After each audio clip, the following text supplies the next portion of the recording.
In a quiet village, a young boy with spiky black hair stands with a wooden stick, puffing out his chest as he declares, "I'm a wizard." He thrusts his stick towards a young blonde-haired girl who plays along, screeching like a beast. The boy shouts, "Eat my magic, you monster!" But she retorts with equal enthusiasm, "I'm a monster, I eat wizards." Taking a deep breath, the boy grips his wooden stick tightly, preparing to cast his imaginary spell. He brings the stick down with a solid thwack right on the girl's head. She immediately cries out, "Ouch!" The girl, clutching her head, tearfully asks, "How can you hit me for real?" The boy looks bewildered, complaining, "Monsters are supposed to lose to wizards." Fed up, she declares, "In that case, I want to be a wizard too." As the argument continues, the girl stomps her foot, shouting, "No, that's not fair." From a short distance away, an old man with a long white beard watches them, chuckling to himself. Ho ho. The old man, flanked by two other villagers, approaches with a warm smile. "You sure are energetic in the morning, little ones." The children's faces light up as they recognize him, crying out, "Grandpa Rabbis." The boy, full of hope, quickly asks, "What do I need to do to become a wizard?" Elder Rabbis's voice replies from off-screen, stating bluntly, "You can't become one just because you want to." An imposing image of a hooded figure surrounded by a golden magic circle appears as Rabbis explains the world's hierarchy. Wizards are the apex of humanity. They're nobles and knights who inherited the ability to use mysterious powers from our ancestors. Rabbis looks at the children with a hint of pity. "So, unfortunately, you two can't become wizards." A nearby villager overhears and gently scolds him. "Elder, how could you say something like that to children?" Changing the subject, the villager's tone turns serious. He looks at Rabbis and asks, "Well, that's that. Is it true?" The elder glances back, feigning ignorance. "What is?" Looking down at the elder from a higher step, the villager elaborates with a worried expression. "I heard a monster appear." Elder Rabbis's face becomes grim, his voice low as he confirms the rumor. "It's true." The villager lets out a gasp of dismay. "Oh no." As an image of a terrifying, shadowy beast flashes by, the villager relays the details. "They say Rop came across it at the entrance last night. They said its whole body was covered in a pitch-black shadow, and it was a leopard as big as a house." A village woman pulls the little girl close, trying to soothe her fears. "But don't worry," she says, patting the girl's head. "The village chief went to the city to request for a wizard." Another villager, sweating with a forced smile, adds to the reassurance. "He'll definitely bring a wizard back and the monster will be subjugated." The first man sighs, somewhat convinced. That's a relief. A hand gently rests on the girl's head as a voice warns her sternly. "You heard that, right? For the time being, you cannot go into the forest." The hand moves to rest on the boy's wooden stick as the voice gives a final, grave warning. "You all should be careful as well. Without a wizard, killing a monster is close to impossible." A villager turns to his companion, asking, "Do all the villagers know?" The other man confirms without even looking back. "Of course." But the first villager isn't satisfied. He presses on with another question. "Then what about him?" The camera focuses on Elder Rabbis, who looks up from his staff, confused. "Who?" The villager points toward the nearby mountains, answering the elder's question. "The shepherd on Hisarul Hill." The scene shifts to a peaceful, sunny field where a young man with white hair is napping amongst his flock. He is the shepherd Turan. Turan opens his eyes, a blade of grass sticking out of his mouth. He has a look of utter boredom on his face as the wind blows through his hair. Lying back in the grass, surrounded by his bleeding sheep, Turan thinks to himself, "This is so boring." He looks out at the rolling hills and his grazing flock, his internal monologue continuing. The same scenery. An image of his lonely barn flashes in his mind as he concludes his thought.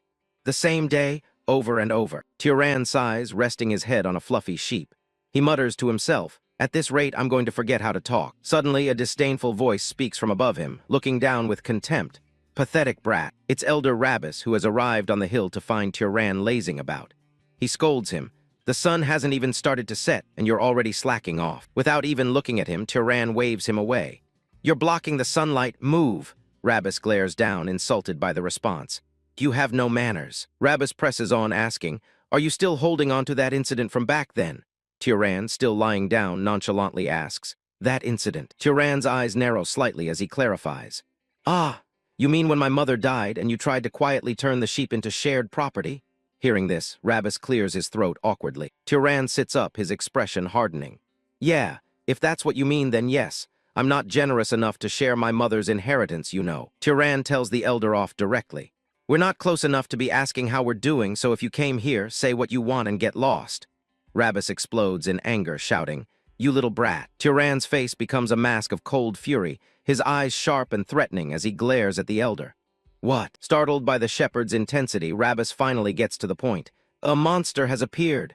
Turan rises to his feet, his attention now captured.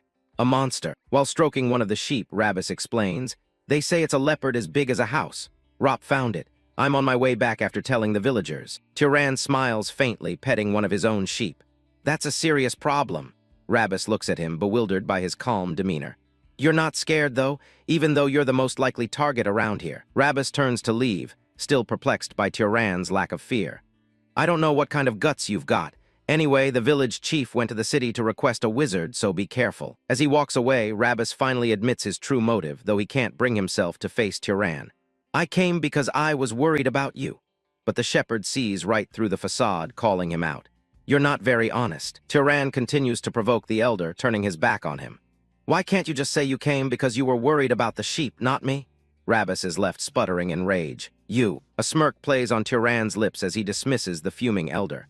"Old man, if you're done talking, get lost already." He glances back with a look of pure disgust, delivering one last verbal blow. "Your breath stinks so bad my nose is going to rot." As Elder Rabbus stomps away in a huff, Turan watches him go with a slight, satisfied smile while calmly petting one of his sheep. Once the elder is gone, Turan's expression turns serious as he contemplates the news he just heard. Monsters. He continues to ponder their nature, thinking to himself, beasts that wield mysterious power and magic. If humans have wizards, then beasts have monsters. Turan begins to walk through his field, a new thought occurring to him. A wizard is coming to a backwater village because of a monster. So I finally get to see a wizard in person. As he walks among his flock, his thoughts become more critical. But if it's a rural village chief calling them, there's a good chance they won't be anything special, even if they're a wizard. Despite his skepticism, a flicker of curiosity appears on his face. Still, I want to see one. He wonders to himself, just how strong are they? Suddenly, Turan stops in his tracks, catching a scent on the wind. His eyes snap open wide with alarm as the smell registers. He thinks, this smell. Standing perfectly still, his senses on high alert, Turan identifies the distinct metallic scent. It's blood. The sun begins to set, casting a golden glow over the entrance to the forest. Without hesitation, Turan's feet carry him towards the woods, stepping onto the dirt path that leads into the trees. He follows the scent into the darkening forest, his instincts guiding him. He thinks with certainty, I'm sure it was this way. He pauses for a moment, sniffing the air again to confirm the direction of the strong, coppery smell. Deeper in the woods, he comes to an abrupt halt. He turns his head, his expression grim, as he spots something just off the path. Turan looks down at the gruesome discovery, the mangled, blood-soaked body of the village elder. He recognizes him instantly. Rabbus. His initial shock gives way to a grim understanding. "He told me to be careful, yet goes in first," he mutters, connecting the dots. His gaze sharpens as he begins to analyze the scene. So the source of the blood smell was Rabbus. Turan examines the scene, his mind racing as he touches his chin in thought. This isn't a wound an ordinary wild animal could make. Looking at the brutal gashes on the elder's back, he comes to a grim conclusion. It has to be the monster. Suddenly, a sound from the darkness whips his head around, his eyes wide with alarm. A massive, monstrous paw with long, sharp claws and a glowing yellow orb steps out from the shadows. The full form of the beast emerges, a giant, shadowy leopard-like creature letting out a low growl. Turan turns to face the source of the sound, his back to the viewer as he confronts the unseen threat. The monster reveals itself fully, a terrifying house-sized leopard made of shadow and smoke, its eyes and markings glowing with a malevolent yellow light. It lets out a ferocious roar. The scene cuts to a question hanging in the air, a memory of a child's innocent query. How strong is a monster? On screen, the same young boy from the start of the chapter asks his father at the dinner table, "Is it true even adults can't beat it?" The father replies grimly, "They're insanely strong." The father places a plate on the table, explaining the harsh reality. "If ordinary adults like me rush it, you won't even be able to collect my bones." The boy looks down, dejected. "So even you can't beat it." The boy's face is filled with worry. "Then what will happen to our village now?" His father reassures him as he serves him a pancake. "Don't worry." Patting his son's head with a warm smile, the father explains the village's plan. The village chief will bring a wizard. The wizard will subjugate the monster. The boy's eyes shine with renewed hope as he asks, "The wizard won't lose, right? The wizard will punish the monster, right?" The father's smile is full of confidence. "Of course, they're great beings born with the power of magic." With the conviction of a fairy tale, he declares, "They'll kill the monster with a single word." as an image of the roaring beast flashes on screen. Back in the present, Turan stands perfectly still, his expression unreadable as he faces the massive shadow leopard. A deadly glint appears in his eye, sharp and focused, as he sizes up the creature before him. The command, die, echoes through the air as the monster lunges forward, only to be abruptly pushed back by an invisible force, its confusion palpable. A close-up shows the monster's head as golden energy crackles around its roaring maw, gathering for a strike. Turan focuses his will, a powerful red aura beginning to pulse around him as he prepares to unleash his magic. Turan looks slightly perplexed as he adjusts the collar of his shirt. "Not working," he murmurs to himself. The monster continues its furious charge, undeterred by Turan's silent command. Realizing his mental command failed, Turan raises his voice and issues a firm, verbal order. "Stop." His word has an immediate effect. The charging monster screeches to a halt, its claws digging into the dirt just inches from him. Turan smirks, a newfound confidence in his eyes. "I knew killing it wouldn't work, but it can't even be stopped," he says, as if testing the limits of his own abilities. The monster heaved against the unseen power holding it back. It tried to lash out at Turan with a heavy claw, its body popping and snapping in sheer rage. It bares its wicked teeth, letting out a low, menacing growl of defiance. With just a graceful sidestep, Turan caused the giant beast to overshoot its mark. His expression turns grimly determined. "In that case," he says, a plan forming in his mind. He reaches down and picks up a small, ordinary-looking stone from the ground. Turan pulls out his slingshot, declaring, "A shepherd should do what a shepherd does." The monster, having recovered, begins to charge once more. With the beast rushing toward him, Turan places the stone in his sling and utters his first command. "Harden." The stone glows with magical energy as he prepares to release it. His own eye begins to glow with an intense golden light as he issues his second command. "Become faster." He spins with incredible speed, building momentum for his attack. His foot digs into the ground, anchoring him as he prepares to unleash his powerful shot. With his eyes blazing, Turan yells his final command. "Pierce through." He unleashes his sling, and the stone erupts forward, wrapped in a powerful vortex of blue energy. It tears through the forest like a meteor, a streak of light aimed directly at the monster's head. The stone finds its mark, slamming directly into the side of the monster's head with incredible force. Blood and shadowy fragments erupt from the point of impact. However, a closer look revealed that the bullet's energy beam had only torn through a fragment of the beast's skull. The stone and the energy surge tore backward, leveling a stand of trees and sending up a cloud of dust and debris. Fresh from a near-death experience, the monster bared its fangs and swung its talons, lunging at Turan to make quick work of him. A wicked grin spreads across Turan's face as he reveals his strategy. "I'm aiming." The shot follows the stone's trajectory as it arcs through the air, now hovering directly above the monster's head. His voice echoes over the scene of destruction as he lands the killing blow. For the head, the impact caves in the monster's skull completely. Turan stands calmly amidst the aftermath, his work complete. He looks down at the monster's corpse, its head completely obliterated. "This is my first time using it on a monster," he remarks casually. Looking over the gruesome scene, he ponders the cleanup. "Should I toss it into some valley or something?" He clicks his tongue in annoyance, blood spattered on his face. "Tusk, those village bastards sure put me to work." After the battle, Turan stands alone, blood splattered on his face. He clicks his tongue in annoyance, thinking to himself, "Tusk, all that for those townsfolk." With a steady gaze, he reaffirms a secret he's kept hidden for years, a fact that defines his very existence. "I am a wizard." His mind drifts back in time, recalling the exact moment his life changed forever. "I realized that I had special abilities 8 years ago." The memory shows a small boy, his younger self, sitting on the floor, effortlessly making tools and logs float with a strange blue energy. "When I was 10. Young Turan turns back, his face beaming with the innocent pride of a child discovering something wonderful. He shouts excitedly, "Look, the logs are flying." He calls out again, "Mom," his voice echoing in the house as his mother appears, her back turned to him. He eagerly demonstrates more of his newfound talents to her. "I can make fire and I can make wind." Back in the present, the memory is still sharp in Turan's mind. But his mother's reaction wasn't what he expected. Instead of joy, her face was filled with terror as she screamed, "Stop it," he would later recall. "It was the first and last time my mother got mad at me." At her shout, the magic dissipates and the objects clatter to the floor. Confused, the young boy whispers, "Mom." His mother's voice cuts through the silence, firm and serious. "Turan." She kneels down in front of him, her expression unreadable. "Come and have a chat with your mother." Gently, she tilts his chin up, her eyes searching his.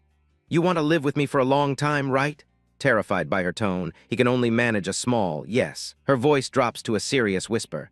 "Then promise me this. Promise that you won't use this power from now on." She holds his head in her hands, her face shadowed and grave as she delivers the full weight of her command. "That you will never use this power in front of other people." Young Tyran looks up, completely bewildered. "Why?" His mother begins her explanation. "Remember the story about the noble and the knight?" His eyes narrow slightly as he recalls the tale. "I remember." His mother continues, explaining the fabric of their world. "They call the people who wield this special power wizards, whether they are nobles or knights, but nobles and knights are inherently different." She tells him of their origins. Nobles are descendants of the divine people, the Freyans, who descended to save the old humans.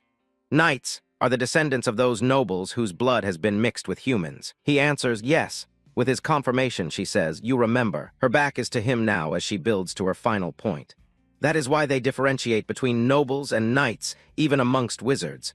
I will tell you why you can't use this power, Tyran." Finally, she reveals the terrible secret, showing him an image of his younger self with his father. "You inherited the powers of your father, a knight." She explains the harsh reality of their world.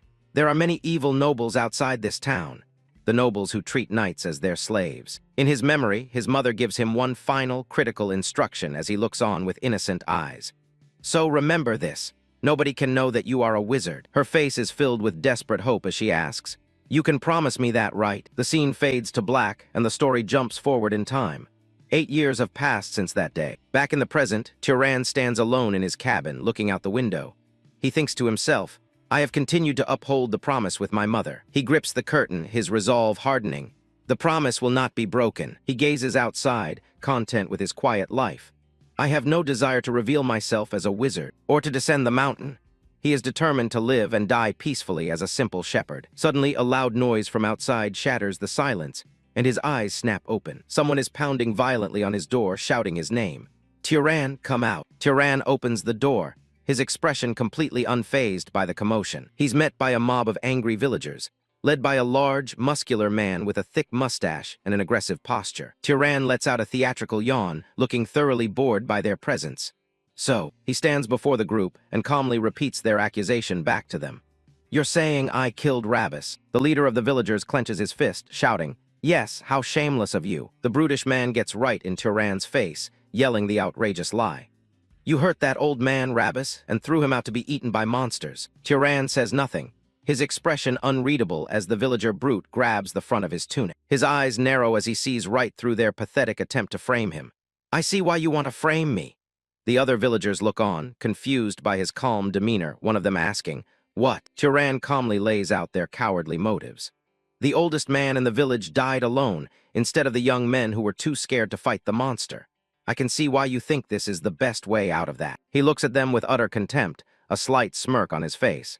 "That's the easiest way for you to shift blame from yourselves to me." Enraged at having his cowardice exposed, the leader of the villagers screams Tyran's name and throws a punch right at his face. But the punch never lands.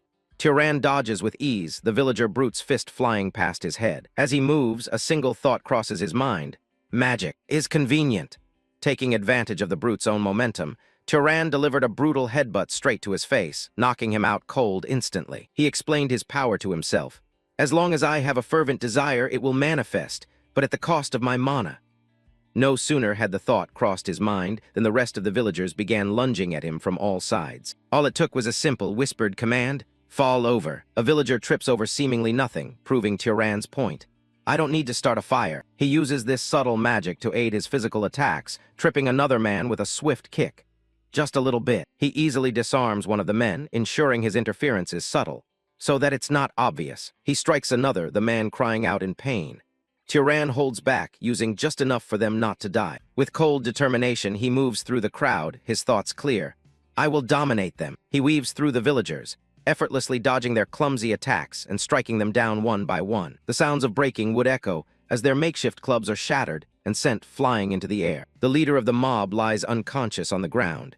Tyran reflects, and like that for 8 years, he stands calmly amidst the bodies of the defeated villagers, finishing his thought. "I have hidden the fact that I am a wizard." Looking back at the groaning men on the ground, he scolds them. "You should have used that strength for Rabbis' funeral." Just then, a group of women from the village appear. Tyran asks them bluntly, "Are you here to fight too?" One of them quickly waves her hands, stammering, "Enno we." She finishes her sentence. "Came here to see you, Tyran." Unimpressed, Turan remains silent for a beat before ordering, "Take these idiots down with you." Without another word, he turns and walks back into the solitude of his home. Alone again, he unties his hair, already thinking of the future complications. It's going to be chaos in the town again. They're going to use this as an excuse to rip me off when I go to trade. He sighs, already accepting the inevitable conflict. Well, fine. He grabs a fresh tunic. I can beat them up until I get a fair deal. He dismisses the thought, confident in his actions. I gave them a proper whooping, so they shouldn't be back for a... But his sentence is cut short by another series of loud knocks at his door. He stares at the door in disbelief, annoyance flashing across his face. They must be insane. The knocking continues, loud and insistent. Furious, Turan throws the door open, ready for another fight. Who is it? Do you really want to? But standing there isn't another villager. It's a tall, imposing stranger dressed in traveler's clothes, a sword at his hip. The man's rugged appearance, complete with a beard and a scar, tells Turan this is no ordinary visitor. Startled, Turan asks, "WH, who are you?" The stranger, Kjorn, speaks politely. "Excuse me. I thought I could ask for a favor in my travels, but I must have caught you at an inopportune moment." Turan pauses, his mind racing. A traveler? This is highly unusual for their remote village. Trying to appear normal, Turan replies, "Ah, no, I apologize. A few uninvited guests just came here moments ago." He immediately worries if his polite tone was convincing enough.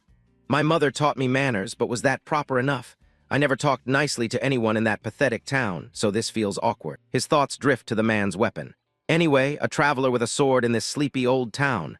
This is definitely strange. Forcing a friendly smile, Turan offers, "If you're looking for an inn," but the man's stomach growls loudly, interrupting him. Turan lets out a small sigh, his resolve softening. He makes a decision and steps aside, inviting the stranger into his home. "Come in." He quickly prepares a meal for his unexpected guest, laying out a generous spread of bread, soup, cheese, and sausage on the table. Turan apologizes, saying, "We're not well off, so we don't have much." But the traveler, Kjorn, digs in heartily, exclaiming, "Oh, but this is a feast." The man looks up from his food, intrigued.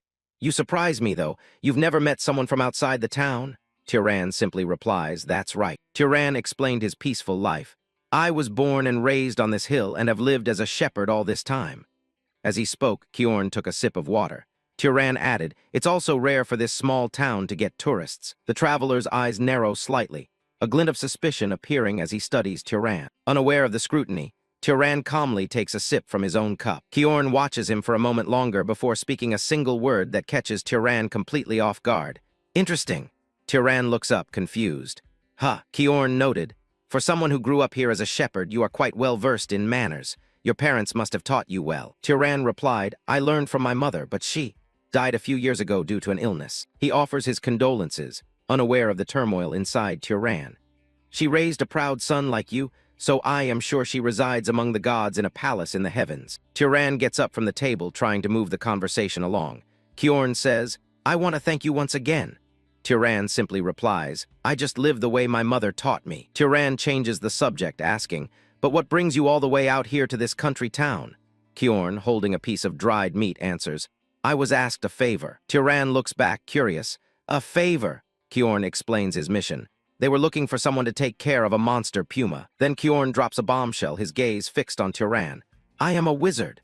The revelation hangs in the air, leaving Turan stunned. Turan quickly puts the pieces together. "You must be the wizard our village elder talked about."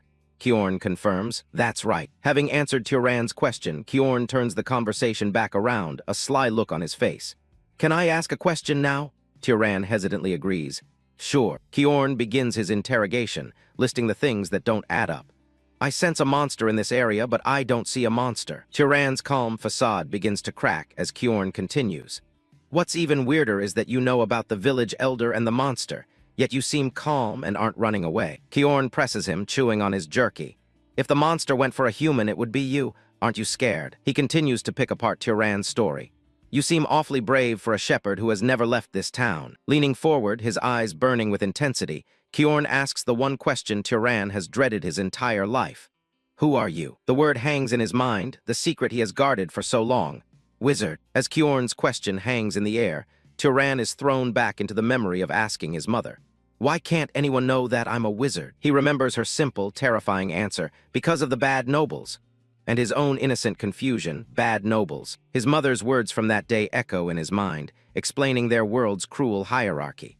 If nobles are shepherds like us, then knights are like the dogs that nobles keep. The memory of a powerful noble standing before his followers flashes in his mind as he recalls her warning. They might treat you with love, like family, but they can sell you off or sacrifice you if necessary. The memory of her face, filled with desperate love, is crystal clear. I don't want that kind of life for you, Tyran. You want to keep living with your mom, right? He had agreed without a moment's hesitation.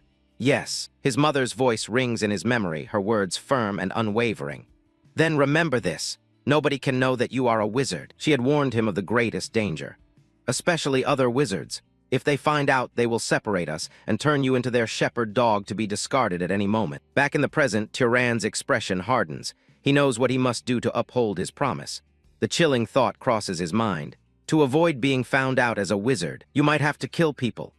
The thought hangs ominously in the air as he stares at the unsuspecting wizard sitting at his table, a new and dangerous resolve solidifying in his eyes. In the dimly lit cabin, an older man sat across the dining table as Tyran silently calculated his next move. To keep the fact that I'm a wizard from getting out, he asserted to himself, I might have to kill him. The younger man's expression remained unchanged as he thought to himself. So this is what it comes to. His gaze was fixed and piercing. A cold silence hung in the air until the man's voice cut through it, demanding, "Why aren't you answering?" The man remained focused, his eyes locked onto Tyran as he waited intently for an answer. He quickly broke into a wide, apologetic grin, scratching the back of his neck. "If you make a face like that, it just makes my joke awkward." A bead of sweat trickled down the younger man's face as he processed the words, questioning. "A joke." The young man stood, admitting, "I'm sorry, I don't really have a good sense of humor." But the older man quickly corrected him. "No, that's not it. I'm the one who should apologize. I think I flustered you." The young man explained, "It's my first time hearing a wizard joke, so it caught me off guard." The older man smiled, saying, "Your reaction was so entertaining that I took the teasing too far." He then extended his hand warmly. "Come to think of it, we still haven't introduced ourselves properly. Nice to meet you." With a friendly expression, he introduced himself. "I'm Kjorn, a wanderer." The younger man took his hand, replying, "I'm sorry, I should have introduced myself first." As they shook hands, he gave his own name. "I'm Tyran, a shepherd." Over a shared meal, Tyran mentioned his age. "I'm 18 years old this year." Kjorn replied with a surprising fact of his own, "And I'll be 75 this year." Tyran looked surprised. "You really don't look that old," Kjorn explained. "Wizards age more slowly than ordinary people, and they live longer." Tyran grew curious. "How did you end up becoming a wanderer?" Kjorn answered. "After serving the Arabian family for 60 years, I left." Kjorn continued, a wistful look on his face. "In my later years, I wanted to roam from place to place without settling down." Tyran smiled, remarking, "That's pretty romantic." Tyran's smile remained as he reflected internally on the simple pleasure of sharing a harmless conversation. As he watched Kjorn grin, his thought continued, enjoying this time with a good person like this. The warm light of the candle illuminated the room as Tyran came to a pleasant realization. He hadn't realized how much he missed simply sharing a harmless conversation with a good person, thinking to himself that he didn't realize it could be this enjoyable. Lost in conversation, they hadn't noticed how much time had passed until Kjorn looked towards the window, surprised. "Wow," he remarked, "it's already gotten this late." As the new day's light began to filter in, Kjorn stood up from the table. "You're right. I didn't even notice the sun coming up. I should get going." He placed a single, shining coin on the table. "This is Arabian silver. It's the purest among silver coins, so it should more than cover the cost of the meal." Tyran accepted the payment, saying, "I'll accept it gratefully. I hope your hunt goes smoothly." Kjorn paused at the door, turning back to add, "Don't act like we'll never see each other again." With a final glance over his shoulder, Kjorn walked out into the dawn, joking, "I might come by a few more times to mooch off you on the way, you know." As morning broke, sunlight washed over the peaceful hillside overlooking the village. Out in the fields, Tyran's sheep grazed quietly under the bright blue sky. Tyran gave a single firm command, "Gather." Instantly, the sheep perked up, their heads turning in his direction. The entire flock obediently began to walk towards him, assembling as he stood watch. As he watched over his flock, Tyran reflected on his encounter with Kjorn. "It's the first time I've met another wizard. But more than that, how long has it been since I had a conversation that felt this comfortable?" He gently stroked one of his sheep, thinking about the ease and humor that naturally seeped into his way of speaking. "More than any adult I've ever met in my life." A memory surfaced of Kjorn returning with a small animal in his arms, announcing, "I'm back again." The thought concluded with certainty. He really was a good person. Standing amidst his flock, Turan mused. I always thought knights were just emotionless hunting dogs used by arrogant nobles. A gentle breeze rustled his hair as a new thought troubled him. Anyway, how do I tell him? The scene shifts to Kiorn as he begins to head into the forest, while Turan is still wondering how to tell him that there are no more monsters left on Hisarul Hill. Kiorn suddenly came to a halt. A wave of unease washed over him as he muttered to himself. That's strange. He surveyed the area, noticing the signs of destruction. There are traces of a battle, but I can't feel a monster's presence. His eyes followed a strange mark high up on a massive tree, making him wonder. Was the monster already hunted? He looked down from the tree to a spot on the ground where a faint light glowed, questioning. Who in the world hunted it? Did the village chief leave it to another wizard besides me? After a moment of thought, Kiorn let out a sigh of relief. Either way, it's a relief. If someone killed the monster and made things safe, that's all that matters. Suddenly, Kiorn's eyes widened in alarm. A jolt of energy sent a shiver down his spine. He whipped his head around, alerted by a sudden, menacing presence behind him. From the dark earth, a monstrous clawed hand with a glowing yellow eye on its back began to emerge. A grotesque beast, a horrifying mess of teeth, flesh, and blood, burst forth with a terrifying roar. The creature towered over him, its shadowy form radiating malice. Kiorn stared in disbelief, recognizing the beast. A monster's. His face paled, sweat beading on his forehead as he questioned aloud. Who would do something like this? Without warning, the wraith's massive clawed hand swiped down towards him. Kiorn reacted instantly. A blast of energy from his hand meeting the creature's attack head-on. As he dodged another blow, his mind raced. If you don't absorb or disperse the mana from a dead monster's corpse, the monster turns into a wraith like this. A wizard who hunts monsters couldn't possibly not know that. He launched himself into the air, narrowly avoiding another savage strike from the wraith below. Flipping midair, he concluded. So the one who killed this monster was definitely a wizard. Then why did they leave it to become a wraith? Landing safely, he watched the creature warily.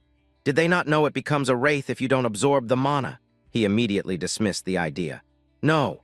A novice knight who doesn't even know something that basic couldn't have killed a monster like this in the first place. He began to gather golden energy into his hands, wondering. Then, did they have some other intention? His face hardened with grim resolve as an arrow of pure energy coalesced in his hand.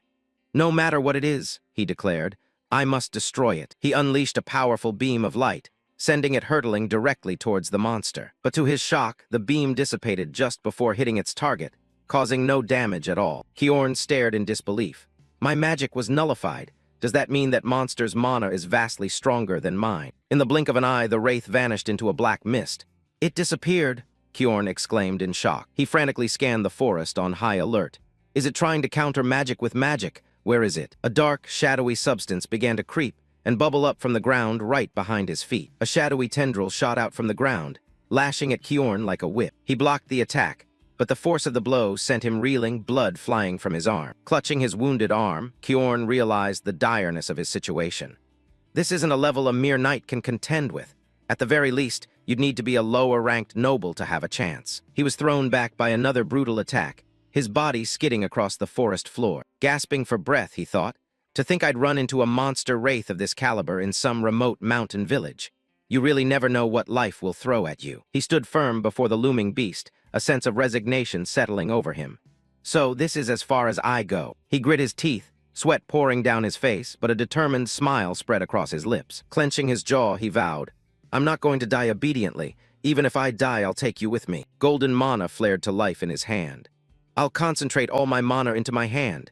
If I stab it directly the moment it lunges at me. The wraith charged forward, its massive claws ready to tear him apart. With a defiant roar, Kiorn prepared to meet the attack head-on, his hand glowing with immense power. He leaped into the air, aiming his final, desperate attack at the heart of the beast. But just as he was about to strike, a small, brilliant spark of blue light appeared between him and the monster. The beam of light streaked directly toward the giant beast, easily tearing a massive hole through the wraith's body, and sending a powerful shockwave rippling throughout the forest. Blown back by the force, Kiorn landed hard, his face a mask of utter shock and disbelief. He looked up to see the grotesque wraith still reeling before it came crashing down to the ground with a deafening thud. A calm voice cut through the chaos from behind him.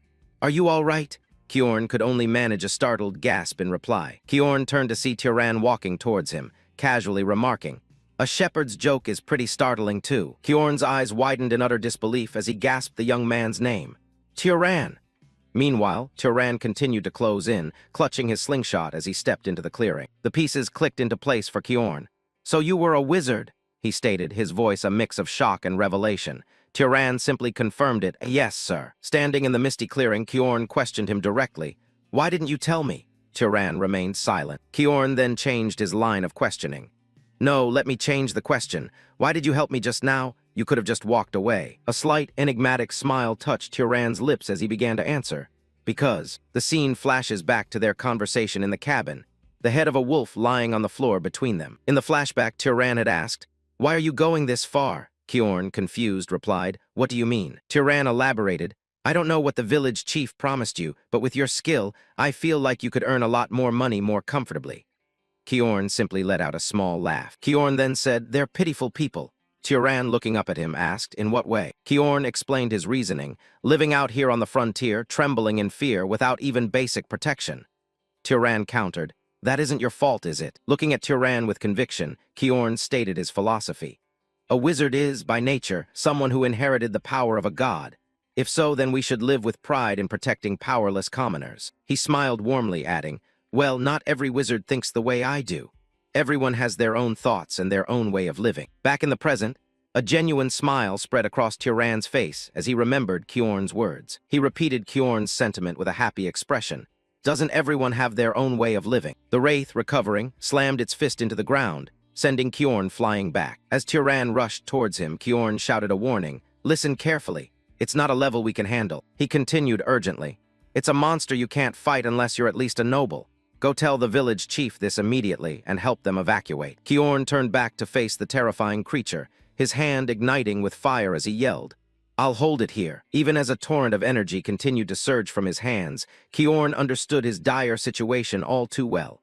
Bracing himself, he thought, "I talk big, but I don't know how much longer I can hold out." But Turan's calm voice cut through his thoughts. "It's okay."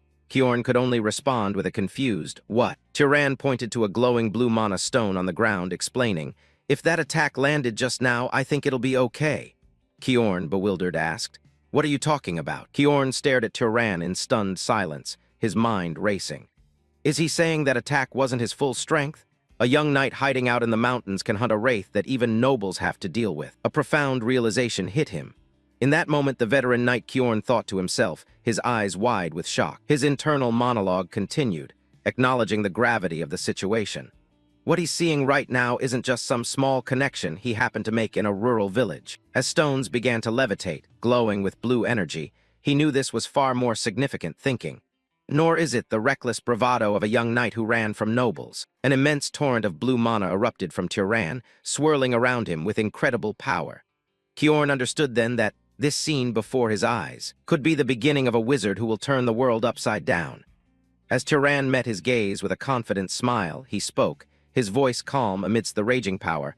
"I was curious about my limits too." As the giant wraith looms over him, Turan braces for a fight, a whirlwind of energy gathering around him. A confident smirk crosses his face. He wasn't afraid.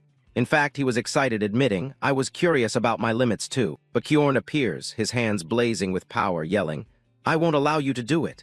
No matter how outstanding your talent is, that thing is a tough opponent." He insists, "We have to join forces." But his plea is cut short as the wraith lunges at an unprepared Turan. In an instant, a massive wave of energy erupts from Turan, blasting the creature back. Kjorn watches in disbelief, his own magic fatting from his hand. He thinks to himself, "No, right now, I'd only get in the way. I couldn't even react to that last attack." Clenching his fist, he accepts his current powerlessness. "At this moment, I'm not any help," he thinks. "What I need to do now." As another, even more immense, torrent of power explodes from Turan, Kjorn realizes his purpose. His true mission is make Turan's talent bloom. But even with all this power, Turan grits his teeth in frustration, muttering, "Damn it." His attack slams into the wraith but doesn't leave a scratch, sending him flying backward. "It's not working," he says, landing hard. From the sidelines, Kjorn shouts the critical piece of information Turan is missing. "You can't kill a wraith with physical attacks." The creature stomps towards him, its immense size blocking out the sky. Turan looks up and asks the obvious question, "Then how do I kill it?" Kjorn immediately gives him the answer, shouting as Turan reaches out a hand. "With fire." As Turan's eyes widen in understanding, Kjorn adds another option, "or lightning." A moment later, A feeble fireball flickered and dissipated harmlessly on the wraith's shoulder. But Tyran looks away, completely unimpressed, stating flatly, "It's not working." From off-panel, Kjorn yells back, "That's not the point." Kjorn realizes the boy is missing the absolute basics of magic. He thinks in a panic. To apply a wizard's power to another living being, establishing proper causality is a basic requirement. Don't tell me he doesn't even know the most basic common sense of a wizard. His eyes go wide as a shocking thought occurs to him. Could it be? The pieces fall into place, and the unbelievable truth dawns on Kjorn.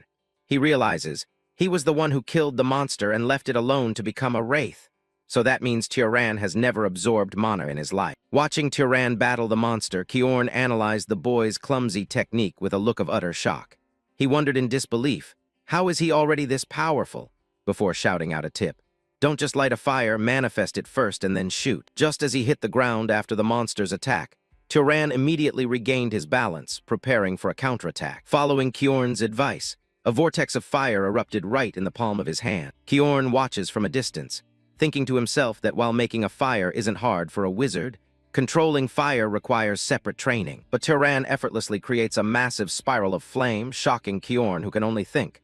He can do it immediately. He digs his feet into the ground, bracing for the spell. With a powerful downward thrust, Tyran unleashes the flame. The wraith is immediately engulfed in a roaring inferno. Flames rage, consuming the creature's spiritual body. Kjorn shouts desperately, "Keep your mind focused. You have to keep pouring mana into it so the fire doesn't go out." As Tyran stands surrounded by fire, Kjorn continues yelling instructions. "You have to burn everything about the wraith away." Tyran's expression hardens with concentration, his eyes glowing as he focuses his power. The intense blaze finally burns out, leaving nothing but scorched earth behind. Looking at the clear sky, Kjorn crosses his arms with a look of profound relief and declares, "We won." He reflects on the battle, thinking, that was an absurdly strong wraith. A wraith you'd need at least noble-class power to fight. His eye widens, the sheer impossibility of it all hitting him. But he took it down. Tyran stands over the creature's dissolving remains, asking, "Is it really over now?" Kjorn can only stare in wonder, thinking, a shepherd from the mountains did it. Kjorn walks over to the smoldering corpse and gives his next lesson. "If you don't want to meet another wraith, absorb the mana first." Tyran, clueless, asks, "How do I do that?" Kjorn gives a simple instruction. "Imagine yourself draining something into you." Tyran reaches out his hand toward the mana leaking from the corpse and agrees. "All right." Tyran closes his eyes, a peaceful, satisfied smile spreading across his face as he experiences the sensation of mana for the very first time. At his command, a vibrant green aura, the wraith's leftover mana, begins to rise from the creature's dissolving remains, drawn toward his outstretched hand. He holds out his hand, and the mana from the dead wraith flows towards him, gathering in a glowing green orb. As he absorbs it, his eyes glow with a vibrant green light, reflecting the raw power he's taking in. The mana courses through his entire body like a web of energy, illuminating him from within. Kjorn flinches, his eyes wide in disbelief at the sheer volume of mana Tyran is absorbing. As Tyran clenched his fist, feeling the surge of overwhelming energy, Kjorn explained, "You'll feel a certain sense of pleasure." Meanwhile, Tyran was still reeling from the excitement of the sensation, thinking, "I still can't believe it, even though I'm seeing it with my own eyes." He asks for confirmation. "So this really was your first time absorbing mana?" Tyran looks at his hand, still processing the new sensation, and quietly answers, "Yes." Kjorn's mind races as he processes the information. After one's first awakening, mana grows slowly with age. The best way to grow is to kill monsters or wizards and absorb their mana. The implication of Tyran's power becomes clear. But this was Tyran's first time absorbing mana, and yet he's already able to handle magic at that level, meaning his innate potential is on a different league. Looking at the boy who is still staring at his own hand in wonder, Kjorn comes to a staggering conclusion about his identity, thinking, which means this young man is. He calls out to him directly, "Tyran." The shepherd turns, answering, "Yes." Kjorn bows his head respectfully. "I've been very rude to you. May I ask which house you belong to?" Tyran lets out a small, amused smile. He calls out, "Kjorn," to which the older man replies, "Yes." Instead of answering the question, Tyran pointed to Kjorn's arm, which was spraying blood like a faucet, and said, "Wipe your blood off first." Kjorn looked down at his wound as if just noticing it, muttering a dazed, "Ah." Later, inside a rustic cabin, Kjorn tends to his now bandaged arm. As Tyran organizes his medical supplies, Kjorn apologizes profusely. "Pardon me for my rudeness. For me to make someone so esteemed as yourself to do something like this, I can only apologize." Tyran dismisses the formal apology. I've told you many times that I'm not someone esteemed. I'm just a shepherd who doesn't even know who his father is. He gives Kjorn a sharp look demanding, so please stop it. Kjorn immediately yields, saying, all right, don't glare at me like that. Outside, sheep graze peacefully around the cabin as Kjorn poses a question. But why would a powerful wizard like you be a shepherd? I don't mean to belittle you, but it doesn't seem like it suits you. Back at the table, Tyran provides a simple, solemn answer. It was my mother's request. She told me to do this right up until the moment she died. Kjorn, taken aback, repeats, your mother's request. Tyran stands and walks toward the window, continuing to recount his mother's final words. She said, below the mountain there are nobles. If it's revealed that you're a wizard, you'll only be used by them and then thrown away. Kjorn looks at Tyran and acknowledges his mother's fear. She was wise, he says, to which Tyran can only reply with a confused, huh. Tyran admits, I'm surprised since I thought you'd call it overprotective parenting. But Kjorn shakes his head, explaining, your mother wasn't entirely wrong. He continues, his expression growing serious. Wizards have great power, and great power inevitably brings conflict. Just 20-some years ago, there was a major war between great noble houses. The scene flashes back to a brutal, fiery battlefield as Kjorn recounts the history. It was the war between the House of Arabian, which I served, and the great House of Zahar. So many people died in that war. The weight of his words is heavy. Out of roughly 3,000 Arabian knights at the time, more than 900 died. Nearly a third of them died. He looks away, the pain still fresh in his memory. Sadly, everyone close to me was in that third. Tyran looks on, his expression shifting as he understands the gravity of Kjorn's past. Images of fallen knights fill the screen as Kjorn lists his losses. My friend Denver, who always said that he'd open a laundry shop once the war ended. My teacher Hartman, who scolded me, saying I still had so much to learn. The most painful memory comes last, showing a grievously wounded warrior. And my beloved wife and son. They were all massacred by House Zahar, and I alone survived. Bringing the story back to the present, he concludes, that's why your mother was right to an extent. A knight's life can vanish more easily and more meaninglessly than a commoner's. Kjorn's tone shifts, but the one thing she was wrong about was your aptitude. Tyran looks up, intrigued. My aptitude. Kjorn leans forward, admitting, it's embarrassing to say this while I'm in such a state, but I'm a knight with fairly good skill. Yet you easily destroyed the monster's wraith that even I couldn't bring down. He drives the point home, telling Tyran, your potential isn't merely that of a knight. At minimum, your noble level. He sits back, delivering his final assessment with certainty. And among them, at least upper-tier aptitude. Tyran looks down, processing the weight of this revelation. Tyran looks up, a hint of confusion and hope in his eyes. My mother said my father was a knight. Was that a lie? Kjorn explains. On rare occasions, a child worse than a knight is born among nobles, or a noble-class child is born among knights. With this, Kjorn stands and offers his advice. In that sense, I think it would be better for you to leave this hill and go out into the world. Tyran simply asks, why? From a view overlooking a large town, Kjorn gives his reason. Because we humans need more nobles and knights. Humans still aren't the complete masters of the world. Kjorn suddenly remembers who he's talking to and apologizes. Oh, sorry. I keep forgetting you don't know much about magic. He then explains a key concept, illustrated by a glowing, ornate heart. A bloodline ability is a trait nobles inherit from their ancestor, the Freyans.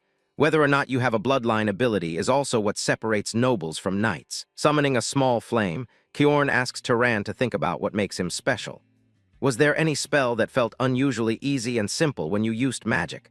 Or some outstanding ability you have that doesn't need you to use magic? Tyran clenches his fist, trying to clarify. It's not that I'm strong, right? Kjorn dismisses this, explaining, just having mana makes a wizard's physical abilities stronger. He's asking about an innate, unique talent, not the standard boost all wizards get. Tyran thinks for a moment, then offers, I have a good nose, and I'm pretty good at throwing stones. Kjorn immediately latches on to the first part. If your sense of smell is exceptionally good, you can consider it a bloodline ability. He continues to analyze, saying, being skilled with thrown weapons is one of House Arabian's traits. It's a fairly common trait, though. They continued their conversation about the world of magic, with Tyran occasionally urging him on, go on, tell me more. To which Kjorn would simply reply, all right. After a long conversation, Tyran began to feel uneasy as Kjorn's face darkened with a horrifying realization. He stammered, I see. Confused by the sudden change, Tyran asked hesitantly, sir. As Kjorn turns away, clenching his fist in sudden anguish, Tyran asks, why are you suddenly acting like this? Kjorn looked back at him, his eyes shining with curiosity, yet he answered grimly. I think I know, he said. Tyran pressed further. Which house are my abilities closest to? Tyran asks the question, which house is that? As Kjorn's expression turns to stone. From the doorway of the cabin, Kjorn reveals the truth. A great house. The image of his dead family flashes in his mind as he speaks their name. Known as pursuers or hunters, he spits out the name of his mortal enemies, his own face screaming in agony in his memories. House Zahar, the one that fought a war with House Arabian. Tyran's face was a mask of sheer shock and disbelief, as the chapter drew to a close amidst absolute chaos, leaving a haunting question hanging over everything they had just discussed. A single name echoed in Tyran's mind, a name that changed everything. House Zahar, the great House Zahar. The weight of those words sent a chill down his spine. His gaze fell upon the man he'd saved, his voice trembling as he asked, "You're telling me I'm from the same bloodline as the Elder's enemies?" His mind raced. What should I say to him? Should I apologize? But these are the actions of relatives I've never met who are practically strangers. A calm voice broke through his turmoil. "Tyran." The boy looked up, muttering, "Elder." Kjorn placed a comforting hand on his shoulder. "Don't make such a worried expression." Seeking to clear the heavy air, Kjorn remarked, "It's not like you were part of that war yourself." Yet, Tyran remained unsettled, a sense of guilt lingering as he replied, "But still." Kjorn smiled gently, explaining, "It's an adult situation.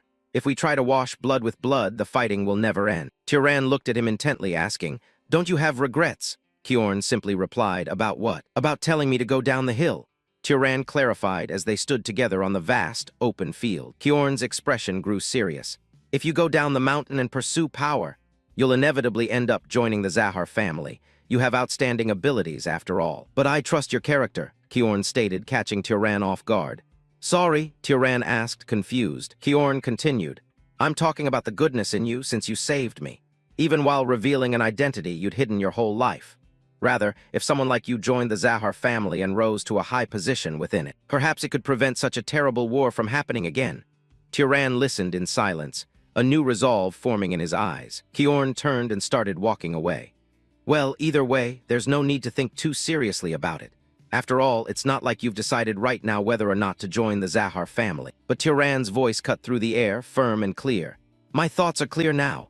Kjorn stopped, turning back with a curious ahem. Looking directly at the elder, Tyran declared with a small smile, "I want to try going down the mountain." A proud smile spread across Kjorn's face as he said, "It's good that you've thought it through, but—" Tyran cut him off, but not right away. "I'll head down once your injury heals, elder," Tyran promised. Kjorn was touched by his kindness. "How kind? I'm merely a bit scratched. Truly, you're a really good person." And so, while Kjorn recovered, Tyran's training began. The quiet days were filled with new knowledge. As his body recovered, Kjorn began to teach Tyran the fundamentals of magic. To use magic, you absolutely need mana. That's why mana is commonly called the key to omnipotence. Tyran repeated the phrase, "The key to omnipotence," Kjorn clarified. "It's not a truly omnipotent power as the name suggests, but to use magic, you need mana that matches it." They sat across from each other at a round table as Tyran asked, "What is the standard for mana that matches magic?" Kjorn assured him, "I'll explain that right now." Kjorn held up 3 fingers. "The difficulty of magic is largely determined by 3 factors. First is bloodline, second is affinity, and third is causality. The first one, bloodline, is determined by the bloodline you were born with," he explained. "This applies to most nobles who aren't knights." Tyran listened intently. Kjorn gestured to his bandaged hand. "For example, it would be difficult for you to heal my wounds with magic, right?" Tyran agreed. "Yes, but for the Ravista bloodline from the south, it's something they can do even without training," Kjorn said, a map of their territory appearing in his explanation. "That's a power that comes from bloodline." Tyran then asked, "What about the second one, affinity?" Kjorn replied, "You can also think of it as familiarity." Kjorn continued, "It's the concept that a mage can more easily perform tasks that they prefer or are used to." Tyran immediately made the connection. "Like how I made a fireball as if I was throwing a rock." "Correct," Kjorn confirmed, standing up from the table. "Probably if you had simply made flames, you wouldn't have achieved that speed or firepower." He then leaned over a mug of water, his tone becoming more serious. "And the last one is most important, causality. Even I don't fully understand it." Kjorn posed a question. "What do you think would happen if you tried to kill me directly using mana?" Tyran responded hesitantly. "Probably some light would shine from my head and that would be it." As he spoke, he channeled mana into the mug, causing it to glow. That's exactly the phenomenon that occurs from a lack of causality. The water in the mug began to boil and bubble. When there's no appropriate cause for a desired outcome, and when what needs to be achieved is excessively difficult, that's when this applies. Turan watched from his seat, turning the concept over in his mind. I think I understand what causality is a bit, he said thoughtfully. He elaborated, imagining flames erupting from the mug. If I wanted to kill you rather than spending mana wishing for death, I would need to provide a cause of death, like creating and shooting flames, right? Because creating and shooting fire is more natural than directly lighting one. Kiorn's face lit up with excitement. Exactly, you could have become a scholar instead of a mage, but Turan had another question. But I can control ordinary animals as I wish, so why is it that magical beasts need something like that? Kiorn's answer was simple. That's because of their mana. The conversation fell silent for a moment as they absorbed the complex ideas. Outside, one of Turan's sheep looked in through the window, watching the two men talk. Finally, Turan let out a thoughtful sigh. Magic isn't easy, huh? He reflected on the lesson, concluding, an excellent mage knows not just how to use mana, but the principles and situations behind it as well. His mind, however, was already moving on to the next logical question. Now that I think of it, Turan asked, does the Zahar bloodline also have special magic? Kiorn looked at him. They're skilled in stealth and tracking. Kiorn gestured for him to try. Try it once. Turan simply replied, okay. Turan closed his eyes, focusing his intent. I don't want to be seen by others. I wish neither sound nor smell could be detected. A faint shimmer of energy enveloped him as he channeled his innate magic. Kiorn watched, his expression unreadable, wondering to himself, did it work? Suddenly, the spot where Turan had just been standing was empty. Not a single sound, nor a trace of his presence remained. Kiorn's eyes widened slightly in surprise. You succeeded. I can't see you. He couldn't hide his astonishment. A slight twitch in his jaw, the only sign of his shock. The room was still, the sunlight casting long shadows across the floor where Turan had vanished. Then, just as quickly as he disappeared, Turan reappeared, the light distorting for a moment as he materialized back into existence. Turan clenched his fist, feeling the residual power. Kiorn remarked, it's been a while since I've seen it, but it's still a frightening ability. During the war, the Arabian knights feared that ability most. Kiorn looked at Turan, a mix of awe and caution in his eyes. This seems like an unfairly powerful ability, but keep in mind it's not invincible. Kiorn turned to him, ready to continue the lesson. Now then, I'll teach you a few magic training methods. Turan looked puzzled. Aren't you teaching too much to an enemy family's mage? You saved my life and even treated me, Kiorn reminded him. Turan listened, his expression softening. And didn't I tell you? Kiorn placed a hand over his heart, his gaze steady and sincere. I trust your character. With Kiorn mostly healed, Turan traveled to the nearby village to settle his affairs, where he was met with a shocked outcry from the guild official. What, you're selling the sheep and leaving? Turan stood his ground, now a young man with a traveler's pack and a newfound confidence. The official continued to rant. Then who's going to do the shepherding from now on? How can you just decide something like that without consulting us? Turan just smiled coldly. You guys should figure out how to find a shepherd yourselves. How does it matter to you what I do with my belongings? He gave the trembling villagers a final ultimatum. Anyway, I hope you'll buy the sheep at a fair price. Otherwise, I'm going to release them all and leave. He added with a chilling smile, you're free to capture them, but you'll probably have quite a hard time doing it. The other villagers looked to their leader, one of them stammering, V-Village? Chief. The village chief weighed his options, gritting his teeth. This bastard is someone who keeps his word. There's nothing that will come from irritating him. Defeated, he reluctantly handed over a pouch of coins. Fine, I get it. With his business concluded, Turan walked away with Kiorn, who dismissed the entire ordeal with a wave. Leave or stay, do whatever you want. As they walked, Turan brought up a loose end. Now that I think of it, those villagers, they still owe you compensation after everything. Should I go collect it? Kiorn shook his head. I had no intention of receiving it, and it was you who caught the magical beast, wasn't it? Turan smiled, accepting the answer. All right, then now. They reached a crossroads at the edge of the forest. We must part ways here. Kiorn faced Turan and explained his decision. I'm sorry for declining your offer to travel together. I feel more comfortable being on my own. Turan politely waved his hand. It's really no problem at all. Then, with a slight bow, he added, Thank you for everything, Elder. With a gentle smile, Kiorn said his farewell. Turan, take care. Turan smiled back warmly. Elder, I hope we can meet again with smiling faces. And so the boy watched Kiorn's retreating figure for a long time, as the old knight walked away. Only later did he realize why he didn't want the old knight to speak to him formally. A flashback to his childhood, happily running through the fields with his mother. Although he never lacked affection from her, the boy had secretly been yearning for a father figure, someone who could be a role model for what kind of man the boy should become. With his farewells said, Turan began his solo journey, his footsteps kicking up dust in a barren wasteland. The wind howled through the desolate canyon, a lonely and imposing landscape stretching out before him. He pulled up his hood to shield himself from the harsh winds and continued his solitary march forward. The strong gusts whipped around him, but he pushed on, undeterred by the harsh environment. But then his eyes snapped open. His sharp senses suddenly alerted him to a nearby presence. He spotted a group of hooded figures in the distance. Are they traveling merchants that go from village to village? He wondered. Good, he thought, changing his direction to head straight for them. Let's ask for directions.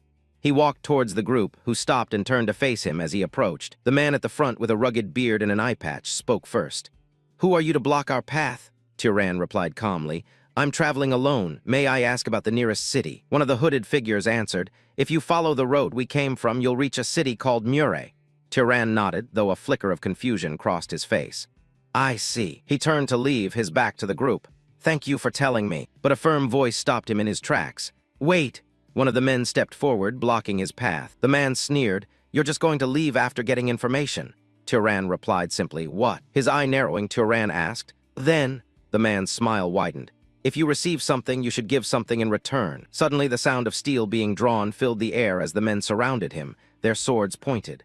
The leader demanded, First, take off that bulging bag. Turan glanced at the menacing figures. Bandits! One of them cackled from behind him. So what if we are bandits? The one-eyed bandit leader laughed heartily, resting his sword on his shoulder. Let's call it recklessness. This is a wasteland where no one would find it strange if someone died, right? The point of a blade pressed against Turan's throat. Take off your bag and cloak while we're being nice, the bandit threatened. Killing you and stripping you down would get unnecessarily bloody and take a lot of work. Turan's expression remained calm. I see. Bandits who even kill people. His thoughts drifted back to his conversations with Kjorn in the quiet cabin, their lessons on magic filling his mind. He remembered the feeling of the fireball taking shape in his hands, the principles of causality Kjorn had so patiently explained. He recalled Kjorn's words, the weight of his trust, and the path that lay before him. A slow, predatory smile spread across Turan's face, his eyes gleaming with a dangerous light. I'll have to use you guys for practice. Surrounded, Turan let a grin spread across his face, thinking to himself, Guess I'll use you guys for practice. The bandits let out a contemptuous scoff at his attitude. Turan's words were drowned out by the bandits' mocking laughter. One of them jeered, This lunatic talks as if he's some kind of wizard or something.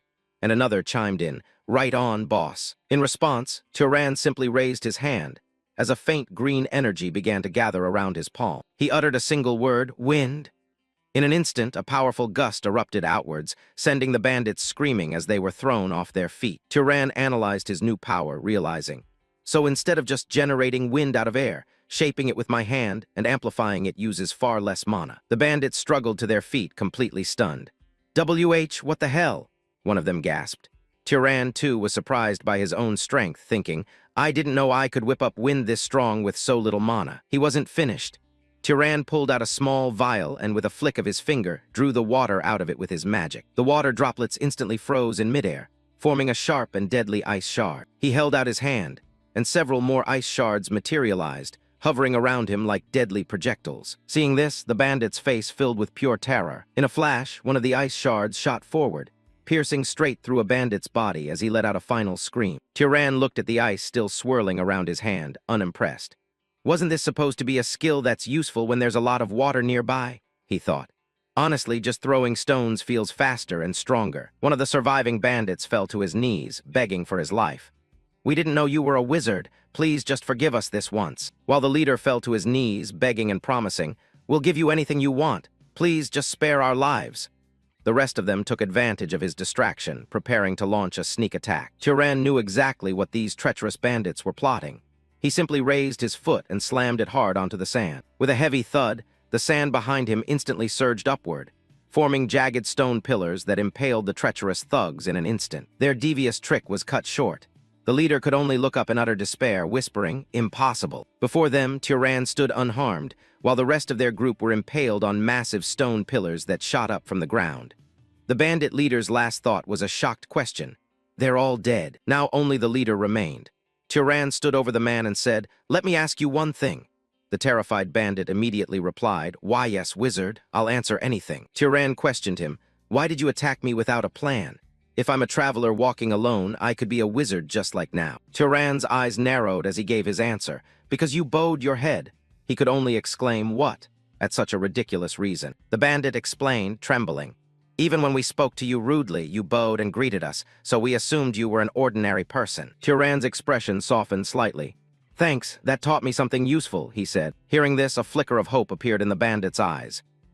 Then, will you really spare me? He asked desperately. But his hope turned to horror as he looked up and saw a single drop of water hovering right above his forehead. As he made his decision, Turan remembered the words of his mentor, Kjorn. Turan, from now on, you're going to meet a lot of people. And there's something I absolutely want to tell you. The memory continued, showing a younger Turan preparing to leave. Kjorn's voice echoed in his mind. Never show mercy to scum like bandits, the kind who don't hesitate to harm others to profit. Kjorn had continued. The reason I'm saying this so firmly is... And now, looking at the carnage around him, Turan thought, I think I understand the reason. Standing over the body of the last bandit, Turan understood Kjorn's lesson completely. Because a life I spare out of pity could end up harming 10 good people. With the deed done, Turan looked up at the sky, his expression resolved. I've stalled long enough. He began to walk again, following the path left by his enemies. The road the merchant-stern bandits dragged their cart along, those clear wheel tracks cutting across the sand, he observed. As he walked alone through the vast desert, following the trail, a single thought burned sharply into his mind. He looked down, the full weight of his actions hitting him. I killed people. He replayed the moment in his mind. He felt guilt, but he couldn't just let them go because Kjorn's warning came back to him. Kjorn's logic was undeniable. People who could, without hesitation, decide to rob and kill for profit would target others again at any time. As he walked, his resolve hardened. Like wheel tracks in the desert slowly fatting as weeds grow over them, Turan's chaotic heart gradually settled as he recalled Kjorn's teaching. His long journey through the desert finally came to an end as he crested a hill, seeing a new landscape spread before him. And then, he arrived in a new world. He stared out at the sight, a look of wonder spreading across his face as he took it all in. Wow, he breathed. In the distance, a massive city with a castle at its heart sprawled across the landscape. So that's the place, Turan said, finally laying eyes on his destination. The small city Mure. As Turan walked into the city, he was immediately struck by the bustling crowds. This is my first time seeing so many people crowding around, he thought, taking in the unfamiliar sights and sounds of the lively market. He looked up at the towering buildings, marveling at their construction. Even the architecture is completely different from the village. Walking through the main street, a sense of excitement and reality washed over him. Now it really feels like I've come to a city. Needing directions, Turan approached a nearby fruit stand. Excuse me, he said to the merchant, who replied with a cheerful, oh, welcome. The merchant asked, what can I get you? Turan waved his hand dismissively, replying, I'm not a customer. He recalled Kjorn's simple advice for traveling. If you reach a city and need a place to rest, look for an inn. No matter the village or city, there's usually an inn. But the moment the merchant heard he wasn't buying, his friendly demeanor vanished. He waved him away, snapping, if you're not buying fruit, get lost. Turan was left speechless. Turan was taken aback by the sudden hostility. Why is he acting that rude? He wondered. Is it some unspoken rule in cities that you have to buy fruit before you ask questions? Deciding to play along, he pointed to the red apples. How much is this? The merchant answered flatly, 2 dupit. Turan repeated the price, 2 dupit. The merchant noticed his confusion and added, you look like an outsider, so you probably don't know what that is. Paying with other coins is fine too. Turan dropped a coin into the merchant's hand. Where can I find the inn? He asked again. This time, the merchant was happy to help. Go straight down the road behind the Cape shop, then turn left. You'll see it with a blue roof. As Turan left, the merchant added one last detail. That place is the biggest inn in the city. Following the directions, Turan soon found himself standing before a building with a large sign that read, Pub and Inn. As he walked in, a cheerful blonde woman greeted him from behind the counter. Welcome to our inn. The nameplate introduced her as the inn staff, Lena. Lena's eyes lit up as she saw him. You're a handsome guest, she complimented. Turan, unfazed, got straight to the point. How much for a night? With a pleasant smile, Lena clasped her hands together and announced the price, 16 dupit. Turan simply nodded. I'll stay. As he handed her a pouch of coins, Turan added, more importantly, there's something I want to ask. Lena looked at him curiously. Something you want to ask? He looked at her seriously and asked his question. Is there a monster nearby with a bounty on it? Lena seemed surprised by the query. A monster. Turan's goal was clear in his mind. He recalled Kjorn's advice, thinking, I need to kill monsters and absorb their mana, and he said hunting monsters would earn money too. He waited for an answer, but Lena just stood there, a strange, knowing smile on her face. Growing impatient, Tyran muttered, "Why aren't you answering?" She finally spoke up, her voice sweet, "Sir." Lena led Tyran over to a wall covered in notices. "There's no such thing as free in this world," she stated plainly. After taking a seat at a table, Tyran looked up from his drink. "City Hall?" he questioned, unfamiliar with the term. He asked Lena, who was wiping down the counter, "What's that?" She leaned over the table with a playful smirk. "You don't know about city halls? Wow, you really are from the countryside," she teased. Lena explained, "City halls are where they handle various public affairs. The officials who work there are employed by the city's lord." She continued, "It's probably closed since the sun's already down. If you want to find a monster bounty, go to City Hall tomorrow." Her curiosity piqued. Lena asked, "So are you a monster hunter too?" Tyran, still clueless, replied, "What's a monster hunter?" She shared a local rumor with him. "People say that if an ordinary person hunts monsters, they become a wizard. You want to become a wizard too, don't you?" Just as she was about to dismiss the idea, saying, "Of course, anyone who believes in such superstitions is an idiot." A hand suddenly dropped onto his shoulder, and a voice echoed her words with a question. "Superstition, you say?" That booming voice simply barged into the conversation. "It's a real fact that you can become a wizard by killing monsters." A large, muscular man clapped a hand on Tyran's shoulder, declaring, "I saw it with my own eyes." The man was introduced as Midden, a monster hunter. Lena was shocked to see him. "Midden, you're alive," she exclaimed from across the room. He laughed heartily, shouting back, "I told you I'm not dying until I become a wizard." Midden gave Tyran a friendly but firm pat on the back, saying, "This." Tyran, annoyed, brushed his hand off. "Oh, excuse me." Midden apologized with a grin. Tyran stood up, his interest piqued. "More importantly, could I hear more about what you just said?" Midden confirmed. "The part where you can become a wizard by killing monsters." Resting her chin on her hand with a bored expression, Lena eavesdropped on Midden's theory. "Wizards get stronger when they hunt monsters. By the same principle, if an ordinary person kills a monster, they can become a wizard." Midden proudly presented his party. "The four of us are hunting monsters to become wizards," he declared, his friends cheering in agreement. Yes. Tyran looked surprised. "Then does that mean someone among you is already a wizard?" Midden laughed. "No way. In this city there are only the Lord's wizard and 3 under him." Suddenly the conversation shifted toward Tyran. "But you said you hunt monsters." Midden sized him up from head to toe. "If that's the case, your gear is way too shabby. Don't you have a weapon?" "I do," Tyran replied, pulling out a simple leather sling. Midden looked at it. "Oh, a sling? Judging by how worn it is, you've used it a lot." Tyran confirmed its use. "That I have. It's good for firing something about the size of an egg quickly." Midden nodded, a thoughtful look on his face. With that, you could easily hunt rabbit or fox monsters." That seemed to seal the deal for Midden. "Actually, we were just saying we wished we had one more shooter," he said with a grin, then made his pitch directly to Tyran. "Any interest in hunting with us?" Tyran gave a slight smile and politely declined the offer. "No, thank you, though." Later that night, Tyran lay in his new room at the inn, thinking to himself, "There's no reason I have to hunt together with them." He stared at the ceiling, sighing as he reflected on the day's events. What a chaotic day. He glanced over at his pack, the reality of his journey sinking in. "I still can't believe I actually left the village." Raising his hand, he watched the blue glow of his mana dance around his fingers, wondering, what's going to happen from here on? Suddenly, a quiet knock at the door startled him from his thoughts. He sat up alert. "Who is it?" he called out, but received only silence in return. The silence immediately put him on edge, reminding him of another one of Kjorn's warnings. That's right. Even at an inn, I shouldn't let my guard down. In the memory, Kjorn had told him plainly, a city isn't automatically safe. To which Tyran had simply replied, I see. Kjorn had pressed the point one last time. Never let your guard down. And Tyran had promised, understood. Back in the present, Tyran took the warning to heart, gathering a ball of mana in his hand as he cautiously approached the door. He slowly cracked the door open, peering through the small gap with a guarded expression. His eyes widened in shock at who he saw standing on the other side. It was the innkeeper from downstairs. "Elena," he asked, completely surprised. She greeted him with a warm smile. "Were you asleep?" She stepped inside, explaining, "I thought the room might be cold, so I came to keep you warm." Tyran could only stare, utterly confused. "What?" He asked her, "What do you mean by that?" In response, Lena just gave him a suggestive smile and began to untie the ribbon of her dress. With a sly smile, the inn-maid Lena looked up at Tyran and asked, "What do you mean by that?" Tyran stood by the door, his expression unreadable as he replied, "It's exactly what it sounds like." Confused, Lena repeated his words back to him. It's exactly what it sounds like. She took a step closer, making her intentions clear. For a small amount of money, I'll do whatever you want. Tyran, however, remained unmoved. What if there's nothing I want? Lena moved in closer, touching his chest as she whispered, Don't lie.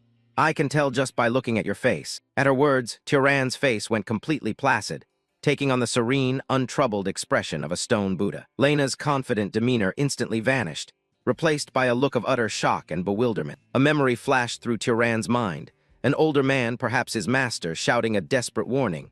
Don't do it. He remembered the man's lecture, the bleating of sheep in the background. You always have to be careful within maids and prostitutes in general. Most of them carry sexually transmitted diseases. The memory continued, the man's stern face warning him. We have strong disease resistance, so it's not a problem for us. But if you're careless, you could pass it on when you're with another woman. Don't let desire trap you into doing something you'll regret. Shaking off the memory, Lena stomped down the stairs, clearly frustrated by his rejection. Tyran watched her go, thinking to himself, so cities aren't easy to live in either. The fruit shop earlier and now Lena too. He fell back onto his bed, contemplating the nature of the city. To think they put a price on even small bits of information and conversation. Cities really are pretty cold-hearted. Meanwhile, in another room, one of the hunters had a question for his boss. Boss, I've got something I'm curious about. As the group headed upstairs, the young hunter asked, Why were you trying to bring that guy along earlier? Honestly, he didn't look like he'd be much help. Thanks to his enhanced hearing as a wizard, Tyran caught every single word of their conversation. The leader smirked as he explained, That's right. With a cocky mouth like that, he'll make the perfect bait for monsters. But then, his demeanor softened as he revealed his true intentions. It's because he reminds me of myself when I was young. Hearing he hunts with a weapon like that made me worry. The man, Monster Hunter Midden, smiled genuinely. If he's at least next to me, I figured he might survive a little longer. His subordinate could only sigh, Seriously, you're too good-hearted, boss. Back in Tyran's room, as he reflected on that conversation, a faint smile played across his lips while he lay in the dark. Well, his earlier cynicism began to fade, replaced by a newfound warmth. Maybe the city isn't all that cold-hearted after all. The next day, with a new perspective, Tyran made his way to a large, official-looking building in the city center, the bounty office. Stepping inside, he was met by a man with a neat mustache sitting behind a desk. The guild official looked up from his paperwork and offered a polite, if tired, greeting. Greetings. How may I help? Tyran stood before the official's desk and asked directly, Are you an official? The man responded with a hint of sarcasm. Then what do I look like? Tyran stated his purpose plainly. I came to hunt monsters. The official echoed the word, a hint of surprise in his voice. Monsters. His mind flashed back to a conversation with his master, Kjorn. The grizzled man had warned him, the world won't be kind to you. Tyran had simply asked, Why is that? Surrounded by their flock of sheep, Kjorn had explained his logic. Because if you think about it the other way around, there's no reason it has to be kind.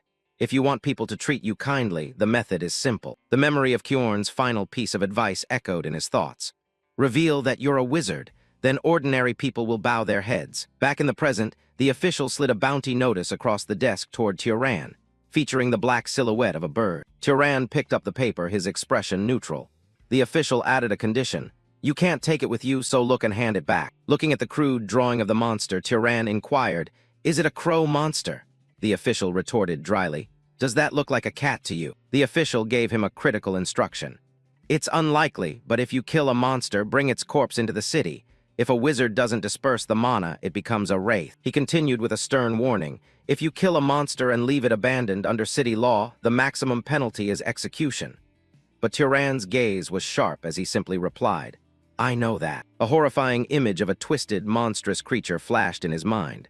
He thought to himself, I know what happens when a monster becomes a wraith. I can't repeat the same mistake. Tyran voiced his confusion about the system. But don't knights usually hunt monsters? The official countered with a lecture. Do you honestly think they're people with that kind of spare time? He tapped the paper dismissively. A knight's job is to maintain public order in the city, hunting monsters outside the city. That's for thugs like you to handle, the official finished, not even bothering to look as Tyran turned and walked away. The official watched him go, muttering to himself with a sigh. He left. Another corpse is going to pile up outside the city. Out in the wilderness, the fearsome crow monster opened its glowing, lifeless eye. But in the next moment, the creature lay dead. A gaping, bloody hole blasted straight through its chest. Suddenly, back at the office, the guild official looked up, his eyes wide with disbelief. A cold sweat ran down his face as he stammered. This can't be. How in the world? The entire office staff gathered around the fresh corpse of the crow monster, which now lay on a white sheet in the middle of the floor. One of them shouted in astonishment, "You brought it back this fast." Staring at Tyran, who remained perfectly calm, the head official asked the question on everyone's mind. "Did you kill it alone?" Tyran's reply was short and confident. "Indeed." As the official stammered in shock, Tyran calmly asked, "How do I receive the bounty?" The flustered official replied, "We have to give it to you, of course." While another man scrambled in the background, the official quickly presented him with a heavy pouch of coins. "Here it is. You must have worked hard, so please go get some rest." Tyran accepted it, simply saying, "Thank you." As Tyran left, the officials gathered around the corpse in amazement. That's incredible. The blade wings are still intact. Is it even possible to bring back a blade crow in this condition? The lead official stared at the door Tyran had just walked through, a look of profound shock on his face. He turned around, startled to see Tyran still standing there. You're still here?" he asked, completely bewildered. With the other officials looking on in stunned silence, Tyran asked a question that defied all logic. "Are there any other monsters worth hunting?"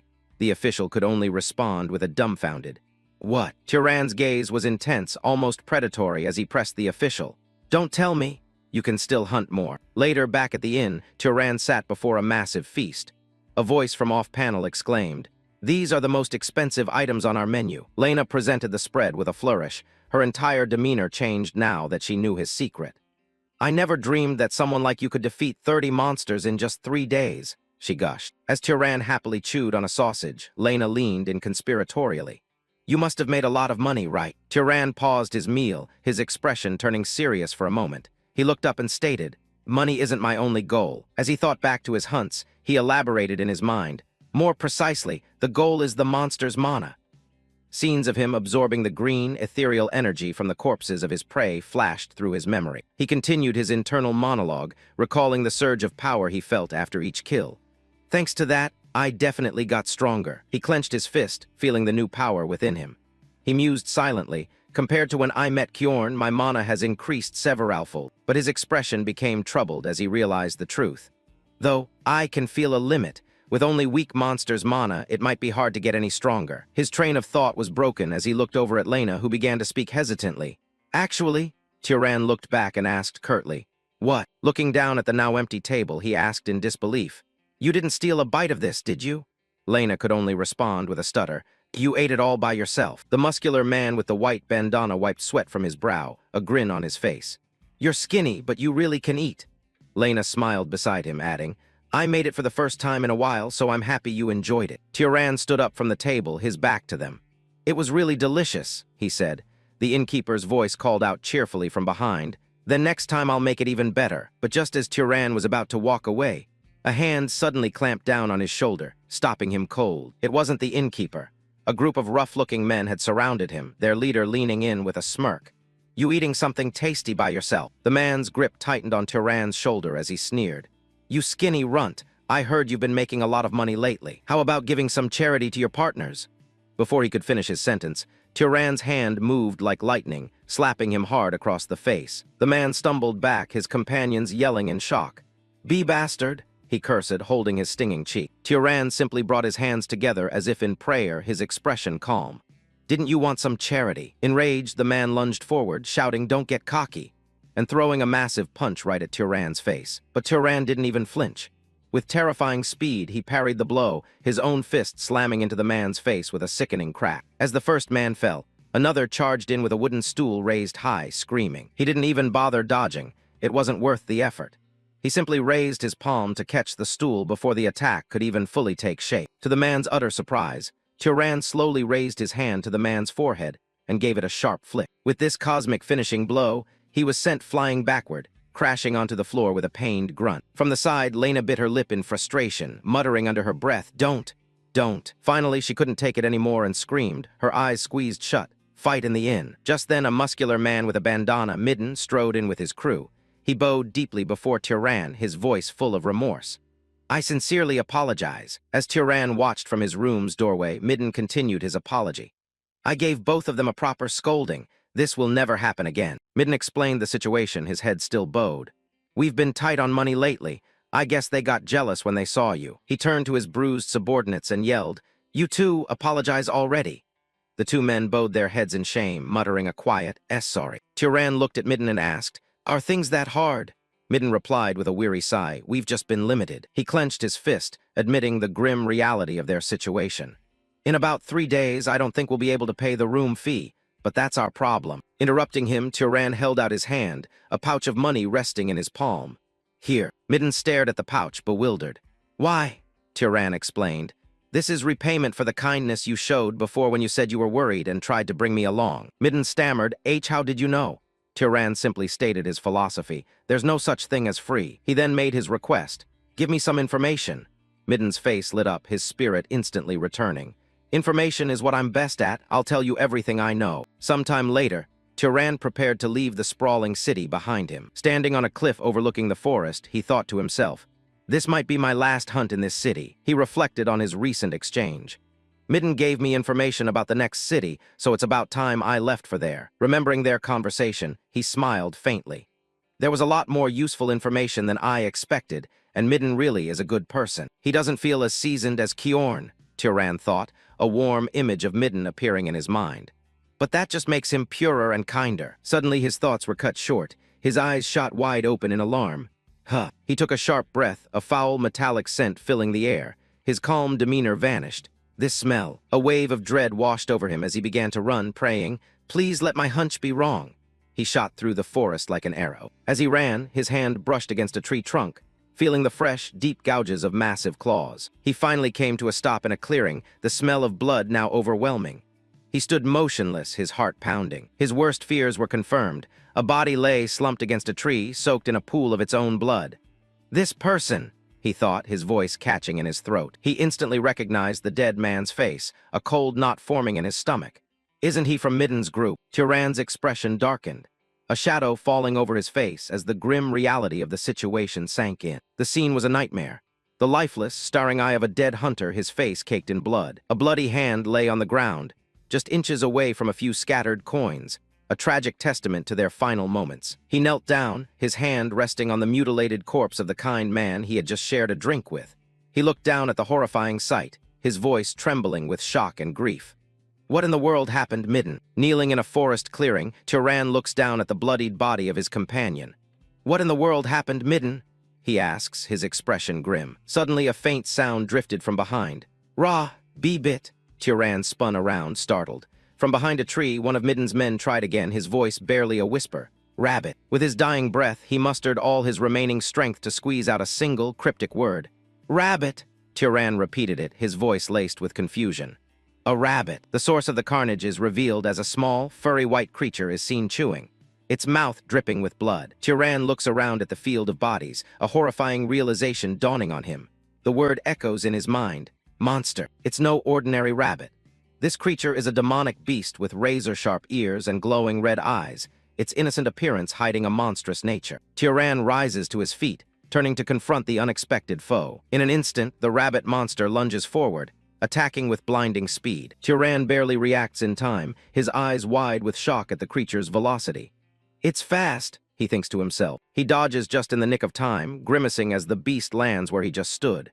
He thinks, "I almost got hit." Without a moment's hesitation, Tyran drew his weapon, his leather sling spinning rapidly in his hand. He tensed his muscles and shifted his weight, firmly anchoring himself for a powerful counterstrike. Tyran unleashes a wave of energy from his hand, sending it hurtling towards the distant rabbit. The blast splits into 3 separate projectiles, homing in on the monstrous creature. But the rabbit is too quick, effortlessly swatting away each of the energy blasts with its powerful paws. Tyran observes the result of his attack, realizing what he's up against.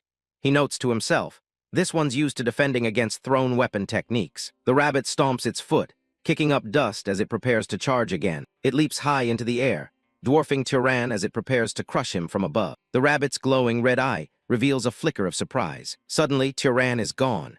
The rabbit lands on empty ground, looking around in confusion. It turns just in time to see Tyran reappear behind it. Tyran closed the distance in a flash, the blade in his hand glowing with immense power, ready to unleash a devastating strike at point-blank range. His attack lands squarely on the rabbit's face, causing it to screech in pain. K-ki-ki-ki-ki, knowing a single blow wouldn't be fatal, and that a prolonged melee fight was a death trap, Tyran leveraged the momentum to kick away from the beast. widening the gap between them. The moment he touched down at a distance, he immediately cast an invisibility spell. The moment he finished vanishing, the monster lunged forward with terrifying speed, slamming directly into the tree trunk right where he had just disappeared. It tore the tree trunk to shreds and began clawing wildly at the empty air. Unable to find the one who had just stabbed it, the beast grew even more enraged and frantic. It began to unleash its primal fury on the surrounding trees, tearing them apart. From a distance, a plume of dust and debris rose into the air, signaling the creature's terrifying rampage. Standing in the middle of the newly formed chaos, the monster let out a final screech of agony and rage, its k-kiki-kiki-e-yek, echoing through the air. Blood from the earlier stab wound pooled on the ground as the rabbit's paw gave one last, feeble twitch. The once terrifying beast now lies dead, its red eyes staring blankly into nothing. Realizing it was finally over, Tyran walked slowly toward the creature's corpse, his body gradually flickering back into existence. He stands over the defeated monster, its lifeless body sprawled out before him. Reaching out his hand, Tyran begins to perform a ritual. A powerful green aura flows from the dead rabbit into Tyran, enveloping him in its energy. His eyes glowing, Tyran is stunned by the amount of power he is absorbing. He thinks, the amount of mana being absorbed is different.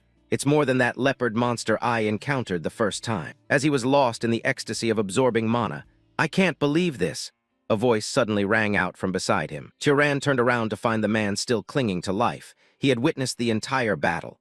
Looking at him with pure awe, the man stammered, "You're a wizard." Tyran confirmed it with a simple, "Yeah." The man immediately followed up, "Then why are you hiding your identity?" Ignoring the question, Tyran asked if any of his companions had family he could contact. A single tear rolled down the man's face as he replied, "There's no one left." As his life slowly faded away, he remembered his fallen boss and feebly whispered, "Boss." Tyran's mind drifted back to a memory of a conversation with Midden. "There's a large city nearby called Orem," Midden said, "and there you'll find a place called the library." In the memory, Tyran had asked, "A library?" Midden confirmed. "They say it has thousands of books." Midden had teased him, "The moment I say books, you finally look interested." Tyran simply replied, "Do I?" The conversation in his memory continued. "But I heard not just anyone can enter the library," Tyran had asked. "Then how do I get in?" Midden had explained the restriction. "Apparently only wizards are allowed in." In the memory, Tyran had processed this information, saying, "I see." Back to the present, the echoes of that conversation still rang in Tyran's mind. With newfound resolve, he declared, "I've made my decision." Midden asked feebly, "What do you mean by that?" Standing before 3 fresh graves he made for the fallen men, Tyran makes a promise. "I'm going to that great city you mentioned, Orem." He says the name one last time, a final farewell to the friend who set him on this new path. Midden. He walks away from the gravesite, offering one last wish for his departed friend. "I hope you're happy there." Tyran arrives in a new, larger city, where the locals whisper and stare at his disheveled appearance. He's completely taken aback by the sheer scale of his surroundings. "I'm almost embarrassed that I was shocked by the small city of Mure," he thinks to himself. He has arrived at his destination, the great city of Orem. Approaching the city gates, he joins a long line of people waiting to enter. "I didn't think there'd be this many people trying to enter the city," he muses. He observes the guards meticulously checking each person who enters and wonders, are they screening for wanted criminals? As he gets closer to the entrance, he can't help but be impressed. As expected of a great city, it's got a more established system. Suddenly, a sharp command stops him in his tracks. "Halt!" Tyran looks over his shoulder, confused. "Halt!" Tyran asks, "What is it?" One of the guards points at him with a look of disdain and says, "No entry." The guard looks him up and down with disgust. "I've never seen clothes that filthy. You should go over there and at least dust yourself off." Having found his way into the city, Tyran's eyes are drawn to a magnificent, vine-covered tower that rises high above the other buildings. Standing at its base, he looks up in reverence. So this is the library Midden talked about. He is completely in awe of the structure. It's overwhelming. It must have been built with magic, right? He approaches the front doors, which are flanked by 2 guards. "Excuse me," he says. One of them replies, "Ahem. I'm trying to enter here," Tyran explains. The guard responds coolly, "This is a library only wizards can enter." Without missing a beat, Tyran declares, "I'm a wizard." The guard is taken aback. "What?" The guard's shock quickly turns to anger. "Do you want to die for impersonating a wizard? I can't believe I'm seeing a lunatic like you. There's no way someone like you is a wizard," the guard says, reaching out to shove him. Tyran effortlessly catches the guard's hand, a faint red glow emanating from his own. The guard stops, confused. He recalls something an old acquaintance once told him. Wizards can recognize each other. By sensing the other's mana, they can even tell whether the other person is stronger than them. A sharp, menacing glint flashes in Tyran's eye. He unleashes his mana, a terrifying wave of red energy that floods the area around him. The guard immediately drops to his knees, choking under the immense pressure of Tyran's power. Gah! As the pressure subsides, the guard collapses. His partner rushes to help him, asking, "Are you all right?" The fallen guard stammers, "I am fine." Lying on the cobblestones, the guard stares up at Tyran with newfound terror. He's no ordinary wizard, he realizes. This man is at least noble class or higher. The soldier's arrogance vanished, replaced by pure terror. I am Kenya, a knight of the Volta's family," he stammered, struggling to lift his head to regain his composure and avoid bringing shame to his family name. "May I ask, which house do you belong to, sir?" Tyran turns the question back on him. "Do I have to say to enter?" Kenya immediately backpedals. "No." Kenya explains, "To use the library, you need permission from the Master of Voltas." Tyran replies, meaning, "I'll contact House Voltas," Kenya offers. Tyran agrees.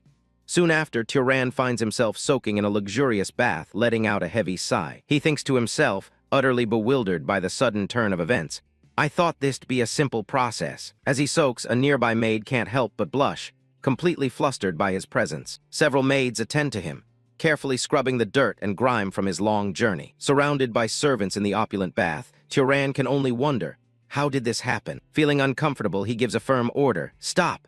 One of the maids jumps, startled. "Why, yes, sir." He asks, "Is it a problem if I wash by myself?" The head maid explains nervously, "If we fail to properly attend to an esteemed guest, we'll be punished." Tyran relents, "Do what you want." The maids are relieved, "Thank you." The scene then shifts, showing the grand estate of House Voltas. Once he's cleaned and dressed, one of the maids stares at him, completely stunned by his transformation. "Wow, amazing." Her colleague quietly asks, "What?" And the first maid gasps, covering her mouth in embarrassment. Now wearing fine clothes, Tyran turns to the maids. "Is there something on my face?" he asks, unaware of his changed appearance. The head maid bows, flustered. "I think I momentarily lost myself because of your beauty, esteemed one. Please forgive me." Tyran just smiles. "There's nothing to forgive." But the maid insists on the strict social rules. "Please don't speak to us so casually." Tyran is surprised by the rigid formality of the noble house. He thinks, "Wow, what's this?" As he waits in a grand hall, he hears footsteps approaching. A young woman with long, messy pink hair walks toward him. She eyes him with a mocking smirk. "So you're the guest who showed up looking like a beggar?" she asks. She continues her playful insults. "After washing you up and dressing you, you look like a prince." Her attendant nervously tries to quiet her. "Why, young lady? You shouldn't say that." Tyran calmly introduces himself. "I'm Tyran." The young woman grins. "I'm Azella." Azella immediately asks, "What house?" Tyran politely declines to answer. For personal reasons, it's difficult to say. His secrecy only piques her interest. "Is that so?" she says, her smile widening. "That's a shame." A mischievous thought crosses Azella's mind. Hiding who he is, she thinks. Then maybe I'll play a little prank. Deciding to test him, she suddenly unleashes an immense wave of golden energy that erupts from her body, flooding the entire hall. Surrounded by a storm of her own power, Azella stares intently at Tyran, her eyes glowing as she issues a challenge. "Show me." Tyran is caught off guard, his face a mask of shock as he's battered by her energy. Her final words hang in the air, a demand he can't easily ignore. "Your mana." Tyran stands in the center of the room, mana swirling around him like a storm. His eye glows with an intense blue light as his power peaks. A massive shockwave of mana erupts, shaking the very foundation of the hall. A guard shields the servants from the blast. As the light finally begins to fade, the energy dissipates against the ceiling, leaving a faint glow in the air. Tyran takes a deep breath, letting his magic settle back down. Nearby, a girl watches him with a satisfied smirk. Azella claps her hands, feeling the crackle of residual energy in the air. She looks Tyran over, clearly impressed by the display of raw power. Azella leans in close and playfully asks if he wants to marry her. The two stand alone on the ritual circle, the tension from the magic still lingering. Tyran just stares back, completely deadpan and a little overwhelmed. She bursts out laughing, telling him it was just a joke to see his reaction. She mentions that the seat next to her is currently empty, though. Azella heads out with a grin, leaving the guy to be escorted by the maids. Tyran watches her leave, his mind racing after that encounter. He stares into space, trying to process everything that just happened. He notices his hand is still trembling from the sheer force of their mana clash. He realizes that her power is easily on par with his, which is a sobering thought. He walks past the Volta's family crest on his way to meet the Lord. Tyran finds himself in a massive, sunlight-filled office, standing before Rug Voltas. Rug welcomes him warmly, acknowledging his status as a young noble. Turan confirms his identity and his desire to use the library. Rug warns him that there are no secret power-ups or ancient spells hidden inside. Turan tells him he's fine with that. He's just there for the knowledge. Rug grants him access and tells him to rest up before starting tomorrow. The next day, Turan stands before the Sky Library, a massive tower covered in vines. The guards bow and confirm his entry pass as a guest of the house. The heavy golden doors creak open, revealing the path inside. Turan steps through the threshold and can't help but be amazed. A giant spiral staircase winds up toward a brilliant light at the very top. Shelves upon shelves of books fill the massive, multi-level chamber. He walks into the silent hall, feeling like he's stepped into another world. A small voice greets him, making him look around. A little girl in oversized white robes pops up, introducing herself as the librarian. She says she's been ordered to explain the rules for using this place. Turan is skeptical, wondering if a kid is really the one in charge of all this. The librarian leans right into his personal space, making him feel a bit awkward. He asks if she's actually read all of these, and she says finding what people need is her specialty. She asks what he's in the mood for, maybe romance or some history. She jokes about finding him something erotic, since he's at that age, leaving him speechless. He tells her he just wants to learn the basic common sense of the world. Piles of books are scattered across the floor of the Sky Library. The librarian points Turan toward a specific section, warning him that the older archives might not suit his needs. He takes her advice and picks up a thick volume to begin his research. Turan stares at the cover of his very first book, marveling at the strange runes etched into the leather. He carefully turns the page, eager to see what kind of knowledge is hidden inside. As he starts reading, the complex text immediately draws him in. A small smile creeps onto his face as he realizes just how much there is to learn. This becomes his new routine, spending every single day buried in piles of books. He studies maps to understand the geography of the world and the different races that live in it. He learns about the customs of other wizards and how magical items are manufactured. He even reads up on ancient monsters and powerful relics from the era of the old empire. With every new piece of information, the world starts to feel a lot more vivid to him. Eventually, Rug Voltas calls him into his office, noting how well he's been using the library. The Lord reminds him that granting access was a big favor, separate from his noble treatment. Now it's time to pay it back, and Rug has a specific task for him to handle. A monster has appeared north of Orem and has been attacking travelers on the main road. Rug mentions that 4 knights were already sent to deal with it, but they were all killed and eaten. He explains that a noble needs to step in personally, but his own house is short-staffed at the moment. Turan agrees without a second thought, saying that protecting people is a wizard's responsibility. He suddenly recalled Marvin Voltas's words and wondered why the kingdom's wizards weren't exactly thrilled about getting their hands dirty with stuff like this. The situation is urgent because the monster has been blocking an important trade route for 10 days. Turan realizes Rug had this entire hunt planned before he even arrived in the city. Before long, a small army is assembled and ready to head out into the northern woods. The group marches out of the city gates, leaving the safety of the walls behind. As they walk, Azella stretches her arms, clearly annoyed with her father's request. She thinks it's ridiculous that they have to use a guest to help with a monster hunt. She clarifies that she isn't blaming Turan. She just thinks her father is making a huge fuss. Marvin tries to calm her down, suggesting that calling the Lord fussy is a bit much. She doesn't want to hear it and just tells him to drop the subject. Marvin turns to Turan and introduces himself properly, saying he's looking forward to working together. They eventually reach the outskirts of the forest where the attacks took place. Azella leads the way, wanting to finish the mission and get back to resting. Marvin leans in and asks Turan if he has any interest in his older sister. When Turan says no, Marvin looks completely relieved. Suddenly, the scouts at the front of the group call for everyone to stop. They've come across a merchant wagon that has been completely smashed to pieces. The knights look over the wreckage, trying to figure out what kind of beast could do this. Turan notices something on a broken piece of wood and leans in for a closer look. There's a massive handprint pressed into the timber, showing the creature's immense strength. He tells the group that they're looking for a monkey. Azella looks skeptical, wondering how a monkey could cause this much destruction. Turan explains that it retreated into the forest after the attack,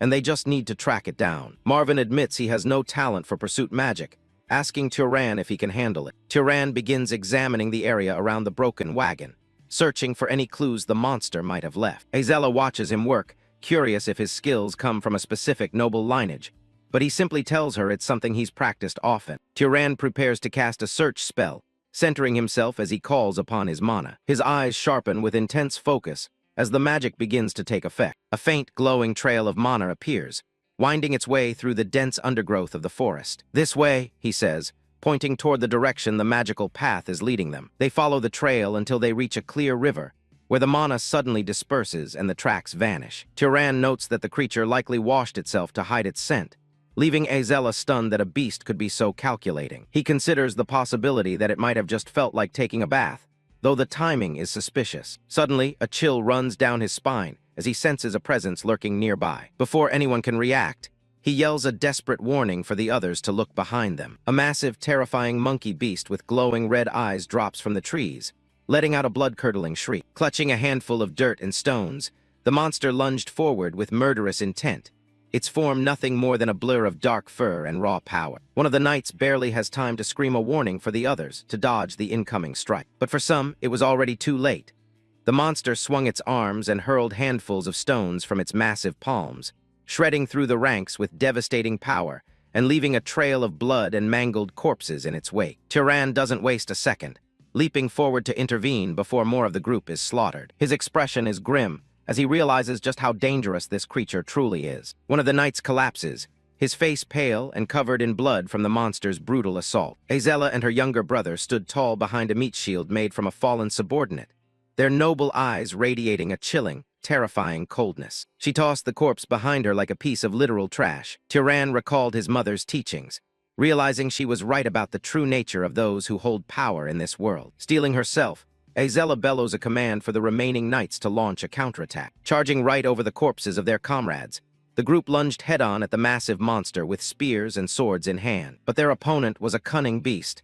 It let out a mocking shriek as it retreated, its powerful limbs carrying it away with ease. Witnessing this, our protagonist simply pulled out a sling and loaded a round into the pouch. He paid no mind to the noble siblings and the knights struggling to keep up, helplessly outmatched by the monster's superior agility as it faded into the thick foliage. Azella watches in despair, realizing they are about to lose their target and the chance to end its terror. Just as the beast is about to escape, a brilliant streak of light cuts through the canopy. A massive streak of magical energy surged from behind, streaking past the pursuing crowd and illuminating the entire forest. The magic-infused stone from the sling tore straight through the beast, leaving it screaming in agony as it was crushed by the overwhelming pressure of the spell. Marvin and Azella can only stare in absolute silence at the sheer magnitude of the power being displayed. Standing calmly in the far distance, Turan slowly lowered his hand, his sling still spinning rapidly in his grip. He looks on with a steady gaze, having ended the chase with a single, devastating move. The mutant monkey let out a roar as it struggled to crawl back up to escape,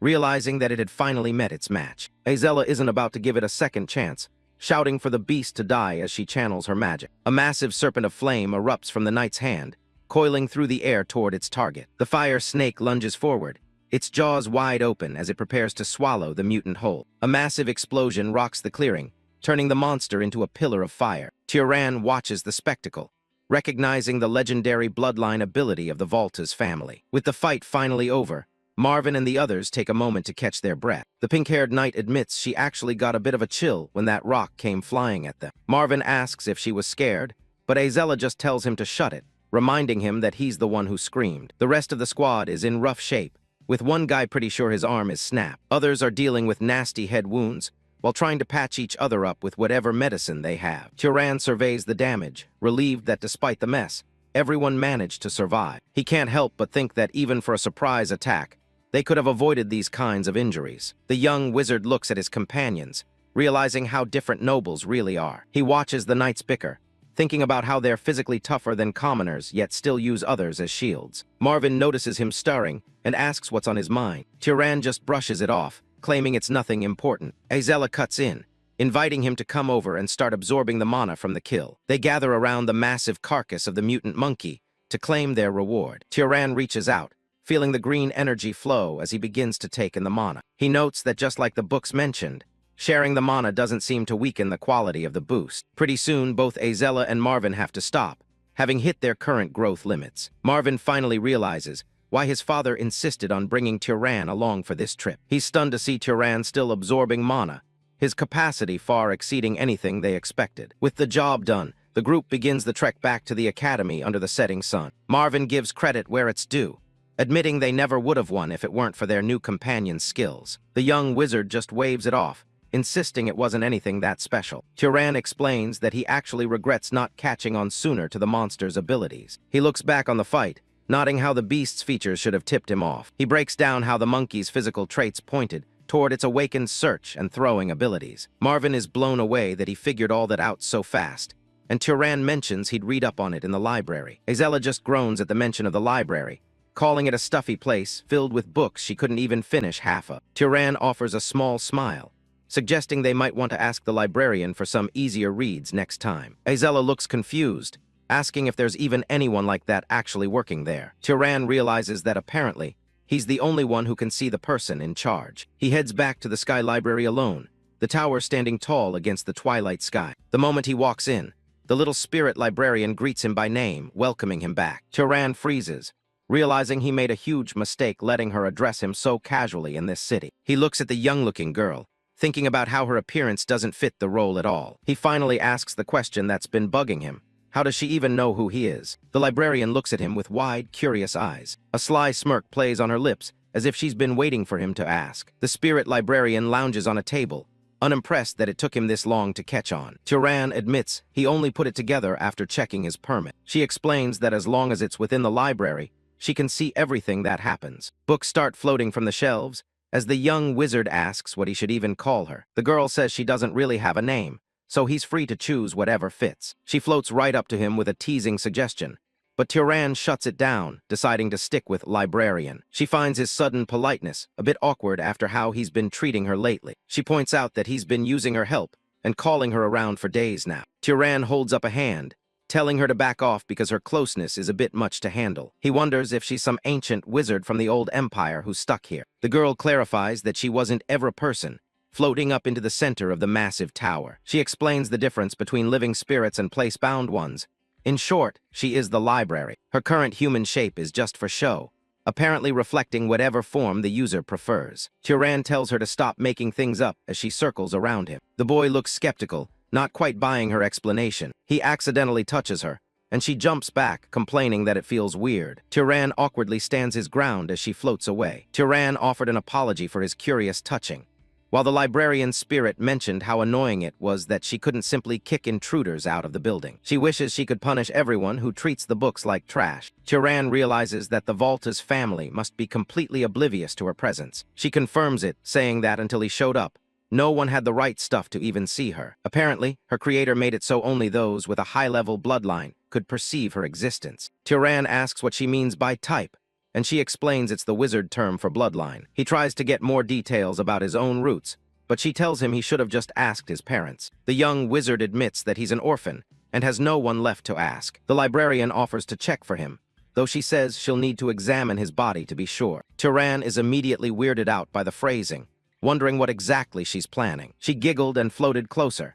Seeing that look on her face, he shivered and asked if this was really how things were supposed to go. Suddenly, her hand plunges straight into his chest, making the boy let out a terrified yell. She cheerfully declares that they're now connected, while Turan tells her to stop saying creepy things. He's surprised to find that despite how it looked, it doesn't actually hurt at all. She identifies the big chunks of his lineage as being from the pursuer and hunter lines. Suddenly, her eye widens as she realizes there's something else hidden deep inside him. Turan is stunned to hear that his bloodline is a complex mix. She explains that he's the product of two very different families. The librarian admits she doesn't know what the third part is yet, as it's still locked away. She reassures him that locked bloodlines aren't that rare, and will likely open up as he gets stronger. Turan looks down, thinking about his mother and the secrets she might have kept. He remembers her being far too educated and well-spoken to be a simple commoner. Looking back at a memory of her, he wonders if she was actually a descendant of a noble family. The wizard thanks the spirit for the info, but she begs him to stay for at least another month. Now that he knows the truth about the library spirit,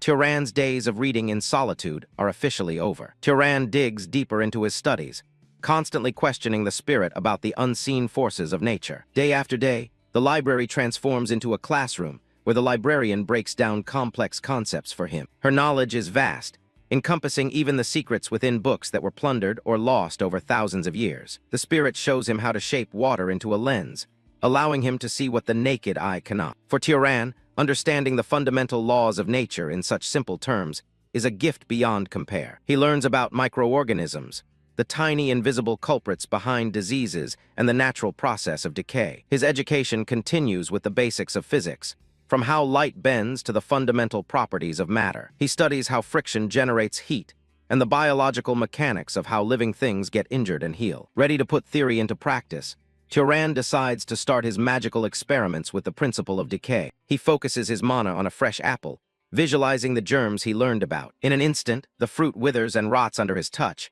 proving his new understanding of the world. He's amazed that simply knowing the underlying principles allows him to achieve massive results with very little mana. Changing how he perceives the world has sharpened his magical intuition to a whole new level. Turan muses that powerful noble houses likely keep this kind of scientific knowledge secret to maintain their dominance. The spirit listens as he concludes that monopolizing information is the reason the general level of magic has declined over time. Eventually, the time comes for Turan to leave the tower and continue his journey. The librarian is shocked, but Turan explains that the Volta's family has been dropping hints that his stay is over. Heartbroken, she bursts into tears and begs him to take her along on his adventures. She wails on the floor, clinging to his boots in a desperate attempt to stop him from leaving her alone again. He asked if she could even survive out there, while the girl turned around and promised she would take much better care of him if he just stayed in the tower. Turan gives her a flat, unimpressed refusal, knowing he can't stay cooped up forever. The spirit huffs,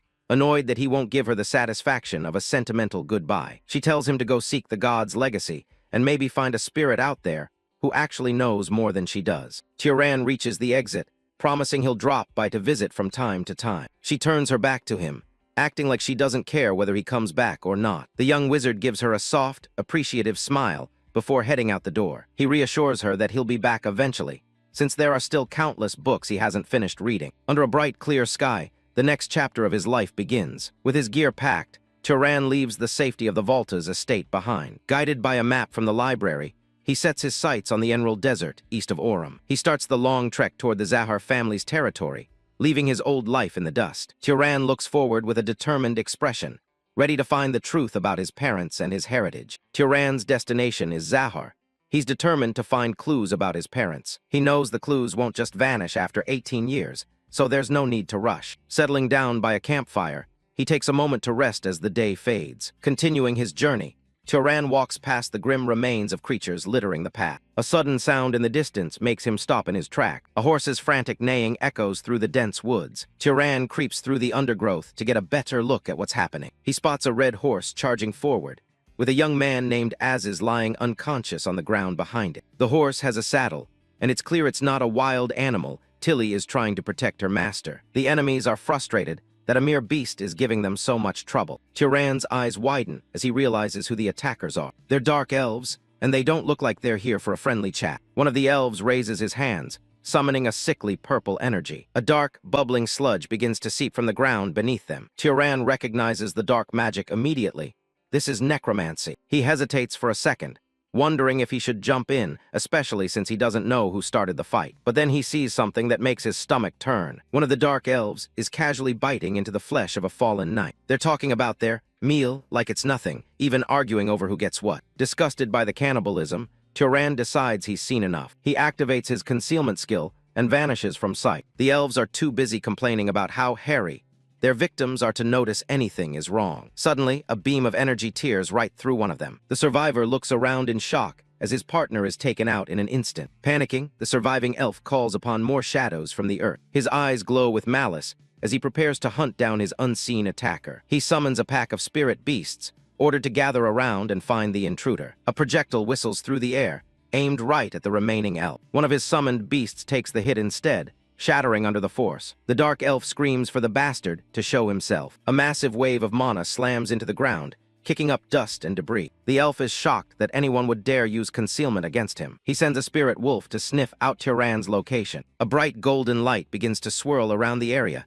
disrupting the dark magic. Turan watches from the shadows, a confident smirk playing on his lips. The elf finally catches a glimpse of his opponent. "Found you," the elf shouts, ready to tear the demon apart. He orders his beasts to charge and kill Turan where he stands. Turan doesn't flinch, his hand already glowing with intense heat. He channels his mana, molding it into a swirling vortex of flames. He unleashes a massive fire blast that lights up the entire forest. His attack swallowed the spirit beasts, but the spirit bull was far too powerful. It continued to thunder forward. Tyran is sent flying back from the force of the beast's assault. He manages to land, thinking it's a good thing he already thinned out their numbers. But he doesn't have a second to breathe before the next attack comes. A spirit wolf sinks its teeth deep into his arm, drawing blood. Tyran doesn't hesitate, delivering a powerful kick to knock the beast away. He barely has time to react, as a much larger shadow looms over him. The massive spirit bull charges with enough force to shatter stone. The impact is brutal, sending Tyran tumbling backward through the brush. He hits the ground hard, coughing up blood as his vision blurs. The spirit beasts close in, towering over the fallen wizard. The dark elf laughs, mocking Tyran for daring to kill one of his kind. Out of nowhere, Tilly charges in and delivers a heavy kick straight to the elf's head. The red horse doesn't stop there, stomping on the necromancer as he tries to scramble away. Without their master's focus, the spirit beasts falter, their forms flickering. Tilly continues her relentless assault, giving her master's savior a much-needed opening. The dark elf is furious, humiliated by a mere animal and swearing to end Tyran's life. But a sudden, blinding streak of mana cuts through the air. The beam pierces the elf, ending his threats in a spray of purple blood. His lifeless body collapses as the last of his dark mana dissipates. With the necromancer dead, his spirit summons vanish back into the shadows. Tyran lets out a long, shaky breath, the adrenaline finally starting to fade. His body hits its limit, and he drops to his knees in the dirt. For a moment, he honestly thinks he might not make it out of this forest alive. A red nose nudges his head, snapping him back to reality. Tilly stands over him, her presence strangely comforting in the dark woods. Tyran manages a weak smile, petting the horse and thanking her for the assist. Nearby, the young man who was caught in the crossfire finally starts to stir. Time passes, and the full moon hangs high over the quiet forest canopy. Aziz wakes up with a start, screaming as the memories of the attack flood back. He finds himself at a campfire, watching a stranger calmly cooking a meal. Tyran notices he's awake and offers a simple greeting. Terrified, Aziz asks who he is,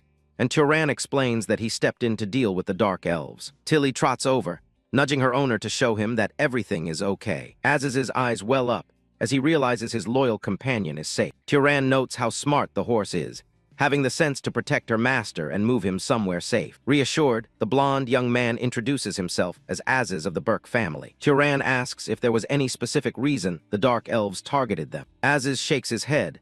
They were just traveling when they were ambushed without warning. Tears start to fall as the weight of the day's tragedy finally sinks in. Aziz struggles to find words, his grief pouring out in silent sobs. He apologizes for the display, explaining that the people killed were incredibly dear to him. Tyran asks if they were his relatives, but Aziz says they were the staff who had looked after him his whole life. Tyran looks at the young man, sensing a genuine kindness in his heart. He asks Aziz how many dark elves were in the group, concluding that the two he killed were likely all of them. Tyran closes his eyes, reaching out with his senses to explore the surrounding area for any lingering threats. The silence of the night settles over the forest, broken only by the crackle of their small fire. After finishing his mental sweep, he confirms that there are indeed no more dark elves hiding in the trees. Aziz asks if he has any pressing business, and Tyran simply replies that he is also on a journey. The blonde noble is puzzled, wondering why someone as capable as Tyran would be out here on their own. He asks if Tyran comes from a prominent family,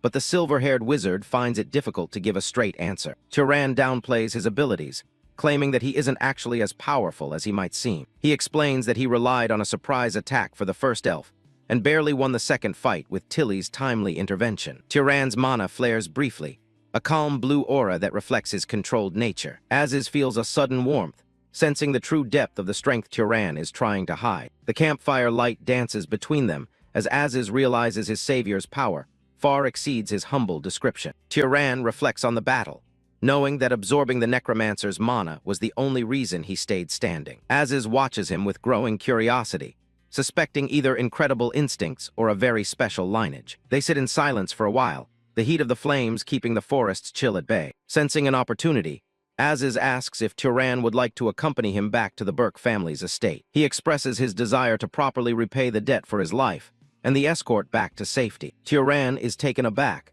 not having expected any sort of compensation for his actions. Aziz beams with pride as he explains his family's role as vassals to the great house of Arabian. He details their history as master enchantment artisans, famous for creating powerful magic artifacts over many generations. To show his gratitude, he offers to have a custom magic tool crafted specifically for Tyran's needs. Aziz and Tyran take a moment to pay their respects at a fresh grave in the forest. Aziz is still beating himself up over not being able to bring everyone back home. He turns to Turan and gives him a sincere thank you. He's just glad Turan didn't laugh at him for being emotional. Aziz admits that in his world, a noble crying over fallen soldiers is usually seen as pathetic. Turan doesn't get that logic and asks why being sad would be a bad thing. Aziz explains that it's just the way his father raised him. He was taught that mourning is a weakness, since those who die in battle supposedly go straight to the gods. According to his family, a real noble is supposed to just move on and ignore the sacrifices. Aziz looks at the grave and realizes that if strength means not caring about family,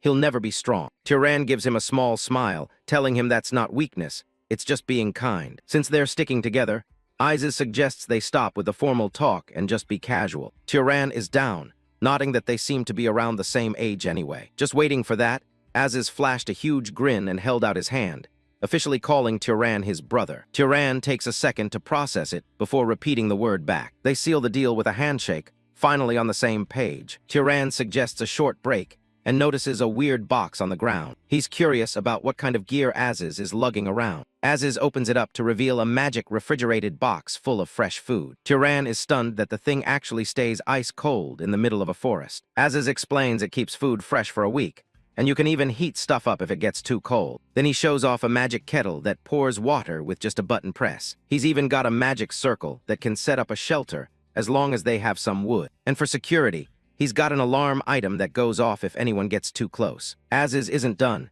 His clothes are even magic items with a self-cleaning function. Turan is speechless, since he always thought magic items were supposed to be super rare. He tells Aziz that the outfit alone is worth more than his life, but Aziz just laughs it off. The noble promises to reward him with something way better once they reach his home. Aziz is determined to make it happen, even if his family elders try to block it. He looks Turan in the eye, convinced that no item is as impressive as what Turan can do. Aziz starts counting off all the different magic types he's seen Turan use so far, from controlling animals and freezing things to levitation and liquid manipulation.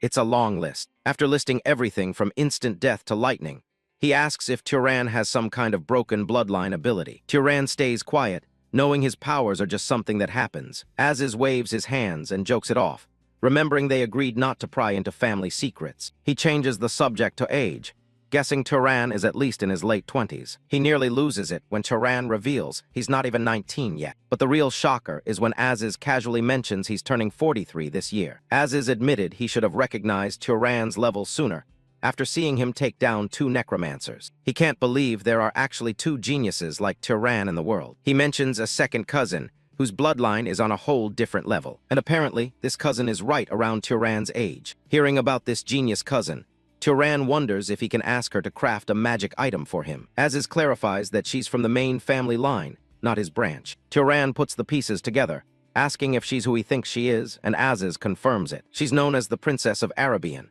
and word is she's the top candidate to lead the entire lineage one day. The two of them continue their trek across the vast plains. Aziz explains that in major mage families, the title of leader isn't just handed down to a biological child. You have to earn it. Since there are dozens of talented relatives in every generation, someone stronger than the heir is bound to pop up. But among all the patriarch's children, Mesa was born with a talent that overshadowed everyone else. In just 10 years, she's already mastered her family's unique magic and every combat style imaginable. Even though she's only 21, her raw power is already on par with the family's most senior members. She even inherited their great uncle's massive mana pool when he passed, leaving the rest of the family with just the leftovers. Turan realizes there's a good reason these great lineages stay at the top of the food chain. Aziz points toward the horizon, announcing that they've finally made it. Turan looks up, getting his first glimpse of the destination. They step through the rustling tall grass at the edge of the territory. This is the plains of Dakin, the very heart of Arabian territory. Tucked away inside is Zabalin, the massive castle and stronghold of the Burke family. As they approach the gates, a woman rushes out in a panic, calling out for her son. Aziz runs to meet her, giving his mother a massive hug. Turan watches from the side,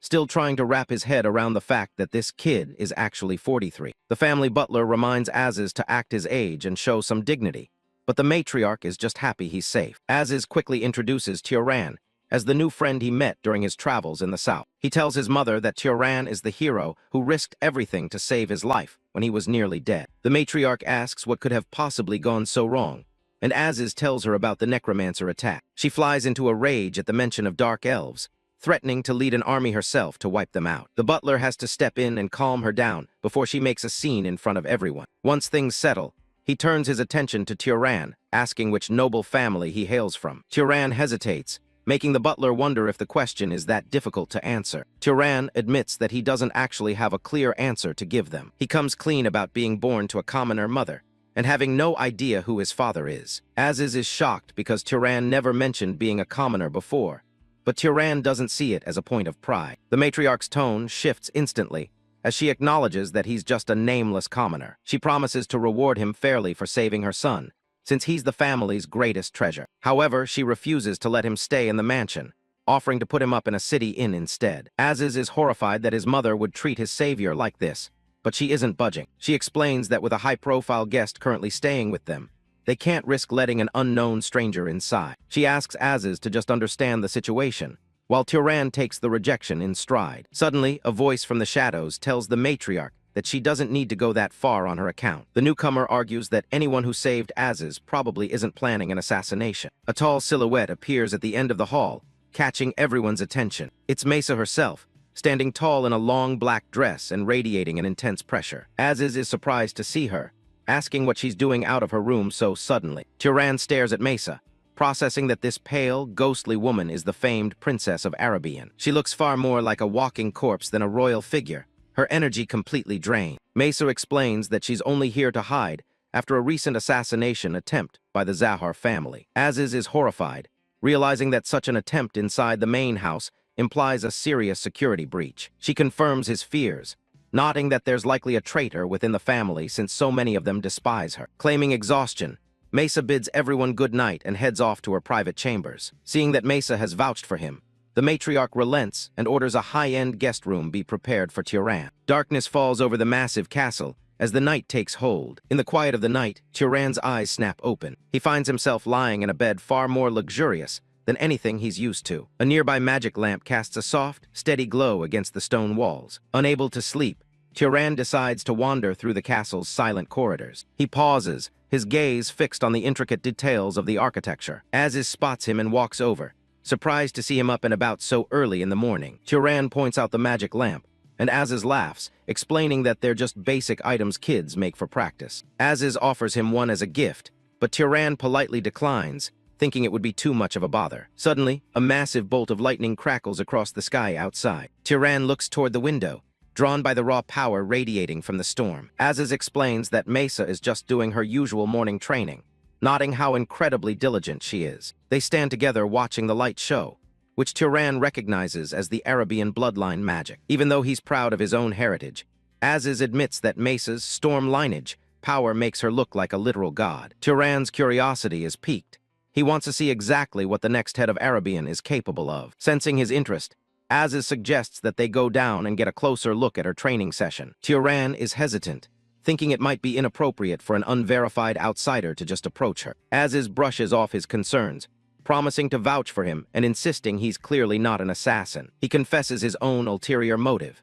He wants to see a comparison of power between Turan and his cousin. Turan realizes that Aziz's real goal is to use him as a benchmark for Mesa's strength. Aziz admits that he's still bothered by how badly she outperformed him during their childhood training. They walk out onto a terrace, where the silhouette of the princess stands against the dawn sky. Mesa senses their arrival and turns around with a startled look. She recognizes Aziz, but asks for the name of the silver-haired man standing beside him. After Turan introduces himself, she asks why they've decided to interrupt her session so suddenly. Aziz claims they were just impressed by her magic and wanted to join her for a bit. Mesa lets out a mocking laugh, reminding him of how their last joint training went. She brings up the time he spent a week failing a spell she mastered in 2 tries, which sent him running off in tears. Aziz is mortified as Turan fails to hide his amusement at the story. After snapping at Turan, Aziz hypes him up, calling him an absolute monster with talent unlike anything he's ever seen. Intrigued by the high praise, Mesa suggests a much more direct way to test that talent. She looks Turan straight in the eye and asks if he's up for a fight. Turan remains silent, carefully measuring the intense pressure she's giving off. A spark of blue magical energy flickers in Mesa's eye, signaling her readiness for combat. The air above them crackles with static as Turan looks up at the gathering storm. Above the castle, the storm reaches a fever pitch as massive bolts of lightning illuminate the dark clouds. Mesa stands at the center of the electrical discharge, her form wreathed in crackling yellow energy. The sheer magnitude of her power is terrifying, her glowing blue eyes cutting through the shadow of her silhouette. Tyran is caught in the pressure of her aura, his hair blowing back as he grits his teeth against the magical weight. His eyes widen as he takes in the full extent of the Arabian princess's lineage magic. As suddenly as it began, the storm dissipates, leaving behind a clear blue morning sky. The three of them stand on the terrace in the aftermath, the silence of the dawn replacing the roar of the thunder. Tyran is left breathless, a single bead of sweat rolling down his cheek as he recovers from the intensity. He looks toward Mesa, clearly shaken by the demonstration of power he just witnessed. Mesa looks back at him with a cold, unimpressed expression, her eyes still holding a hint of their former glow. She delivers a stinging verdict, telling Tyran that he's nowhere near the level required to face her in a real fight. Mesa doesn't think Tyran is even worth her time in a duel. Aziz agrees that his friend doesn't have the same level of raw mana as she does, but he points out that Tyran's true strength lies in how fast he masters new spells. He claims the guy is a level of genius he's never seen before. He even taunts the princess, asking if she thinks she could reach that same height. Mesa decides she's heard enough and wants to see this supposed talent for herself. Tyran suggests a simple bet. They each cast a spell the other isn't familiar with, and the fastest one wins. Aziz thinks it's a great idea and looks to Mesa for approval. She accepts, but insists on not using her innate bloodline magic to keep the playing field level. The princess steps forward, deciding to take the first shot. With a sudden crack, massive vines erupt from the ground beneath them. Aziz is caught in the crossfire as the plants spiral out of control. The vines hoist him high into the air, and Mesa asks Tyran if he's capable of replicating plant manipulation. Aziz groans as he's dangled upside down, helpless to do anything but watch. Mesa ignores him, telling the poor guy to stay put while she enjoys the show. Tyran stares up at the vines, his mind already dissecting the mechanics of the magic. He drops to one knee and touches the pavement. He explains that most mages see magic as creation, but it's really just manipulating existing phenomena. He softly whispers the command to grow. He reveals that those vines weren't created out of thin air, but forced out of dormant seeds in the soil. Tyran unleashes his own power, causing a massive cluster of vines to surge upward in an instant. The princess is left speechless by his speed and precision. Aziz can't believe his eyes as Tyran executes a high-level spell with zero effort. Mesa realizes he didn't just copy her. He completely understood the logic behind the magic. Tyran casually mentions that it was actually his first time trying that specific spell. Mesa has to admit that for once, Aziz wasn't exaggerating about his friend's potential. She concedes the point and tells Tyran it's time for him to propose his own challenge. Tyran pauses, knowing he has to be careful not to reveal his true identity with Zahar magic. He catches a glimpse of something moving in the nearby shrubbery. He reaches deep into the bushes with a calm expression. Something small and fast is rustling around in the shadows of the garden. A rat scurries out, only to be cornered by the wizard. Mesa looks disappointed, wondering if his big trick is just simple animal control. Tyran picks up the rodent, explaining that the creature is merely the ingredient he needs. His gaze turns cold as his eyes flare with a chilling blue light. A dark energy begins to coil around the rat like smoke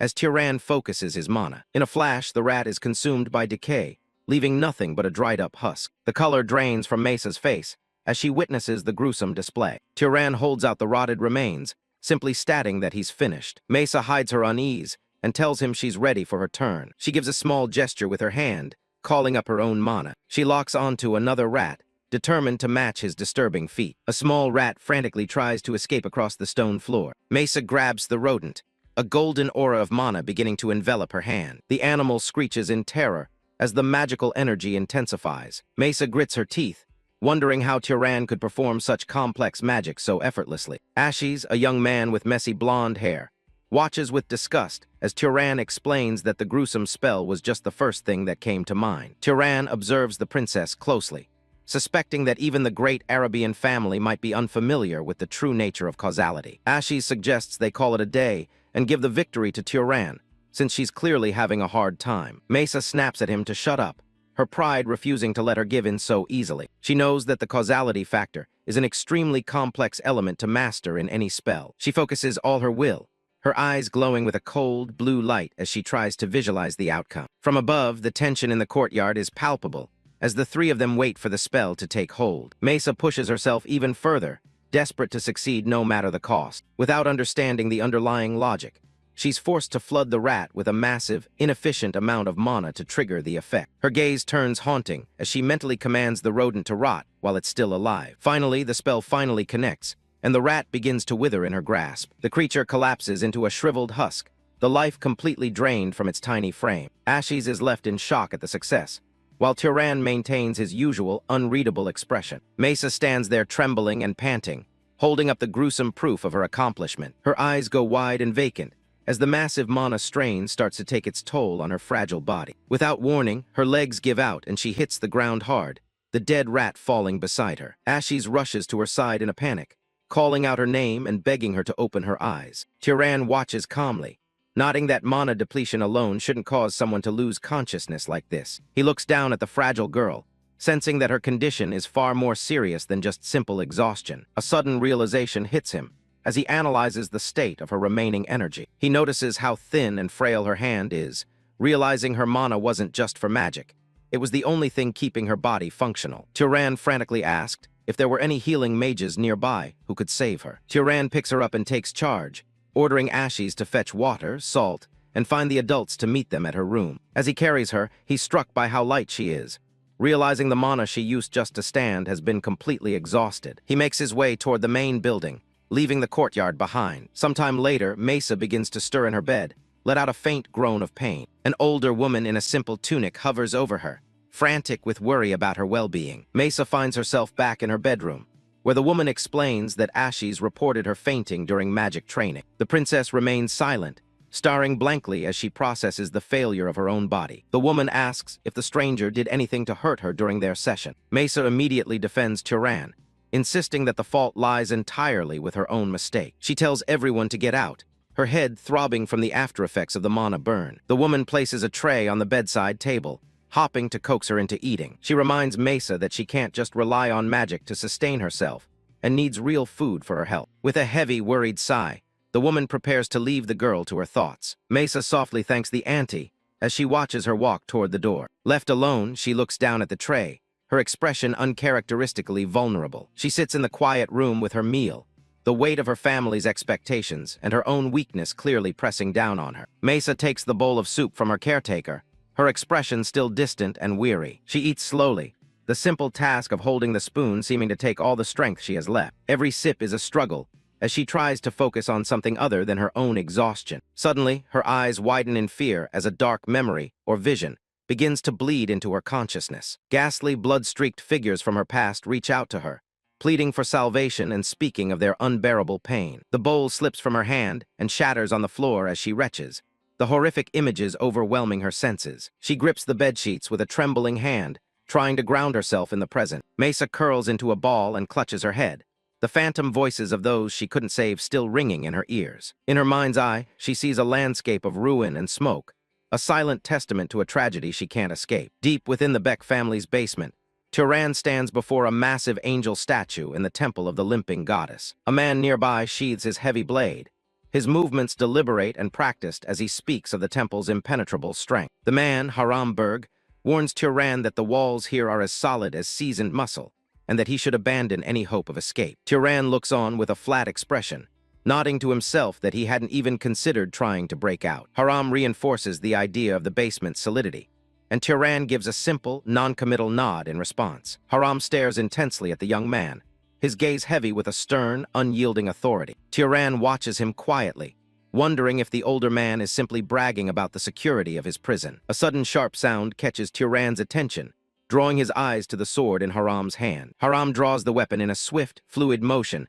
that cuts through the still air of the temple. The warrior begins a series of precise forms, his blade a silver blur against the dim light of the basement. Tyran asks what he's doing, and Haram simply replies that he is training as he continues his drill. Every movement is incredibly efficient, with not a single inch of motion wasted in the swing of the heavy blade. The sword whistles through the air, tracing perfect arcs that speak of decades of combat experience. Haram transitions from one stance to the next with terrifying speed and grace. Tyran analyzes the display, marveling at how each motion serves as the perfect setup for the next, the hallmark of a truly trained body. He continues to watch, his analytical mind breaking down the mechanics of Haram's martial skill. Tyran offers a polite apology for the interruption, but Haram dismisses it without stopping his practice. Haram stops and turns to Tyran, demanding to know what he perceived in those few moments of training. Tyran honestly admits that he found the display incredible, his eyes still fixed on the heavy sword. Haram looks at him for a moment, absorbing the praise before sheathing his weapon. He notes that most nobles dismiss martial arts as insignificant, preferring the distant safety of magic over physical combat. He continues his forms, arguing that magic is often just a crutch used by those with weak bodies who rely on cheap tricks. Tyran listened intently and then softly offered his own perspective, nodding that unless one possesses a bloodline built for war, they usually choose the efficiency of mana. Then he concluded that focusing on pure magical power is often just a pragmatic choice for the physically frail. Tyran's thoughts briefly drift to the brutal reality of trials where one must face their enemies head-on, whether they are prepared or not. Haram suddenly holds out the hilt of his sword toward the young man, surprising him. He tells Tyran to take the weapon and hold it for himself. Tyran looked skeptical, questioning why Haram would hand a weapon to a suspicious person, but the warrior seemed completely unconcerned. Haram tells him that a sword is just a piece of iron until it's wielded by a capable body, and that Tyran's weak form poses no threat. Tyran reluctantly takes the heavy blade, feeling the weight of the steel as he wonders what he's even supposed to do with it. Haram watches him closely, a look of expectation or curiosity crossing his face. In an instant, a massive surge of blue mana erupts from Tyran, the air around him crackling with power as he prepares to swing. Aziz holds the blade steady, telling Tyran that without a proper wielder, a sword is nothing more than a cold bar of iron. He watches the young man with a stern, scarred expression, emphasizing that strength comes from the body, not just the metal. Tyran studies the weapon in his own hand, taking the lesson to heart. He knows that with his current physical state, he wouldn't even be able to land a scratch on his mentor. Aziz's eyes narrow as he prepares to judge Tyran's next move. He's looking for more than just a simple swing. Tyran grits his teeth and channels his mana, a bright blue aura erupting from his body and coating the blade. He tries to substitute raw power for the physical technique he lacks. Aziz immediately barks at him, his face contorted in a shout.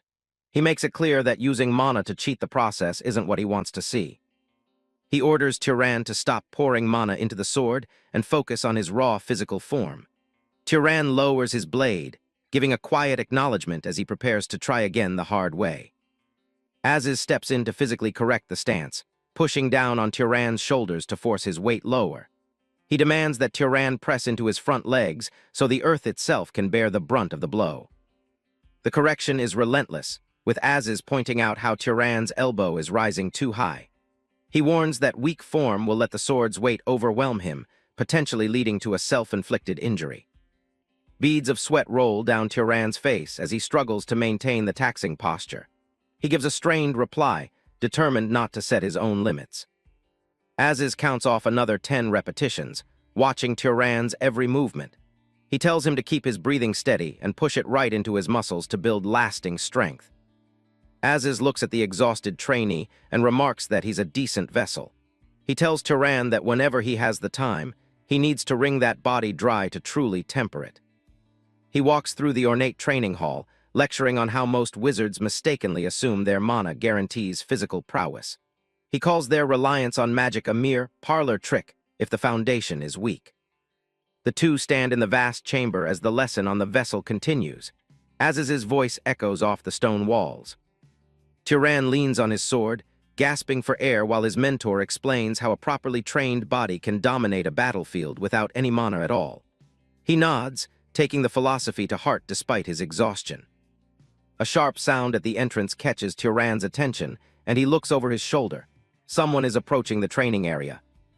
The massive doors swing open, and a figure stands silhouetted in the bright light of the courtyard.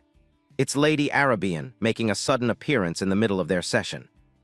She bows deeply, offering a formal apology to Tyran for whatever unforgivable thing was done to their benefactor.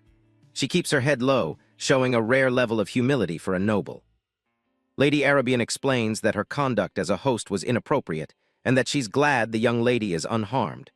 Behind her, Tyran and Aziz listen silently to her words. She mentions that Mesa wants to offer her own apology and asks if Tyran can spare some time to speak with her privately. Tyran's expression remains neutral as he considers the request. In a separate room, Mesa leans against a window sill, looking out with a detached expression. She mutters about the situation being a hassle as the wind catches her long, dark hair. Tioran enters the room, and she immediately starts her scripted apology for causing an unnecessary commotion. She tells him she heard he was trapped in the temple because of her actions. He tells her the incident was necessary and that he's just glad she's safe.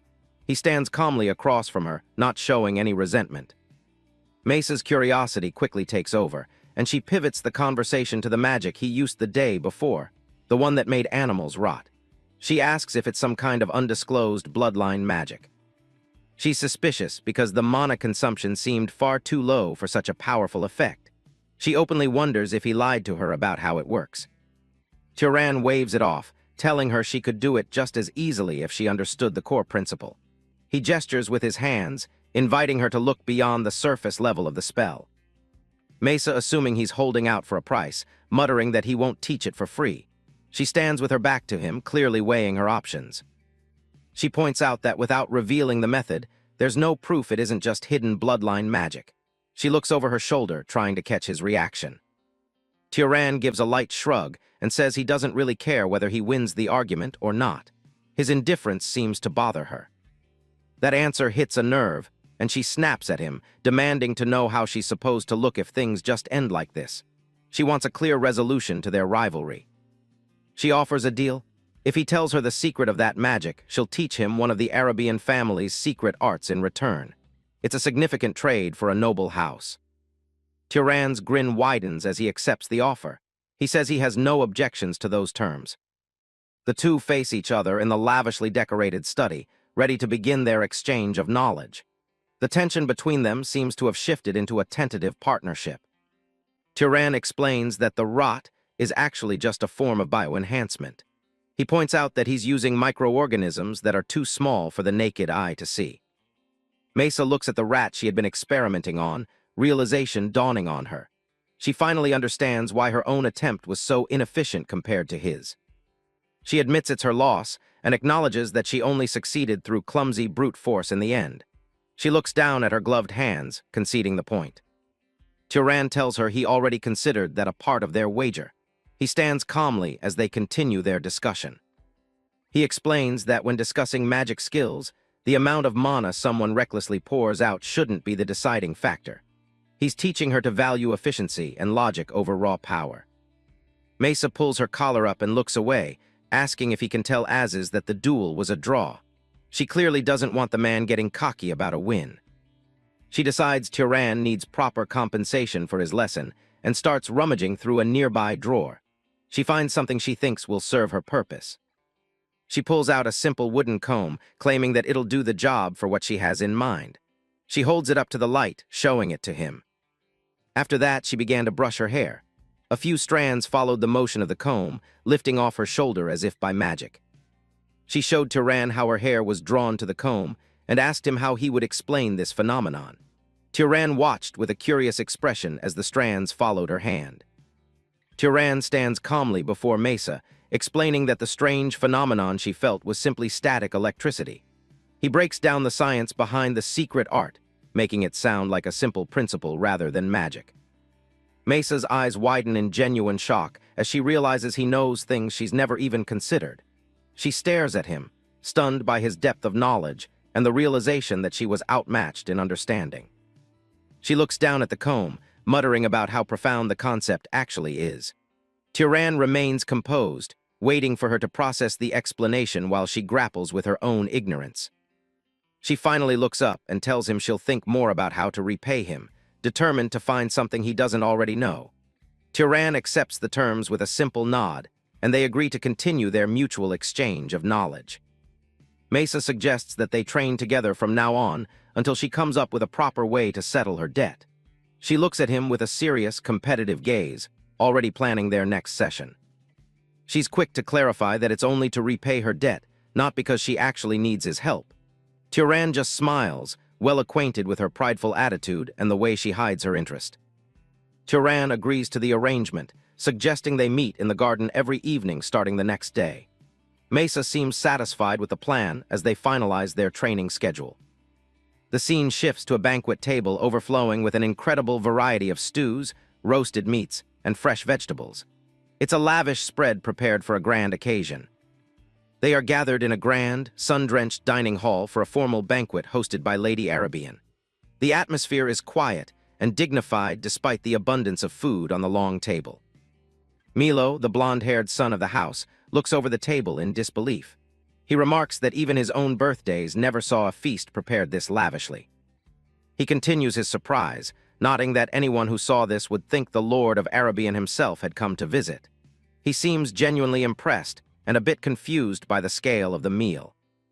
Turan senses the motive behind the hospitality, realizing there's no way this is just an ordinary meal. Lady Arabian tells Milo to be quiet, maintaining her composed demeanor as she looks toward Turan. Lady Arabian brings the conversation back to their earlier discussion about a reward. She mentions that her son promised a powerful magic tool as the price for his own life.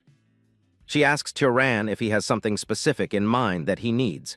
He takes a moment to consider the offer, his expression thoughtful. He tells them he wants something focused on defense. He looks around the table, explaining his reasoning to the group with a calm voice. He points out that while it's easy to harm others with magic, protecting oneself is a much harder task. He specifically requests an item that can guard against surprise attacks. Lady Arabian notes that he's made similar items before, and it shouldn't be difficult. However, he admits they don't have anything ready to hand over right now. Milo asks if he may be the one to make it for Turan. Lady Arabian warns him to stop if he's not planning on dragging their house's honor through the mud. Haram Berg, sitting across from him, confidently declaring that he will be the one to create the tool. He explains that he just finished a commission from the main house and has plenty of spare time. Lady Arabian looks at her son, questioning his methods. She emphasizes that for surprise attacks, the item must be something Turan can carry at all times. Haram explains his plan to embed mana into a piece of jewelry like a ring or a necklace. He wants to draw out their guardian bloodline's defensive power. Haram Berg notes that Milo is already a skilled wizard who isn't far behind his own level. Milo sits there with a serious expression, taking the responsibility seriously. He adds that a magic tool made by the head wizard of an enchanter bloodline is a significant gift, especially one that takes a full month to craft. The gravity of the offer is clear to everyone at the table. Turan starts to worry that the gift is a bit excessive for what he did. Lady Arabian quickly dismisses his concern, asking if he thinks her son's life is worth so little. She tells Turan he must stay as a guest at their house for the next month while the tool is being prepared. She invites him to make himself at home and stay as long as he likes. Later, Milo notes that his mother has taken quite a liking to him. They look out over the sunlit roofs of the city together from a high vantage point. Milo mentions that he spoke more about Turan with his mother before they went to bed the previous night. The two of them walk through the busy streets of the city marketplace. Milo tells Turan that his magic talent is on par with Mesa's, and he's impressed that Turan never neglects his physical training. He seems to genuinely respect Turan's discipline. He admits that his mother originally wanted to stop looking down on him as just a wandering noble without any backing. She's clearly reevaluating his worth. Turan realizes that it sounds like Lady Arabian is trying to recruit him into her house. He looks at Milo, seeing the truth in the young man's words. Milo explains his mother's tactic of giving generously to put someone in debt before introducing them to social temptations. He smiles, well acquainted with her recruitment strategies. He looks up with a mischievous grin, mentioning that several adults in the house were brought in exactly like that. Turan finds the whole situation a bit troubling as he listens to the family's secrets. Milo tells him not to worry too much, as the magic tool is just a way to buy his favor. He clarifies that Turan won't be forced into anything he doesn't want, even if he accepts the gift. Milo defends his mother's methods, saying she isn't lacking in refinement. Turan just gives a small wave, seemingly overwhelmed by the family's complex social games. Milo asks if Turan has anything else planned for the rest of the day. They stop in the middle of the street to talk. Turan mentions that he promised to train with Mesa in the evening, but wonders why Milo is asking. He looks at his companion with a neutral expression. Milo realizes they still have a significant amount of time before the sun sets. His eyes light up as a new idea comes to him. Milo slings an arm around Turan's shoulder, insisting that he come on patrol with him instead. He promises that Zavillan has plenty of things to enjoy, even if it isn't the capital. He teases Turan, asking if he really intended to spend the whole day holed up in a corner training magic. He seems determined to show him a good time. Turan's expression is blank as he admits that was exactly his plan. He doesn't seem particularly interested in the local entertainment. Milo drags the reluctant Turan through the city streets, telling him that life is too short not to enjoy it. Turan is pulled along, looking like he'd rather be anywhere else. The scene shifts to a spinning roulette wheel in one of the city's entertainment districts.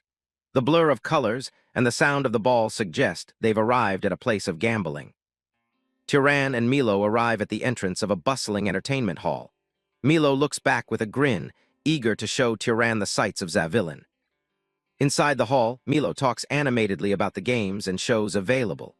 Turan looks around with a neutral expression, unimpressed by the gambling and noise.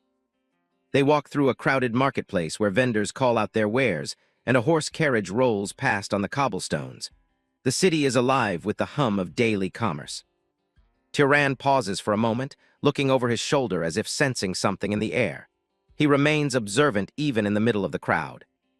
He stops in front of a wall covered in notices and wanted posters. His eyes fix on one particular sheet that stands out from the rest. A close-up reveals his surprise as he recognizes a name or a face. The atmosphere shifts as he focuses on the bounty notice. The poster features a stern profile of a man, with the name KEORN written clearly above a staggering reward amount. In a separate mental image or memory, the man from the poster is shown with an X-shaped scar on his nose and a cigarette in his mouth. He laughs with a rugged, carefree expression. The sound of clashing steel echoes as a transition to a different scene. The imagery of combat fills the air. On a theater stage, actors recreate a battle from the year 2195. The narrator's voice explains how the warriors of Arabian ventured into the demon desert. The play depicts the knight Kjorn defeating an enemy with divine help after a brutal struggle. The actors move with exaggerated, heroic gestures. In the audience, Milo claps enthusiastically, thoroughly enjoying the performance. Turan sits beside him, his hands folded as he watches with a thoughtful, quiet interest. After the show, Milo turns to Turan and asks if he found the performance worth watching. Turan admits that it was very good, though he seems more focused on the story than the spectacle. He thinks to himself about the knight's unmatched humility as portrayed on stage. A vision of the scarred man from the poster lingers in his mind. As the sun sets over the castle of Zavillan, Turan looks at the horizon with a determined thought. He resolves to ask the real Kjorn if the stories are true if they ever meet. Later that night, Turan lies awake in bed, staring blankly at the ceiling of his guest room. The events of the day and the legend of the night occupy his thoughts. Suddenly, a hulking shadow looms over him. Aziz, the scarred warrior, looks down at Turan with a heavy, intimidating presence. Aziz asks if he's rested well enough, his voice deep and gravelly. Turan is startled by the sudden appearance and looks up from his pillow. Turan sits up and rubs his eye, still half asleep as he tries to make sense of the early morning visit. Aziz tells him it's time for toughening and orders him to follow. He stands by the bed, waiting for Turan to move. He explains that the body doesn't get stronger by resting, but by being tempered through hardship. He speaks with the authority of a seasoned fighter. Turan doesn't argue, simply getting out of bed and preparing himself for whatever training is ahead. He looks toward Aziz with a steady gaze, deciding that he'll gain more through this training than he would by just playing around with Milo. Just as they are about to leave, the door bursts open and Milo rushes in. He's full of energy, excited to tell Turan about a new performance he heard about. Milo's excitement vanishes instantly when he sees Aziz. He recoils in terror, shouting out in surprise at the sight of his uncle. Aziz informs Milo that they are heading to training and suggests that he should come along to temper his weak body. Milo freezes, looking like he's seen a ghost. Without a second thought, Milo turns and sprints out of the room, yelling that he hasn't fully recovered yet. He disappears down the hallway in a panic. Turan watches him go, completely baffled by the reaction. He wonders why Milo is so terrified of a little physical training. The training begins in earnest, and Turan is soon drenched in sweat. His face is a mask of intense concentration and strain as he pushes his limits. In the training hall, Az's watches with crossed arms as Turan performs push-ups. A massive set of iron weights is balanced precariously on Turan's back. Turan groans under the immense pressure, his muscles trembling. Az's tells him that he shouldn't yield to such a small amount of pain, claiming his mind is being dominated by his weakness. A close-up of Turan's hand on the floor shows it shaking violently. He lets out a strained grunt as he tries to complete one more repetition. Az's finally tells him that's enough for now. He looks down at the exhausted young man with a neutral, evaluative gaze. Turan collapses onto his back, gasping for air as the weight is removed. He's completely spent, his chest heaving with every breath. Az asks if the workout was tiring. Turan can only manage a weak yes, while lying flat on the ground. Az notes that Turan should count himself lucky for being a wizard, since he only has to do this once. Turan looks up, curious about the difference. Turan pulls himself into a sitting position as Az explains the mechanics of mana and the body. He says that an ordinary person's body will weaken again after training if it's not constantly maintained. He explains that wizards have mana to maintain their bodies in optimal condition once they've been tempered. He describes it as forging the body into steel that doesn't weaken. Az lets out a small, almost predatory smile, telling Turan that he must be fully rested now after that brief explanation.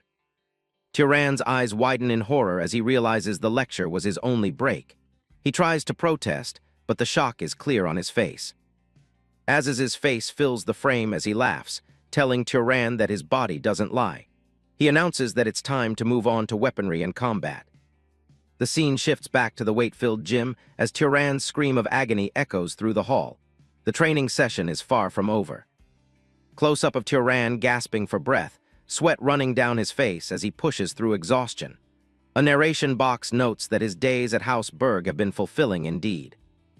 In a training hall, Turan and Az spar with wooden swords, the sounds of their impacts echoing.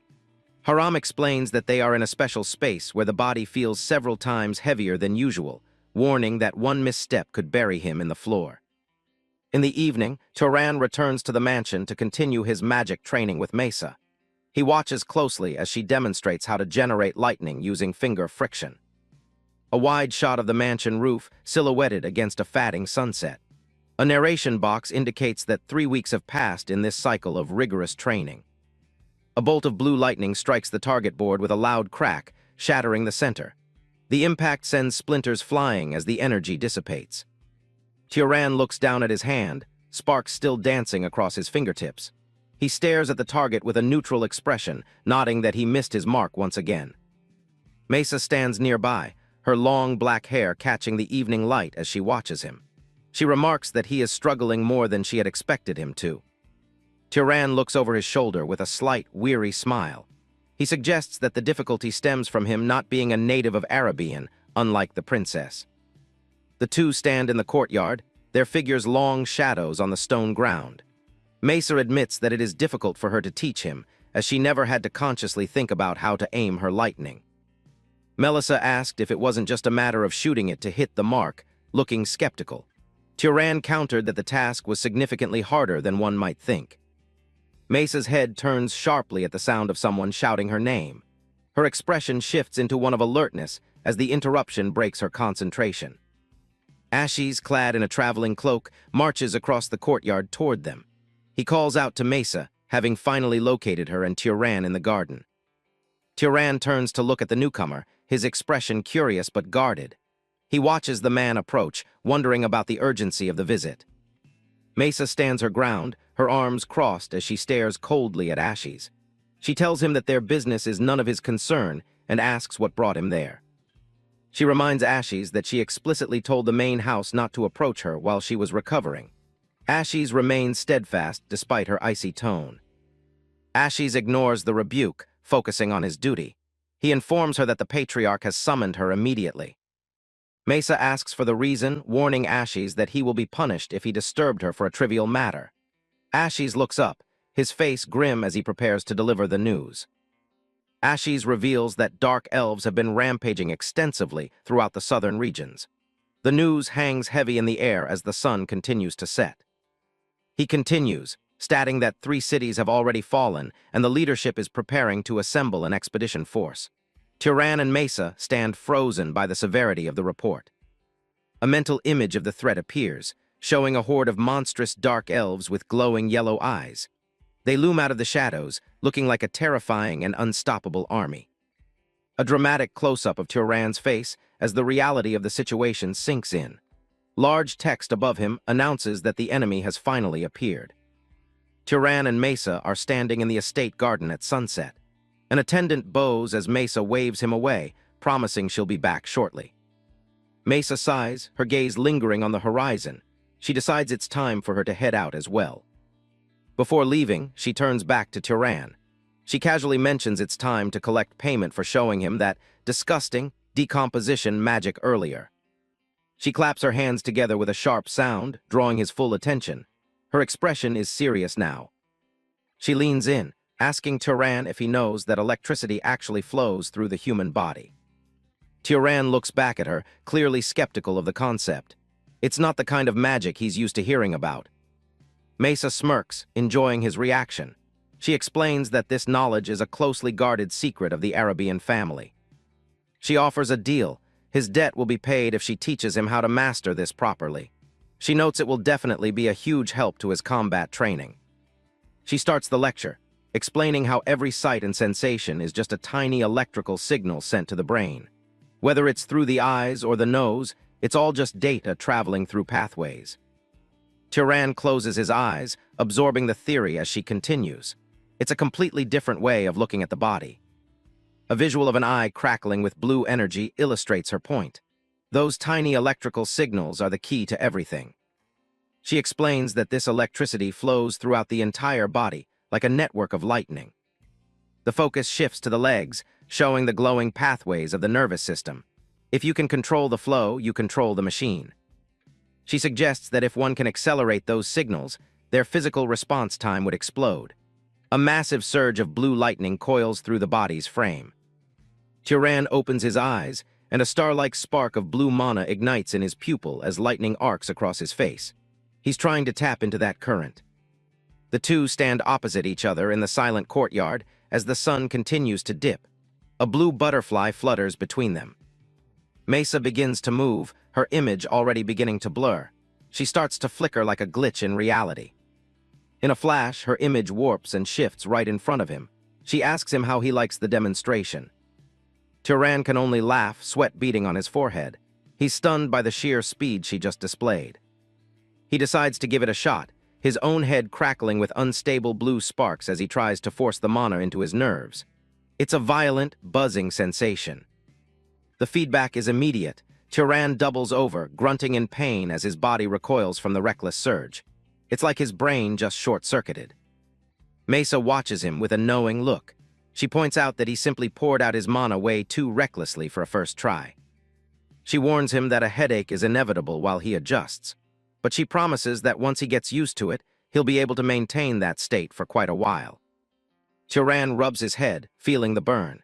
He realizes this technique is far more valuable than anything he could have given her in return.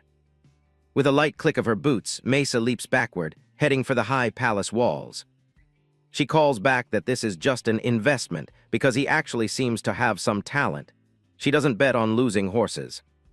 Turan watches from below as she effortlessly vaults into the air, a trail of white wind behind her. She warns him that if he learns an even more incredible spell in the future, she'll collect it all back, along with his debt for today. He's left standing alone, staring up at the empty sky where she vanished into the sunset. A high-pitched hawk's cry echoes through the air as the scene shifts away from the palace. A bird of prey soars high above a sprawling stone city under a clear blue sky. A few feathers drift down through the air. This is Morgan City, the bustling heart of the Dakin Plains. A massive army is lined up in the streets, looking like a black tide. The citizens are out in force, arms raised and cheering wildly. "Glory to Arabian!" echoes through the stone streets as soldiers march past. Turan stands in the crowd with the Berg family. He observes that while this is just a departure ceremony to hunt dark elves, the enthusiasm makes it feel like a victory parade. Milo's eyes light up as he spots a familiar face among the mounted soldiers. He starts waving enthusiastically, calling out to Mason in the departing ranks. The energy of the crowd is infectious. His father immediately grabbed the boy's arm, pulling him back. He sternly reminded Milo to maintain his composure and dignity as a noble of the Berg house. A booming voice cuts through the crowd's cheering. The head of the house is finally making his entrance, and the atmosphere shifts instantly. Soldiers stand at stiff attention, their boots clicking on the pavement as a powerful presence approaches through the gateway. Turan watches intently, his expression grave as he senses the overwhelming pressure radiating from the newcomer. A man in a dark tunic and flowing blue cape walks toward the front. His heavy steps echo with authority as the crowd goes silent. This is Battle Arabian, the current head of the house. His pale face and glowing blue eyes radiate a cold, overwhelming authority that commands the entire square. Turan leans over to Milo, noting that Battle Arabian looks incredibly sickly. He's so pale that Turan wonders if his health is failing him completely. Milo nods, recalling old rumors about a brutal fight between the patriarch and the head of House Zahar. He wonders if it's lingering injuries from the past or just old age catching up. Despite the whispers, Battle Arabian slowly raises his gloved hand toward the sky. The air begins to hum with static as mana starts to coalesce around him. The people in the crowd look up in absolute awe, their faces lit by a flickering golden light. They wait with bated breath for a display of the legendary Arabian power.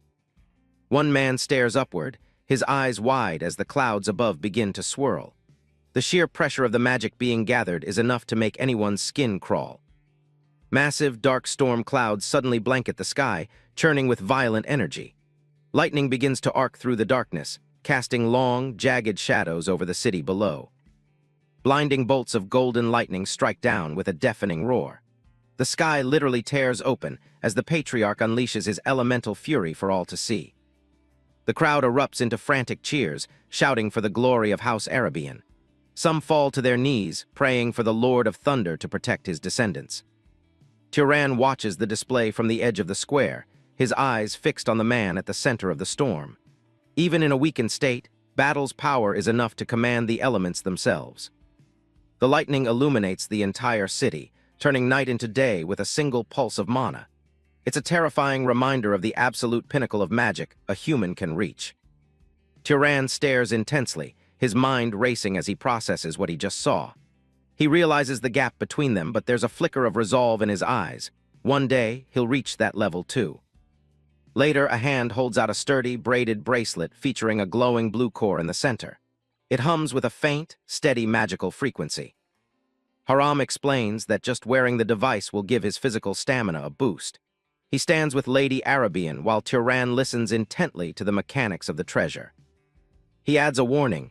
If Turan injects his own mana, the effect becomes much stronger, but it drains energy fast. It's best used as a trump card rather than something to keep active constantly. Turan takes the bracelet, turning it over in his hand with a look of genuine surprise. He recognizes that this isn't just a common tool, it's an incredible treasure. Haram notes that an item this well-made wouldn't even be common among the great houses. It's a high-tier artifact that provides a massive advantage for someone on the move. Lady Arabian steps forward, her hands folded politely as she looks at Turan. She has one last thing on her mind before he departs. She asks him directly if he has any interest in formally joining House Arabian. It's a prestigious offer that most would kill for, but her tone is calm and inviting. Turan bows his head respectfully but doesn't hesitate to decline. He explains that while he's grateful, his path currently makes settling down in one place impossible. The lady sighs softly, admitting she already heard as much from Milo. She asks him to forgive an old woman's lingering attachments, acknowledging that he has his own work to do. Turan thanks her again, promising that he will never forget the hospitality he received during his stay. He assures her that the Berg family will always be his friends.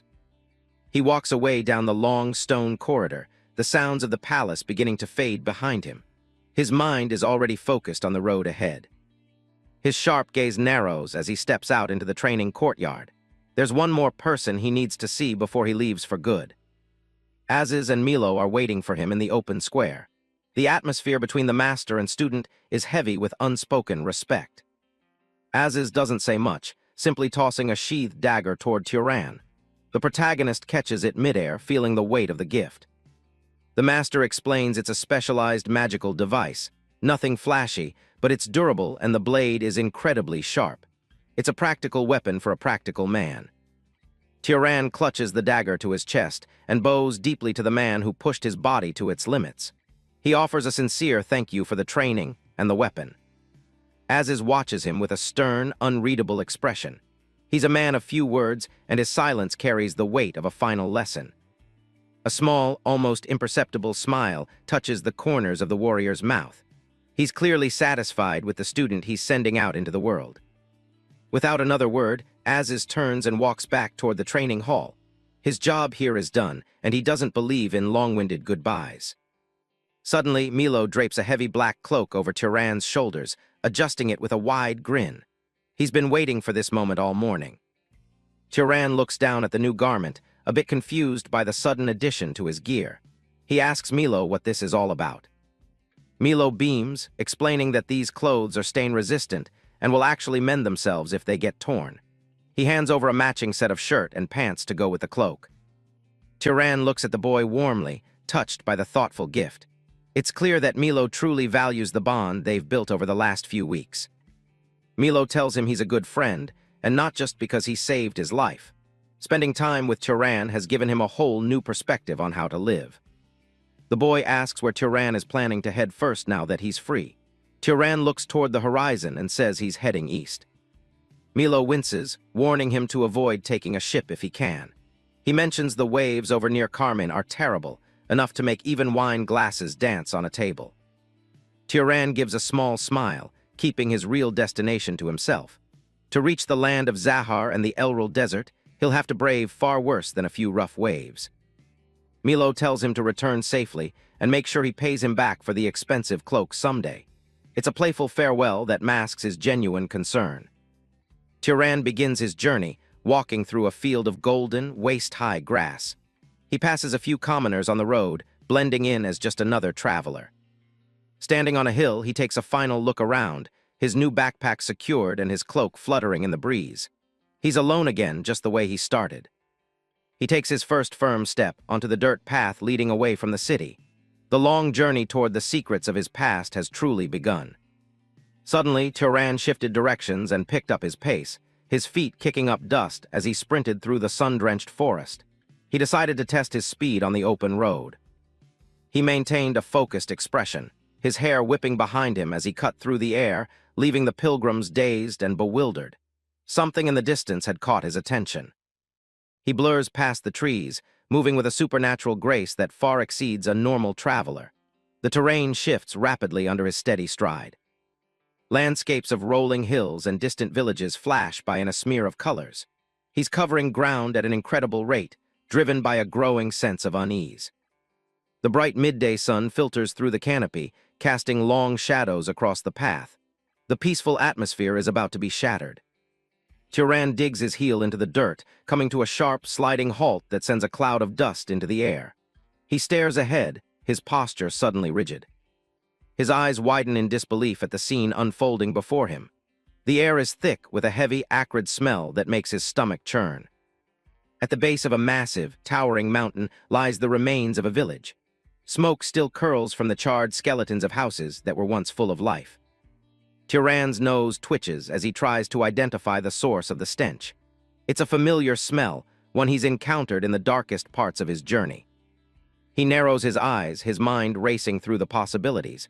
This wasn't a natural disaster. The destruction is too precise, too deliberate. He walks slowly into the clearing, the ground crunching under his boots. He realizes with a jolt that the smell isn't just wood smoke, it's the unmistakable scent of burning flesh. His gaze shifts to the center of the village, and he stops dead in his tracks. What he sees next confirms his worst fears about the nature of the attack. From above, the extent of the massacre is clear.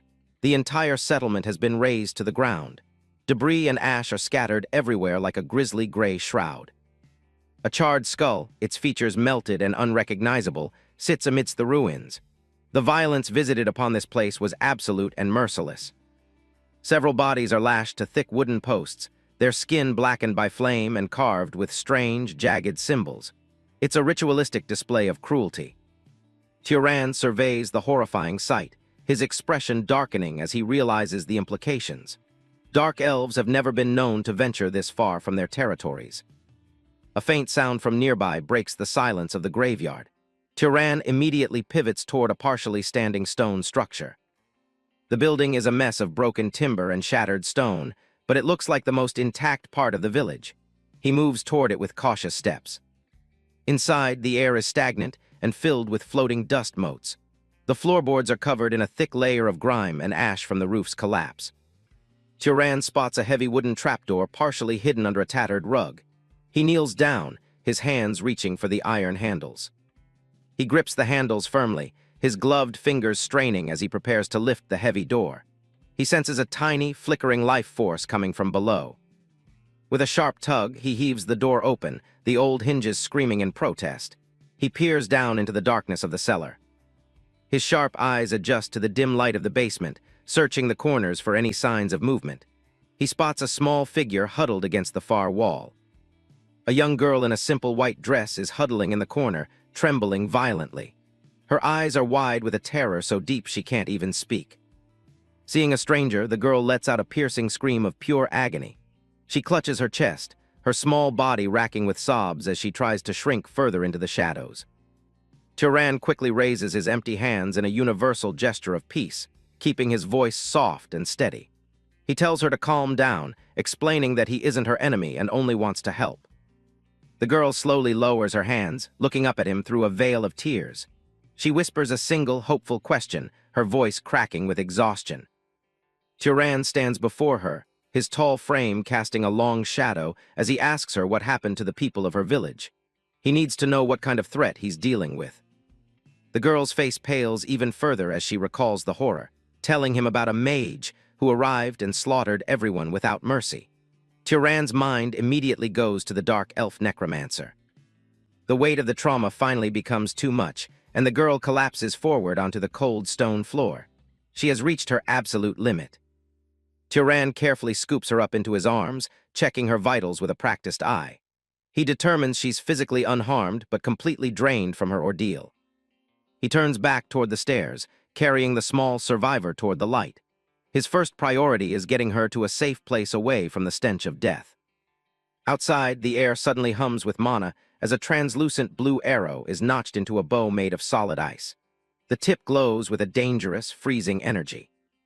Tyran's head snaps up as he hears a cold, authoritative voice declare that they've finally found him. He finds himself staring down the shaft of a magical weapon.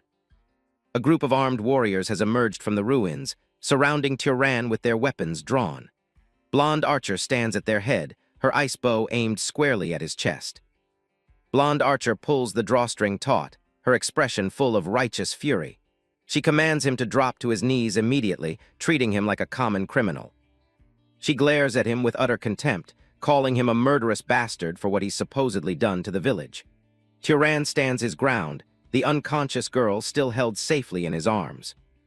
Bison and her squad surround Tyran in the ruins of the village, yelling for him to stop moving. The leader, Bison Carmen, draws a crystalline ice arrow and demands he get on his knees immediately. Tyran stands his ground, protectively holding the unconscious child as the group labels him a cold-blooded murderer. Bison is absolutely livid, convinced he's kidnapping the lone survivor after slaughtering the rest of the villagers. One of her men, Gil, is visibly trembling as he readies a massive fire arrow, his nerves clearly getting the best of him. Tyran tries to explain that it's all a misunderstanding, but the young archer is way too jumpy to listen. Gil loses his nerve and releases the shot, sending a lethal blast of magical fire right at them. A massive explosion rocks the smoldering ruins, completely engulfing the spot where Tyran was standing. Bison screams at Gil for his reckless mistake, but he can only stammer out apologies while the smoke begins to settle.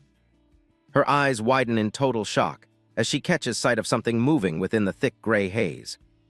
Through the debris and smoke, a steady hand reaches out toward the stunned hunters. Tyran walks out of the blast zone without a single scratch, a blue mana barrier shimmering around him and the girl. He looks down at his new bracelet, realizing he's already had to put its defensive power to the ultimate test. The hunters are completely frozen, They can't believe a human could take a magical explosion like that and just walk it off. Bison breaks out in a cold sweat, wondering if she's accidentally picked a fight with a high-tier noble wizard. Turan keeps his warning simple. He didn't do this, but if they attack again, he's going to hit back. Sensing the overwhelming gap in their strength, Bison finally lowers her bow, her suspicion turning into hesitation. In his arms, the little girl finally begins to stir, safe from the explosion thanks to his quick thinking. Turan turns to head out, seeing no point in sticking around while they're still debating whether to kill him. Bison calls out to him, identifying herself as Bison Carmen and asking for his name. He gives it to her straight, Turan. She's still skeptical, pointing out that even if he helped the kid, the evidence of him being there is hard to ignore. Turan tells her to just ask the girl when she's fully awake. She's the only one who saw the real culprit's face. Bison's expression shifts to pure shock as she realizes they have an actual witness. She urgently asks if the child really saw the monster they call the Burner. Turan stops and looks back, having never heard the name before. Bison explains that the Burner is a deranged wizard responsible for the wave of massacres in the region. For months, this rogue has been hitting remote villages, leaving nothing but ashes and charred corpses behind. Since there are never any survivors, they didn't even know if the killer was a man or a woman. All they had to go on was the name, the Burner, and the trail of devastation he left in his wake. The girl provides the first real lead. The killer was a man in a red cloak with a rough woodcutter's face. The whole group leans in, finally getting a solid description of the phantom they've been chasing for so long. Bison looks at Turan with a mix of relief and regret, realizing her group almost killed the child's only protector. She and Gil immediately bow low, offering a sincere apology for their rude behavior and for pointing weapons at him. Turan reflects on a memory of a man named Midden, a leader whose honesty and drive were often overshadowed by the envy of the nobility. He sighs and accepts the apology, knowing that at the very least, they were genuinely concerned for the child's safety. Bison gets straight to business, asking if he's planning to join the hunt and help them catch the rogue wizard. She explains they were so on edge that they attacked the first person they saw near the fresh fire, which led to the near disaster. She introduces a Sha, nodding that they have a natural-born pursuer on their side to lead the way. Turan is intrigued by the term and asks if she's from the legendary House Zahar. Bison clarifies that she's Bison Carmen of House Avicha, and these men are her loyal house vassals. She explains that a Sha is actually a descendant from a branch that mixed with Zahar noble blood generations ago. While their magic is weak, they are unmatched in search magic, a lineage her house calls the primordial bloodline. Bison shifts the focus back to the mission, making a direct request to Turan as they stand before the ruins.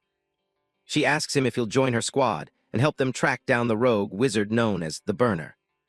She offers him the full bounty and her own share of mana, knowing he's trying to build a reputation in this land.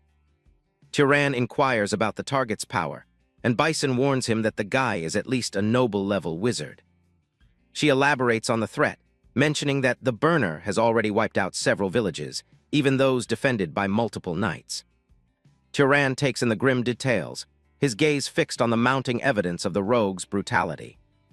He realizes this is exactly the kind of high-stakes fight he needs to keep growing, since common monsters aren't a challenge anymore. He gives his consent, and Bison lets out a smile of pure relief, glad to have his strength on their side. Before heading out, they make a detour to a nearby village to secure a safe place for the survivor girl. Turan hands over a heavy pouch of gold to a villager, providing more than enough to raise the child until she's an adult.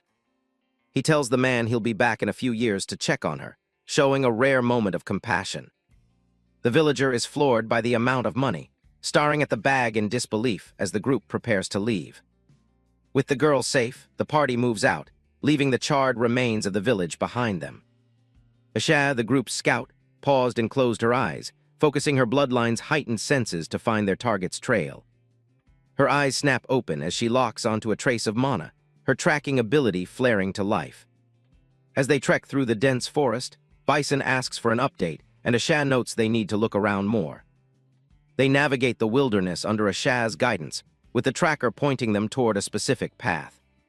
She spots clear footprints in the dirt, confirming that someone recently passed through this area. A broken branch catches her eye, another clue that their target is close and moving deeper into the woods. Asha pauses to sniff the air, her pursuer trait picking up the unmistakable scent of cold ash. She gets down low to examine the ground, and Bison asks what exactly she's managed to find. Asha reports finding footprints of an adult male that eventually led them right to the smell of burnt wood. She glances at Turan, nodding that his scent would have made him an easy target if he hadn't changed his clothes. Turan watches her work, impressed by her quiet professionalism and how efficiently she handles the hunt. Suddenly, Asha's eyes widen as she catches a fresh scent, signaling that the target is nearby. She bolts forward without warning, leaving Bison to call out for her to wait and stay with the group. They eventually reach the base of a massive, rocky cliffside deep within the mountain range. Nestled into the jagged rocks is the entrance to a dark and forbidding cave. Bison directs Turan to stay at the front with her, while the rest of the squad follows closely behind. A small orb of blue light is conjured to cut through the oppressive darkness of the cavern. The group enters the tunnel with weapons ready, their footsteps echoing softly against the damp stone. Bison peers into the gloom, whispering a question to see if anyone is lurking further inside. Asha's eyes glow with a faint blue light as she confirms there is indeed one person waiting for them. As they round a corner, they see a lone figure standing perfectly still in the middle of a large chamber. Bison's face hardens, her eyes narrowing as she realizes they've finally cornered their prey. A torch mounted on the cave wall flickers, casting long, unsettling shadows across the rocks. They find a man in a tattered red cloak standing in the light, his back turned to the group. He turns to face them, revealing a gaunt, scarred face and a manic grin as he welcomes his guests. Turan asks if this is the man they're looking for, and Asha confirms the heavy scent of ash coming off him. Bison doesn't hesitate, drawing her ice bow and aiming right at him as she demands to know if he's the murderer. The man just smiles creepily, feigning ignorance while his eyes glint with a dangerous, unstable light. Suddenly, he thrusts his hand out, and a violent wave of fire erupts from his palm, filling the cave with heat. The rogue wizard unleashes a violent explosion of fire, the force of the blast shaking the very foundation of the cave. Members of the squad are thrown back, as the cavern is engulfed in a sea of blinding, searing heat. Turan stands his ground, his bandaged hand raised to conjure a shimmering mana barrier that deflects the flames. Behind him, Bison keeps her composure, her ice bow drawn and ready as the inferno washes over their defenses. The rogue's eyes widen in disbelief as he watches his most powerful attack be nullified by a simple shield. Bison takes advantage of the opening, letting fly a massive ice arrow that cuts through the heat like a frozen spear. The flying projectile impaled the burner's leg with sickening force, spraying blood across the cavern floor. The rogue falls to his knees, the magical ice instantly beginning to freeze his flesh and hinder his movements. He glares up with a mixture of pain and manic fury, his expression twisted by his failing attempt at murder. In a final act of desperation, he slams his palm onto the ground, channeling his remaining mana into the earth. A massive hand of solid rock erupts from the cave floor, its stone fingers reaching out to crush the intruders. Turan leaps away with clinical grace, realizing the target is proficient in both pyromancy and geomancy. The giant stone construct slams down where Turan stood, sending shards of rock flying in every direction. Mid-air, the wizard twists his body, preparing a counterattack while the terrain continues to shift violently around him. The burner looks up, his face illuminated by a sudden, intense glow of blue mana from above. Turan descends like a predator, a precise beam of energy carving a deep gash through the rogue's chest and robe. The criminal screams as he struck again, his body becoming a canvas for the relentless power of Turan's magic. Without a moment's pause, Turan gathers crackling arcs of lightning between his fingers, his gaze cold and focused. A violent bolt of electricity slams into the burner, sending his body into painful convulsions as the current takes hold. The rogue's eyes roll back as he's scorched by the discharge, his manic laughter finally silenced by the overwhelming force. The massive stone hand loses its anchor and collapses into a pile of lifeless boulders, the summoner's mana completely spent. Turan lands softly and walks toward the broken man, his silver hair settled as he assesses the outcome of the fight. Bison approaches with a shaky breath, looking at the charred and battered remains of their target in awe. Tyran reaches down and retrieves a few small, dark seeds from the dirt, examining them as if they held a secret. He tells Bison he'll handle the interrogation and asks her to check on the rest of her squad for injuries. Bison agreed and wove threads of blue mana around the rogue's limbs, binding him in a magical cage to prevent any further escape. Once the man is fully restrained, Tyran uses the tip of his dagger to prod him back into consciousness. The burner groans and stirs, his head lolling as he slowly opens his eyes to the reality of his capture. He looks up at Tyran with a bloody, missing-toothed grin that is more disturbing than any threat. Tyran presses the cold steel of his knife against the rogue's throat, warning him that any attempt to use mana will be his last. The captive scoffs, asking who they are and how they managed to find a place that he thought was untouchable. He falls silent for a second, a dark shadow passing over his face as he contemplates his failed mission. Tyran doesn't tolerate the delay, sinking the blade into the man's shoulder to force a more direct response. He states coldly that mercy is a wasted concept on mass murderers, his eyes showing zero hesitation. The burner begins to ramble about a divine voice, claiming that God commanded him to burn the sinful to gain power. The villagers and Bison listen from a distance, their faces contorted with disgust at the rogue's delusional justifications. He insists that this horrific path is a secret method to gain a noble bloodline, one he believes is his destiny. He remains fixated on his goal, muttering that just a few more victims would have finalized his transformation. Bison concludes that the man is nothing more than a dangerous lunatic who has lost all touch with reality. She finds it tragic that someone would commit such atrocities for a prize that cannot be earned through blood. The wizard looks away, his thoughts turning toward the fundamental laws of growth and power in this world. A memory of the village man surfaces, reminding him that even commoners can grow strong through the standard path of hunting monsters. Another memory flashes through Tyran's mind, a smiling man with a plaid headband who once spoke of witnessing the acquisition of magical power.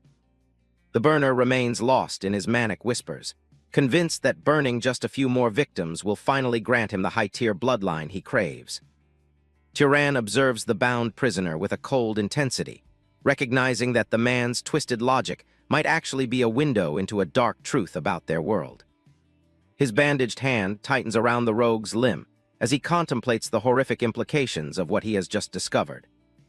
Deep in the shadows of the cavern, Tyran's silhouette looms as he comes to a chilling conclusion about the grim secrets that govern their reality. The execution is swift. A single, clean stroke cuts through the burner's throat, ending the criminal's reign of terror in an instant. The body collapses onto the cracked earth. Tyran and Bison stand with their group, watching the life drain from the man who had caused so much suffering.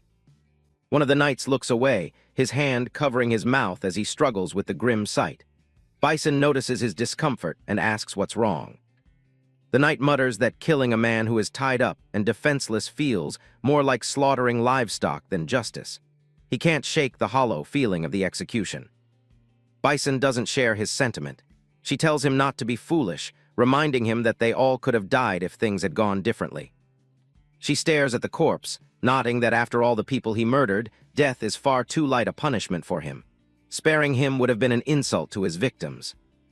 Tyran reaches down toward the ground where a small, weathered book lies near the body, his bandaged fingers close around the spine. He kneels down to examine the find. The book appears to be some kind of journal or ledger kept by the criminal. He opens it to find a detailed map of the region, marked with several red crosses. This provides the definitive evidence they need to confirm the man's identity as the burner. Something on the next page catches his eye. His expression shifts as he realizes the contents are far more complex than simple maps. The pages are filled with strange combination formulas that Tyran has never seen before. He wonders if the voice the man claimed was God provided this forbidden knowledge. Bison calls out to him, wondering what he's found. Tyran looks back at the body, his mind already moving to the next step. He decides to take what remains. Standing over the body, he prepares to use his unique ability on the fallen wizard. Threads of green mana erupt from the corpse, swirling into the air and toward Tyran's hands. He absorbs the essence, adding the dead man's power to his own. In a nearby city, an official from House Carmine, Marvin Voltas, presents a box to Bison. He congratulates her on catching such a dangerous criminal, calling her a rising star. Bison accepts the praise with a polite smile, though she remains humble about the achievement. Tyran stands silently behind her, observing the transaction. Marvin mentions their plans to continue traveling and hunting monsters for a while. The city is bustling around them as they finalize their business. He hands over a heavy bag of coins to Tyran. Tyran weighs the reward in his bandaged hand as Bison asks about his own plans. Tyran states that he is heading straight for the port city of Abacha. Bison looks surprised, realizing their paths are finally diverging. She leaned in and whispered a final warning about the secrets the burner had revealed. Tyran nodded seriously, promising not to breathe a word to anyone about those nonsensical words. Bison and her team wave as they part ways. Tyran turns his back on the group, his focus shifting toward the long journey ahead. He waves a hand in farewell without looking back. He knows there's no need to mention the lack of proof for what they learned. It would only cause unnecessary chaos. The journey takes him through the vast, rolling dunes of the desert. The wind howls across the empty sands, kicking up dust in the heat. Tyran walks alone, his backpack weighed down with supplies. He has left the mountains far behind, moving toward the humid coastal regions.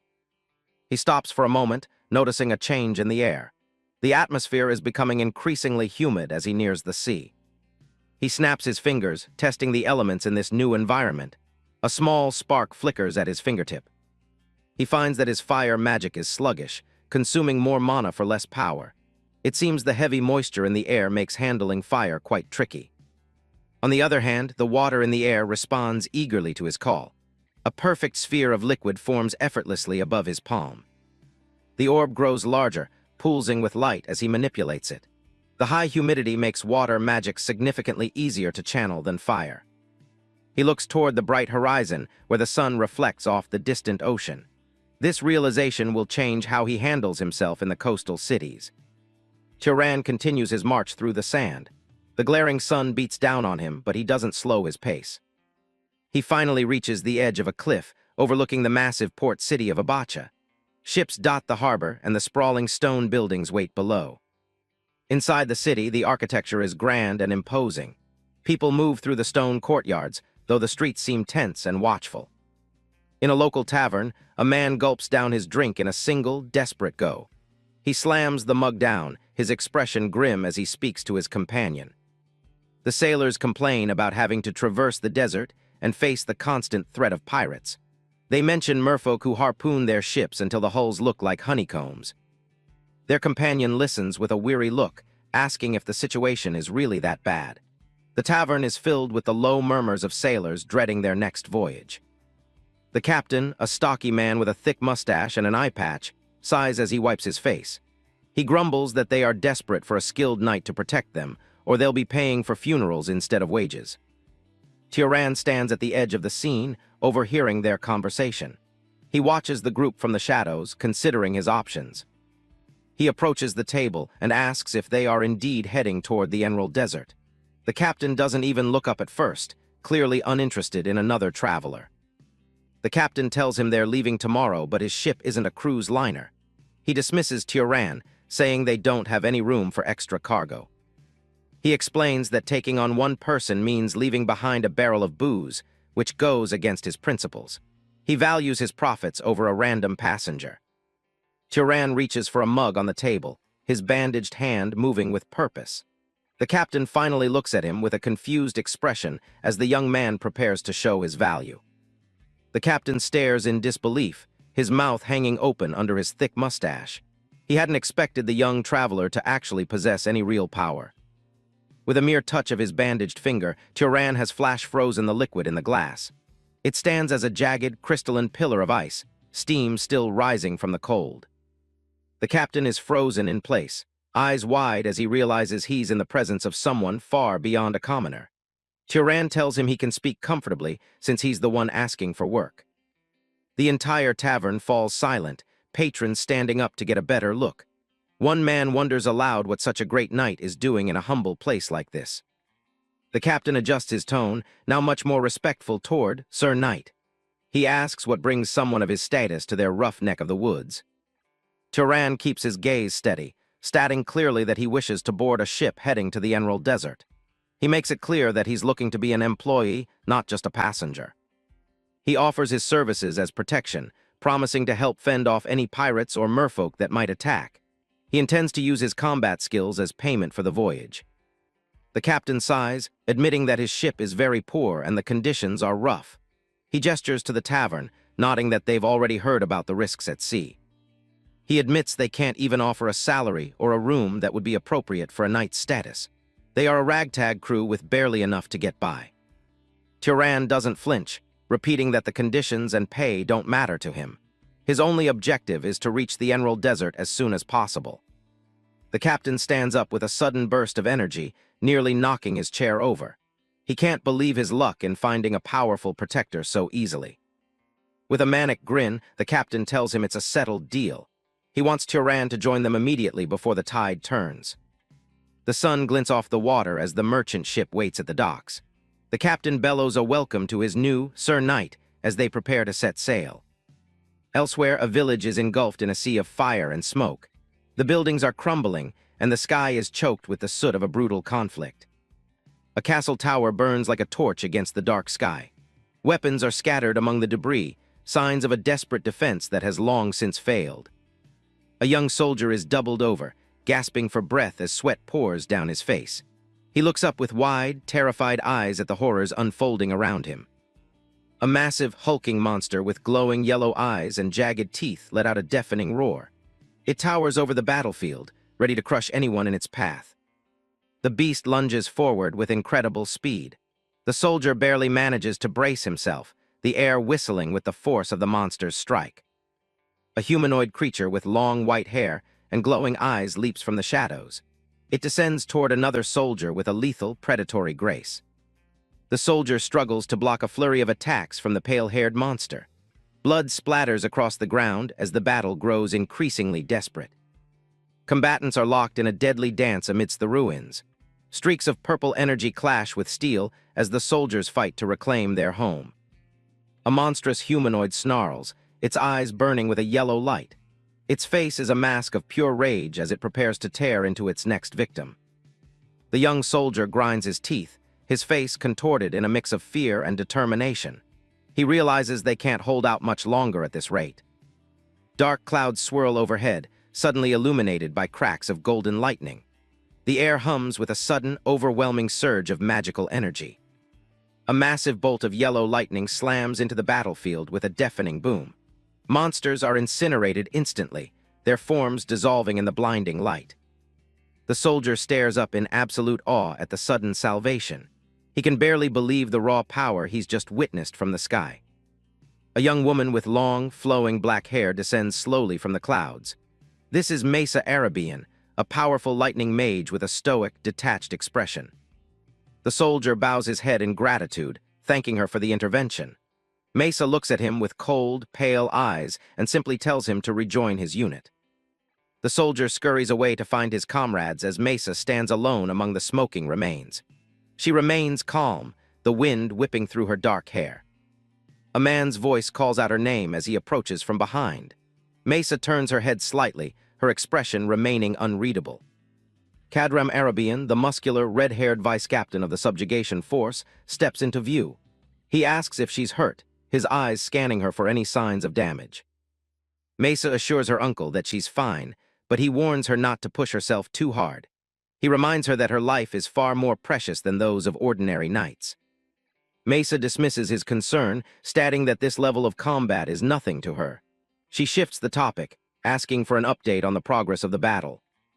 Cadram notes that the area will be reclaimed soon at this rate, though they still haven't found the enemy's tunnels. He stands with his arms crossed over his bare, muscular chest. Mesa tells him to alert her as soon as the tunnels are found, so she can deal with them herself. Her gaze is fixed on the horizon, already looking for the next threat. She takes off again, flying high into the air with a sudden burst of mana. Cadram watches her go, a small frown tugging at the corners of his mouth. Cadram clicks his tongue in annoyance, his polite facade slipping for a moment. He grumbles to himself about how insolent she has become.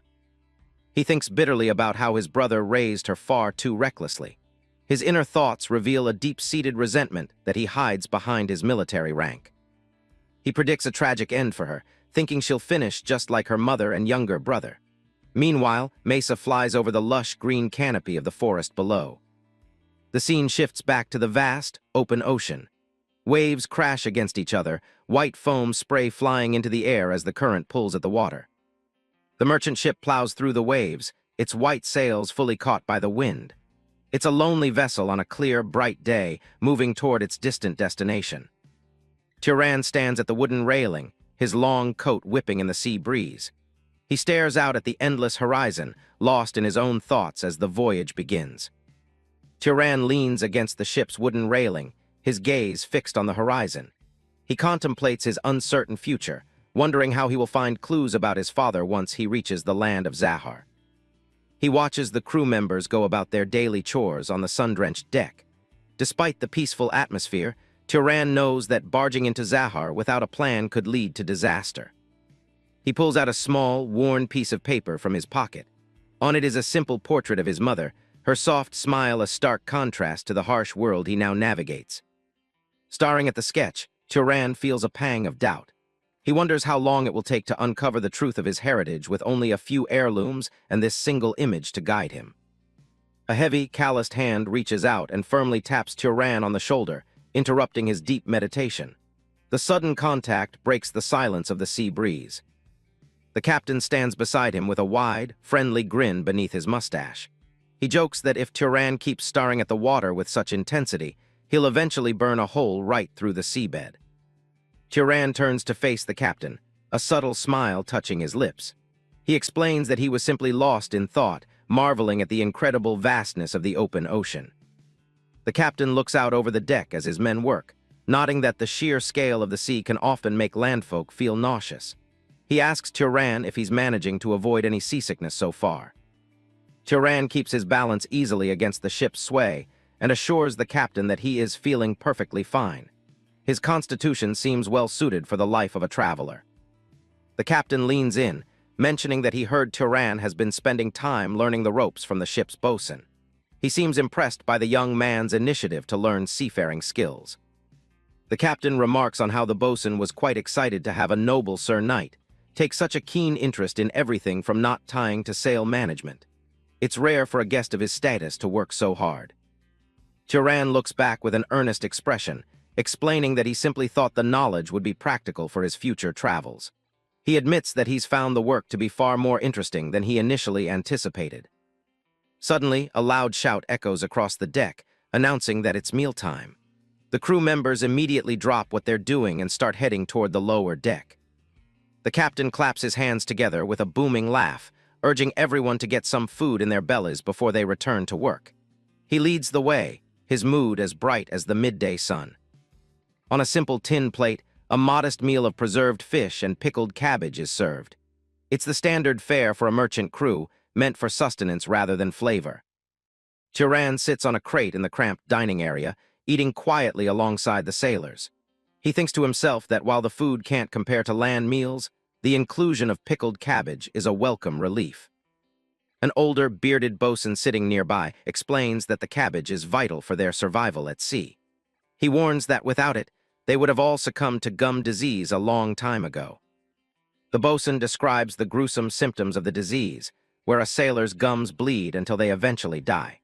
He notes that the only cure is regularly eating sour foods like the cabbage on their plates. He grins, admitting that while fresh fruit would be better, it spoils much too quickly on long voyages. The pickled cabbage might taste terrible, but it keeps the crew alive and healthy. Turan pauses with his fork, finding the piece of medical lore fascinating. He asks the bosun how such a specific remedy became common knowledge among sailors. The old man shrugs, speculating that someone must have discovered the connection long ago, and the knowledge simply spread. He adds a dark joke about how sailors used to eat merfolk raw before they knew any better. Their conversation is cut short by a frantic cry from the crow's nest. A sailor points toward the horizon, shouting that a medium-sized vessel has been spotted at 2 o'clock. High above the deck, the lookout peer through a long brass spyglass, his expression tense. Below him, the crew members start to scramble, murmuring about the possibility of pirates. Through the lens of the spyglass, a single-masted ship appears, cutting swiftly through the blue water. The lookout confirms that there is no house crest or merchant flag flying from its mast. The bosun looks up at the clear sky, a grim expression crossing his weathered face. He grumbles that things were going much too smoothly for such a nice day, and states his firm belief that the approaching ship is a pirate vessel. On the deck, the crew springs into action, opening large wooden barrels filled with an assortment of weapons.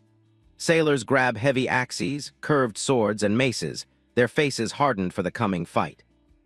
The bosun approaches the captain, asking if they should try to outrun the other vessel. He points out that the medium-sized ship is noticeably faster than their heavy merchant craft. The captain notes that if they are chased for too long, they will eventually be caught anyway. He suggests that their best chance might be docking at a nearby island if the wind stays in their favor. The captain presses the spyglass to his eye, his brow furrowed as he assesses the distance and speed of the hostile ship. He remains silent for a long moment, calculating their odds. Lowering the glass, the captain turns his attention to Turan, who stands calmly by the railing. He asks the young man if he'll be all right in the heat of a real naval battle.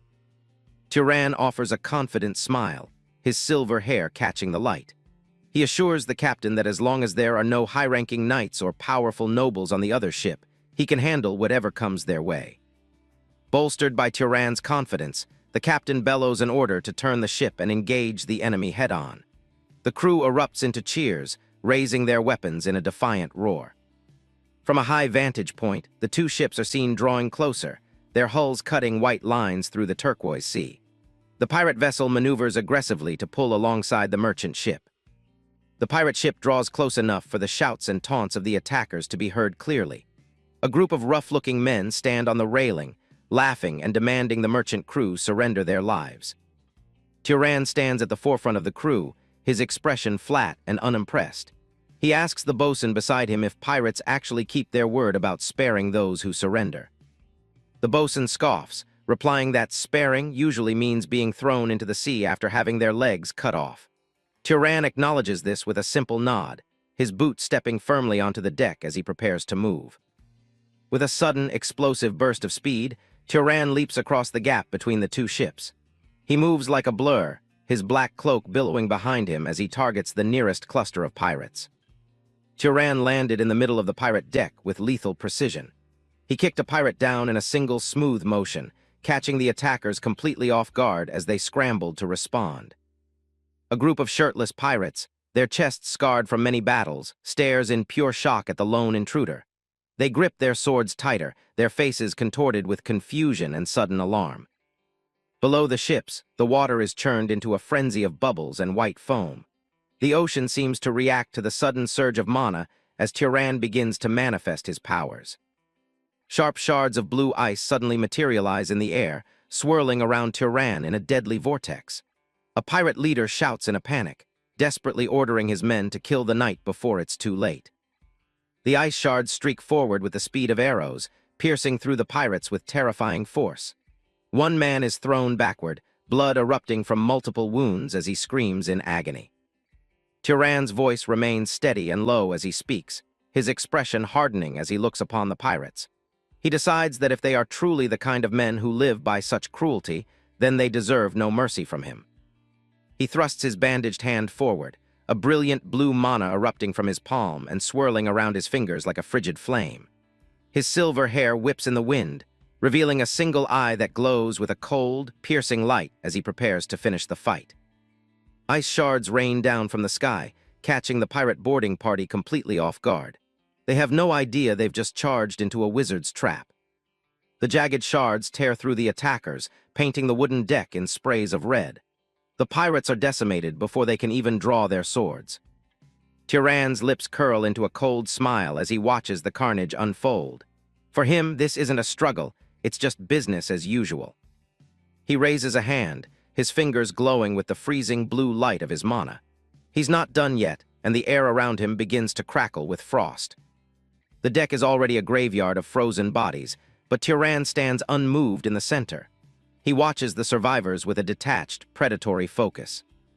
The remaining pirates try to rally, shouting for their lives as they realize the monster they've boarded. They know if they don't kill him now, none of them are making it off this ship. They surround the wizard, weapons drawn, but he just stands there, unbothered by their numbers.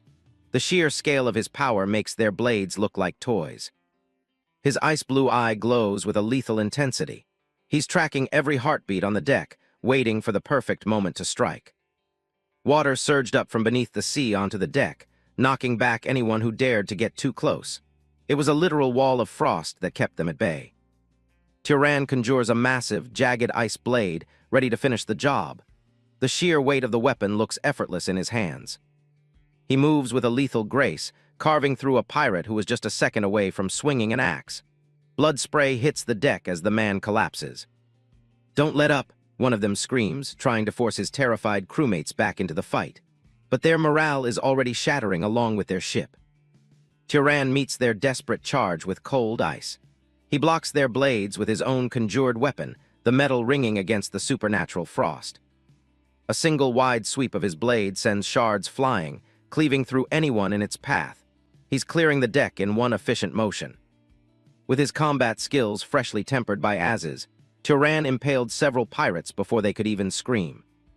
He doesn't even break a sweat, his expression as frozen and unyielding as his magic. There's no pity in his gaze, only the calculation of a predator. He steps into a lunge, his movements a blur as he strikes down another man. The speed of his attack is impossible for an ordinary human to track. Tyran catches a spear mid-thrust, his grip firm and unshakable. He doesn't even flinch at the weapon centimeters from his face. He drives an ice shard straight into his attacker's chest, ending the fight instantly. The pirate's eyes glaze over as the cold takes hold. The wizard glances over his shoulder, his face splattered with blood but his mind focused. He's already moving on to the next threat. He leaped backward to evade a mace strike, his ice blade humming with a deadly blue light. Every swing was aimed at a vital point. His gaze is sharp, locked onto the next target with predatory focus. He isn't fighting for his life, he's executing a chore. The ice blade shimmers, its edge unnaturally sharp when needed, and liquefies into a water whip for long-range strikes. It's a miracle of magical engineering designed for one purpose: killing. He spins through the crowd, his water whip leaving a trail of blood as it sweeps across the deck. More pirates fall, their bodies pinned to the deck by the shards of his relentless magic. The floor is slick with both ice and blood. One pirate thinks he's found an opening, lunging at Tyran's back with a desperate cry. He's betting everything on this sneak attack. The man grabs Tyran from behind, holding him still for the others to move in. It's a suicidal tactic, but it's all they have left. "Now's the chance," they yell, their blades coming down on the trapped wizard. They think they finally have him pinned. The pirate's eye widens in shock as he prepares for the kill. He thinks he's the one who will finally end the shepherd's spree. He presses his dagger against Tyran's throat, certain he's finally won. He puts all his weight into the thrust. But the blade doesn't sink in. It just rests against the skin, unable to draw even a single drop of blood. The pirate stares in horror as his weapon fails against Tyran's durability. Tyran doesn't even flinch as he prepares a counterattack. Blood splashes as another ice shard hits its mark elsewhere on the deck. Blood splatters the air as his ice magic erupts once again. The pirates are being torn apart by the very ground beneath them. He spins out of the pirate's grip, his blades carving a path of destruction through the remaining crew. He's a blur of black and blue in the center of the storm. It's a total massacre. The pirates are being cut down like wheat. Tyran's efficiency is terrifyingly precise. Screams echo through the rigging as the ship becomes a floating slaughterhouse. The battle is already over. The rest is just cleanup. Tyran stands tall among the corpses, his ice blade still dripping with the remnants of his enemies. He looks completely untouched by the carnage. From above, the deck is a scene of absolute devastation. There isn't a single pirate left standing on the blood-soaked wood. Ropes are tossed over the side as the merchant ship pulls alongside the captured vessel. The survivors are ready to reclaim what's theirs. The captain steps onto the bloody deck, letting out a jovial laugh at the sight of the carnage. He walks past the fallen pirates as if he's strolling through a park. He jokes about Tyran having a side job as a cleaner, given how neatly he wiped out the enemy crew. The wizard just stands there, silent and blood-stained. His crew cheers from the other ship, celebrating the victory Turan secured single-handedly. They chant for the knight who saved them from a watery grave. Despite the carnage, Turan looks completely unscathed. One of the merchant crewmen, eyes wide with worry, suggests he see a physician immediately. Turan just shakes his head, the blue mana still shimmering around his ice blade. He assures the man that none of the red on his coat is his own. It all belongs to the pirates. Later, back on the open water, the captain reveals he's finished a thorough search of the captured ship. He's practically beaming with the news of their haul. They've retreated to the captain's quarters to discuss the details. It turns out the vessel was a merchant ship that vanished from Abacha years ago, presumably taken by the very pirates they just finished off. The captain explains that the pirates tried to cover their tracks with a fresh coat of paint, a typical low-life move. He spreads a map across the table, his one good eye focused on their current position. Since Turan handled the entire boarding party alone, the captain makes it clear that the ownership of the ship belongs entirely to him. He leans back, waiting to see what the wizard plans to do with his new prize. Turan takes the news with his usual stoicism, simply blinking at the sudden acquisition of a massive merchant vessel. He asks what's typically done in a situation like this. The captain explains there are a few options on the table. They've both settled in for a long discussion, the cabin lit by a warm, golden glow as they talk business. One option is returning it to the original owners in Abacha and hoping for a reward. The captain speaks from experience, his mustache twitching as he describes the humble act of asking for a payout. However, that path involves mountains of paperwork and catering to bureaucrats. It could take months just to see a single copper coin from the legal owners. The captain points to another spot on the map, suggesting the Northern Sea Islands. He thinks it's better to just sell the ship there since they're already heading in that direction. His finger lands on a specific island as he explains that the locals are always desperate for ships. Selling to those in need is the quickest way to get the highest price possible. But moving a vessel that size requires a crew, and Turan is just one man. The captain notes that he'll have to mobilize several of his own boys to get the ship to port. Turan, ever the pragmatist, agrees that he can't sail it alone and should pay for the help. The captain laughs, appreciating a man who understands how the world works, and suggests a 10% service fee. Turan counters with 20% if the captain handles every aspect of the sale. He holds up two fingers to emphasize the point, his expression calm and focused on the deal. The captain practically explodes with laughter, clutching his chest at the generous offer. He knows plenty of people in the islands and promises to get them an incredible price. Their business meeting is abruptly cut short when a crewman bursts through the door. He's panicked and shouting something about finding a mermaid on the pirate ship. The captain slams his hands on the desk, his shock evident as he wonders if they're being attacked by mermaids now. Turan just looks on, his gaze sharp as he takes in the new information. The crewman clarifies that it's not an attack. They found a captive mermaid hidden below deck. The captain's shock turns into a different kind of intensity as he hears the news. Turan and the captain immediately head out to investigate the find. They descend into the hold of the pirate vessel, the air thick with the smell of damp wood and salt. As they walk, the captain's crew is busy cleaning the blood-stained deck. They're scrubbing away the remnants of the battle, making the ship look like a merchant vessel once again. The captain and Turan walk through the corridors with the crewman who reported the find. The mood has shifted from business negotiation to curiosity about this important guest. The captain asks if Turan wants to see the mermaid for himself. Turan agrees, but his first thought is practical. He asks if mermaids actually sell for a high price. They descend the stairs into the dark, lower hold of the ship. The captain explains that a pretty female mermaid would be worth a fortune on the mainland market. He describes how the rich lords who have nothing but money and aging bodies are obsessed with anything mysterious or exotic. A mermaid is the ultimate prize for their collections. They reach a heavy wooden door at the end of the hall. The captain gestures forward, his tone hushed as they prepare to see what the pirates were hiding. Turan steps into the room and stops, his ice-blue eyes landing on the captive. He takes in the small figure huddled in the corner without saying a word. The captive is a young mermaid with blue-tinged skin and jet-black hair, bound tightly with thick ropes. He looks up at the intruders with a mix of fear and defiance. The captain's face falls as soon as he gets a good look at the captive. He sighs, nodding that it's a shame, but the mermaid is clearly a male. He clicks his tongue in disappointment, explaining that this one will go for a pittance since the rich lords have no interest in male mermaids. Turan stands silently, observing the worthless captive. The captain notes the only exception would be a legendary royal who can transform into a fish, but those are practically myths. The boy's eyes flash with anger as he listens to them talk about his value. Armani shouts back at them, calling them insolent and demanding to know how they can speak of him like that. His voice is high and desperate as he struggles against his bonds. He identifies himself as Armani, the 47th Prince of North Estadale. He demands respect from what he calls lowly humans of the land, his blue eyes bright with turquoise light. Turan and the captain share a skeptical look. The captain wonders aloud if the boy is actually saying he's royalty or just desperate to stay alive. The captain suggests it might be a bluff, a last-ditch effort to keep himself from being killed or sold as a common slave. Turan remains silent, his expression unreadable as he studies the prince. The captain asks if Armani can actually transform into a fish, as the legends say.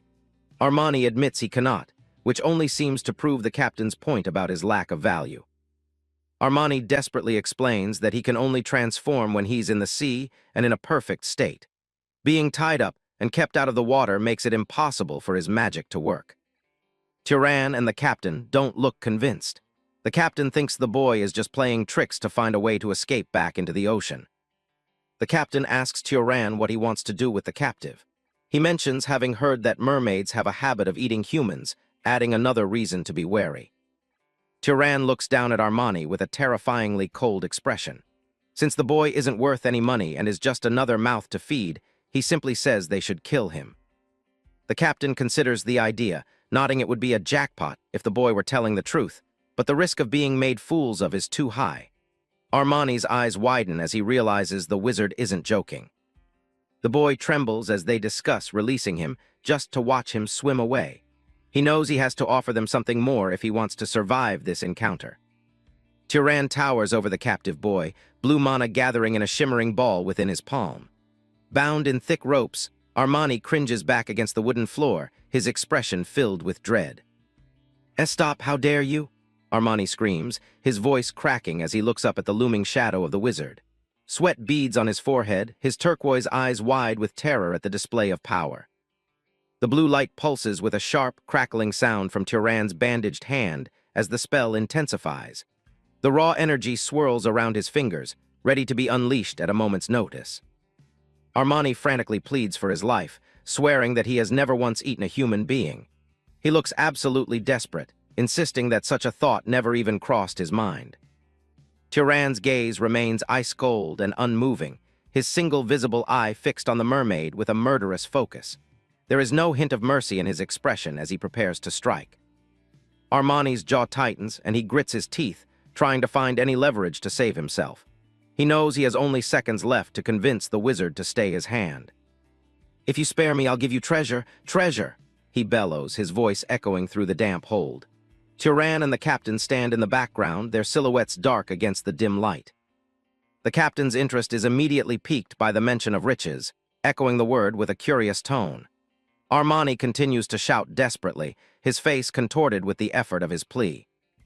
He speaks of the legendary relics left behind by the Freyan gods, conjuring a mental image of a golden-haired goddess surrounded by divine weapons.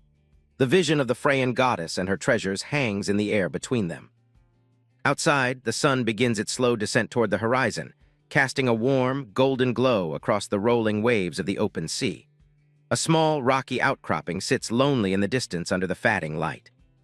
The ship eventually pulls into a bustling port city, the last rays of the sun bathing the stone buildings and tall masts in a deep orange light.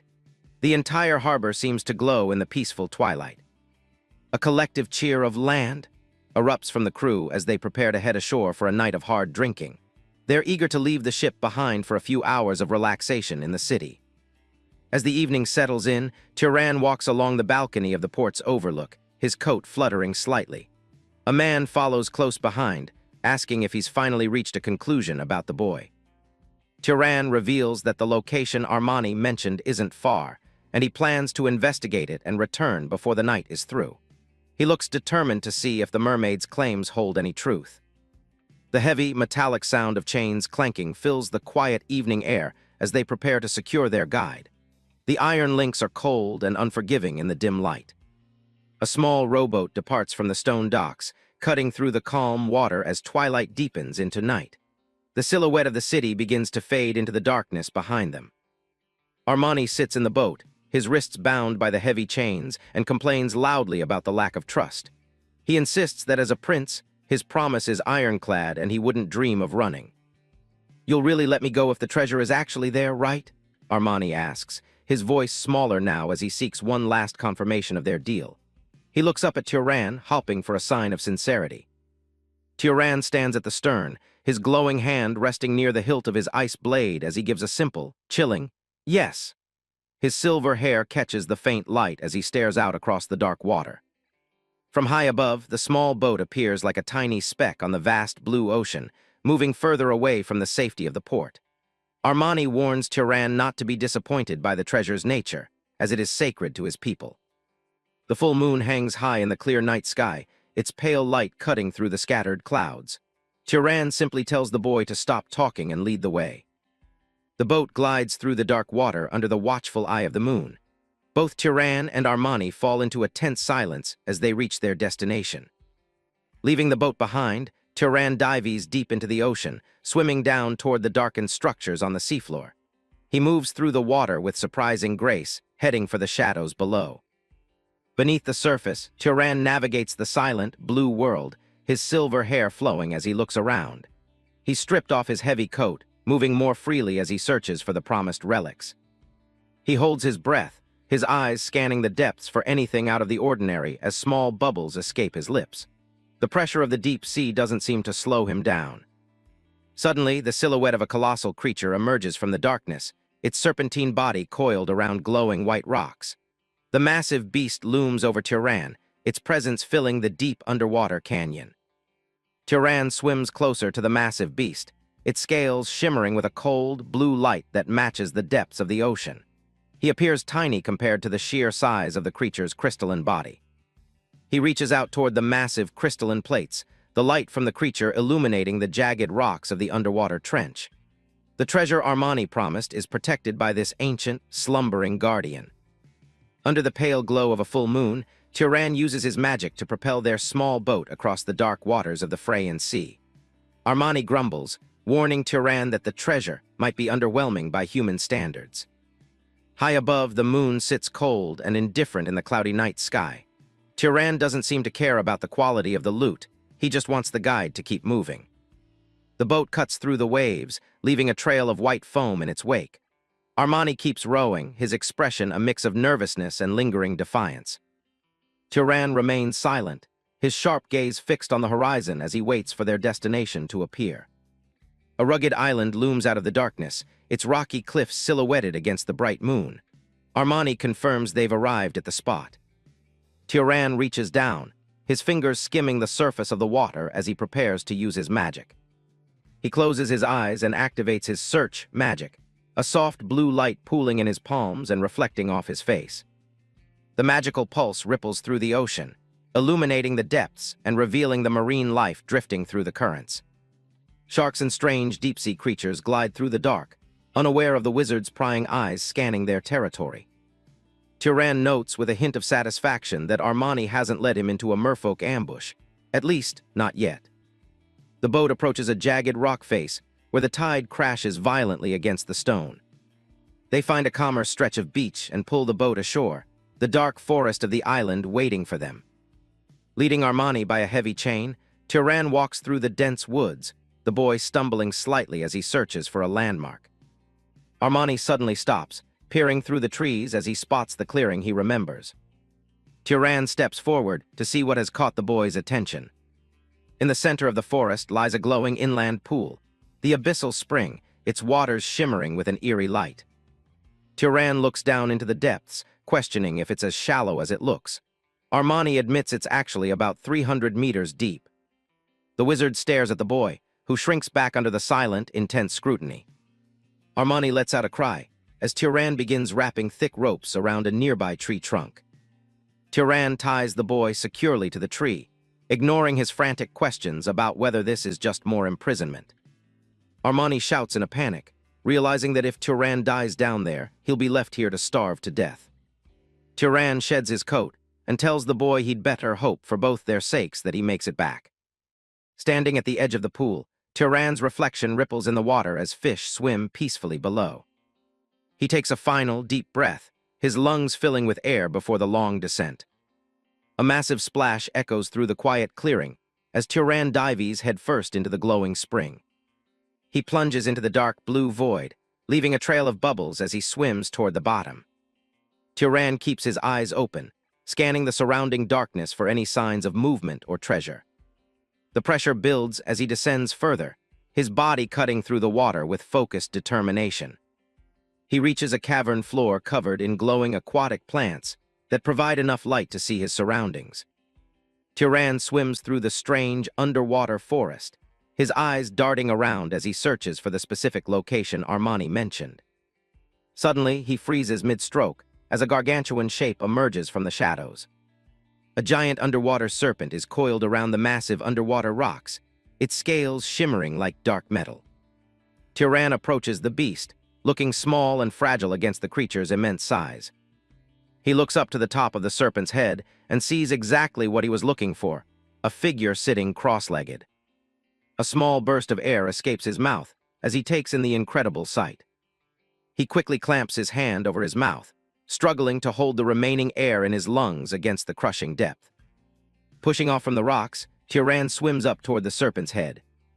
He stands on the creature's back, coming face to face with the mysterious armored figure. Turan narrows his eyes, examining the motionless knight for any signs of life. The Freyan knight is clad in ornate dark armor, sitting as if in meditation even in death. Turan marvels at how the body has remained perfectly intact at this depth, without turning into a wraith. He spots a golden, compass-like artifact hanging from the knight's belt and reaches out to claim it. The golden compass glows softly, its intricate needles and markings promising to reveal more than just direction. It's an ancient artifact with power that Turan is only beginning to understand. Back on the surface, Armani remains bound to the tree, staring anxiously at the dark, still waters of the spring. The silence of the forest only adds to his growing dread. Suddenly, the surface erupts. Turan bursts through the water, gasping for air as he hauls his way back toward the grassy shore. Armani's eyes go wide with relief. He frantically asks if Turan actually found what he was looking for down in that abyss. Turan pulls himself onto the bank, his shirtless torso glistening with water as he catches his breath. He looks exhausted but successful. He doesn't answer immediately, his expression unreadable as water drips from his silver hair onto the forest floor. Through the lens of his new artifact, Turan sees a flickering blue flame ignited deep within the boy's chest. The energy doesn't stop there. It pulses through Armani's entire body, making his pointed ears and scaled skin glow with a vibrant, ethereal light. Turan holds the compass up, confirming his theory. The artifact allows him to perceive the hidden life force and internal energy of any living being. Without a word, he extends a hand and unleashes a precise burst of magic that shatters the heavy iron chains binding the boy to the tree. Armani stares at his freed hands in disbelief, the broken shackles falling into the dirt at his feet with a heavy thud. As Turan pulls his coat back on, the boy admits he never expected to be let go so easily, assuming he'd just be sold back into slavery. Turan simply replies that he's a man of his word. Since the boy didn't lead him into a trap, his debt is paid and he's free. Overwhelmed with gratitude, Armani calls him a kind demon and promises to spare Turan's life if their races ever go to war in the future. Turan brushes off the promise as sentimental nonsense, already focused on his next move as he turns away. With a final look back, Armani dives into the spring and disappears beneath the surface with a powerful splash. The boy's true form is revealed underwater, a graceful silhouette swimming back to the depths where he belongs. Turan watches the ripples fade, acknowledging to himself that the kid probably wasn't lying about his royal bloodline after all. Later, at a bustling harbor, a massive wooden ship sits docked against the stone pier under a clear blue sky. The sound of a heavy whip cracking echoes across the deck, followed by a pained groan from one of the crew members. A group of sailors huddles together on the deck, their backs raw and bleeding from a public lashing as their crewmates look on. The chief mate, a rugged man with a thick mustache and an eye patch, commanded everyone to repeat his warning. They would not be allowed to be late again. Turan steps onto the deck and asks what the commotion is about. Captain Samuel greets him, noticing he's finally awake. The whipping continues without pause, the chief mate making it clear that insubordination is a death sentence on his ship. The chief mate explains that these men weren't just late. They caused a massive brawl at a tavern, and this is the price for ignoring his orders. Turan watches the punishment with a detached expression, his mind focused on something other than the sailors' immediate pain. He looks through the compass again, and the sight is different this time. With every strike, he can see the sailors' vibrant life force leaking out. The blue and orange flames of their internal energy flicker and fade with each wound, visually representing the physical toll of the violence. Leaving the deck, the scene shifts to the warm, amber glow of a tavern where the real business is about to go down. Turan sits at a heavy wooden table across from Captain Samuel and his associate, the atmosphere thick with the smell of old wood. Samuel's one good eye narrows as he looks at the wizard, his face a map of scars and hard-earned maritime experience. He gets straight to the point, acknowledging Turan's presence and asking if they can finally settle the deal for the ship. The captain introduces himself and his one-handed associate, joking that between the two of them, they've got just enough parts to make a whole man. He offers a lump sum of 1,000 Zahar gold coins, a fortune, expecting a quick handshake to finalize the sale. Turan leans back, admitting the price is fair, but states that there is one significant problem with the arrangement. He explains that carrying around sacks of gold coins is inconvenient and asks for payment in magic tools or holy relics instead. Their associate let out a dry laugh, telling him that such rare items couldn't be found in a place like this. He would need to go to Kamed for that. He describes Kamed as a city ruled by the House Dermin, a powerful tamer bloodline that controls beasts of all kinds. Turan considers this, thinking that a beast capable of understanding human speech would be a massive asset on his long journey. Soon after, the anchor is raised, and the great ship sets sail, its white canvas catching the wind as it heads for the open sea. On deck, the sailors are in high spirits, considering the voyage a lucky break after their previous run-in with pirates. The mood shifts instantly when the lookout in the crow's nest shouts a frantic warning. Dark, ominous clouds are rolling in ahead. The storm strikes with sudden, violent intensity, swallowing the ship in a vast expanse of dark, churning water. The ocean has turned into a wall of shadow and spray. Massive waves crash against the hull, and torrential rain blurs the line between the sea and the sky in a chaotic dance of nature's fury. On deck, the chief mate screams over the howling wind, ordering the crew to furl the sails and secure the cargo before everything is lost to the deep. The sailors scramble to move heavy crates, their faces taut with fear as a giant wall of water looms over the railing, threatening to sweep them away. The vessel is tossed like a toy, tilting precariously as it's caught in the center of a massive, swirling vortex of ocean and rain. Desperate cries fill the air. Men lose their footing on the slick wood, sliding toward the edge as the ship lurches violently to the side. One sailor is thrown into the air, his scream cut short as he is swept toward the raging, white-capped ocean. Suddenly, the sailor's eyes widen in utter confusion, as his body inexplicably hovers right above the cold, dark water. It turns out Turan was the one who acted. He stands firmly on the deck, his hand raised as he weaves a complex spell that lifts the falling men and heavy cargo into the air. With a sharp gesture, he directs the levitating sailors back toward the safety of the ship's center, far from the churning edge. He commands a startled crew member to get down, his voice cutting through the roar of the tempest with unnatural clarity and authority. Turan's hands glow with a brilliant blue light, the threads of his mana weaving into physical form to take control of the maritime chaos. Ethereal blue ropes of energy lash out, binding the loose cargo and securing the ship's structures against the battering wind. Barrels and crates that were once sliding toward the sea are now held firmly in place by Turan's magical, glowing grip. Lightning fractures the sky as the ship survives the first wave of the assault, the hull groaning under the immense pressure of the storm. Deep inside the hull, the passengers and crew huddle together in the dim light, shivering from the cold and the sheer terror of the ocean's wrath.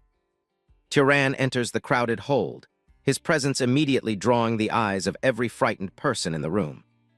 Relieved whispers of gratitude break the silence as Turan checks on them, his calm expression a stark contrast to the violence outside. The captain, drenched and exhausted, thanks Turan, admitting that they surely would have sunk if he hadn't furled the sails in time. He looks around at the shivering group, wondering aloud if they can really withstand the rest of this brutal storm. The people pull their blankets tighter, their teeth chattering as the damp, biting cold of the sea seeps into their bones.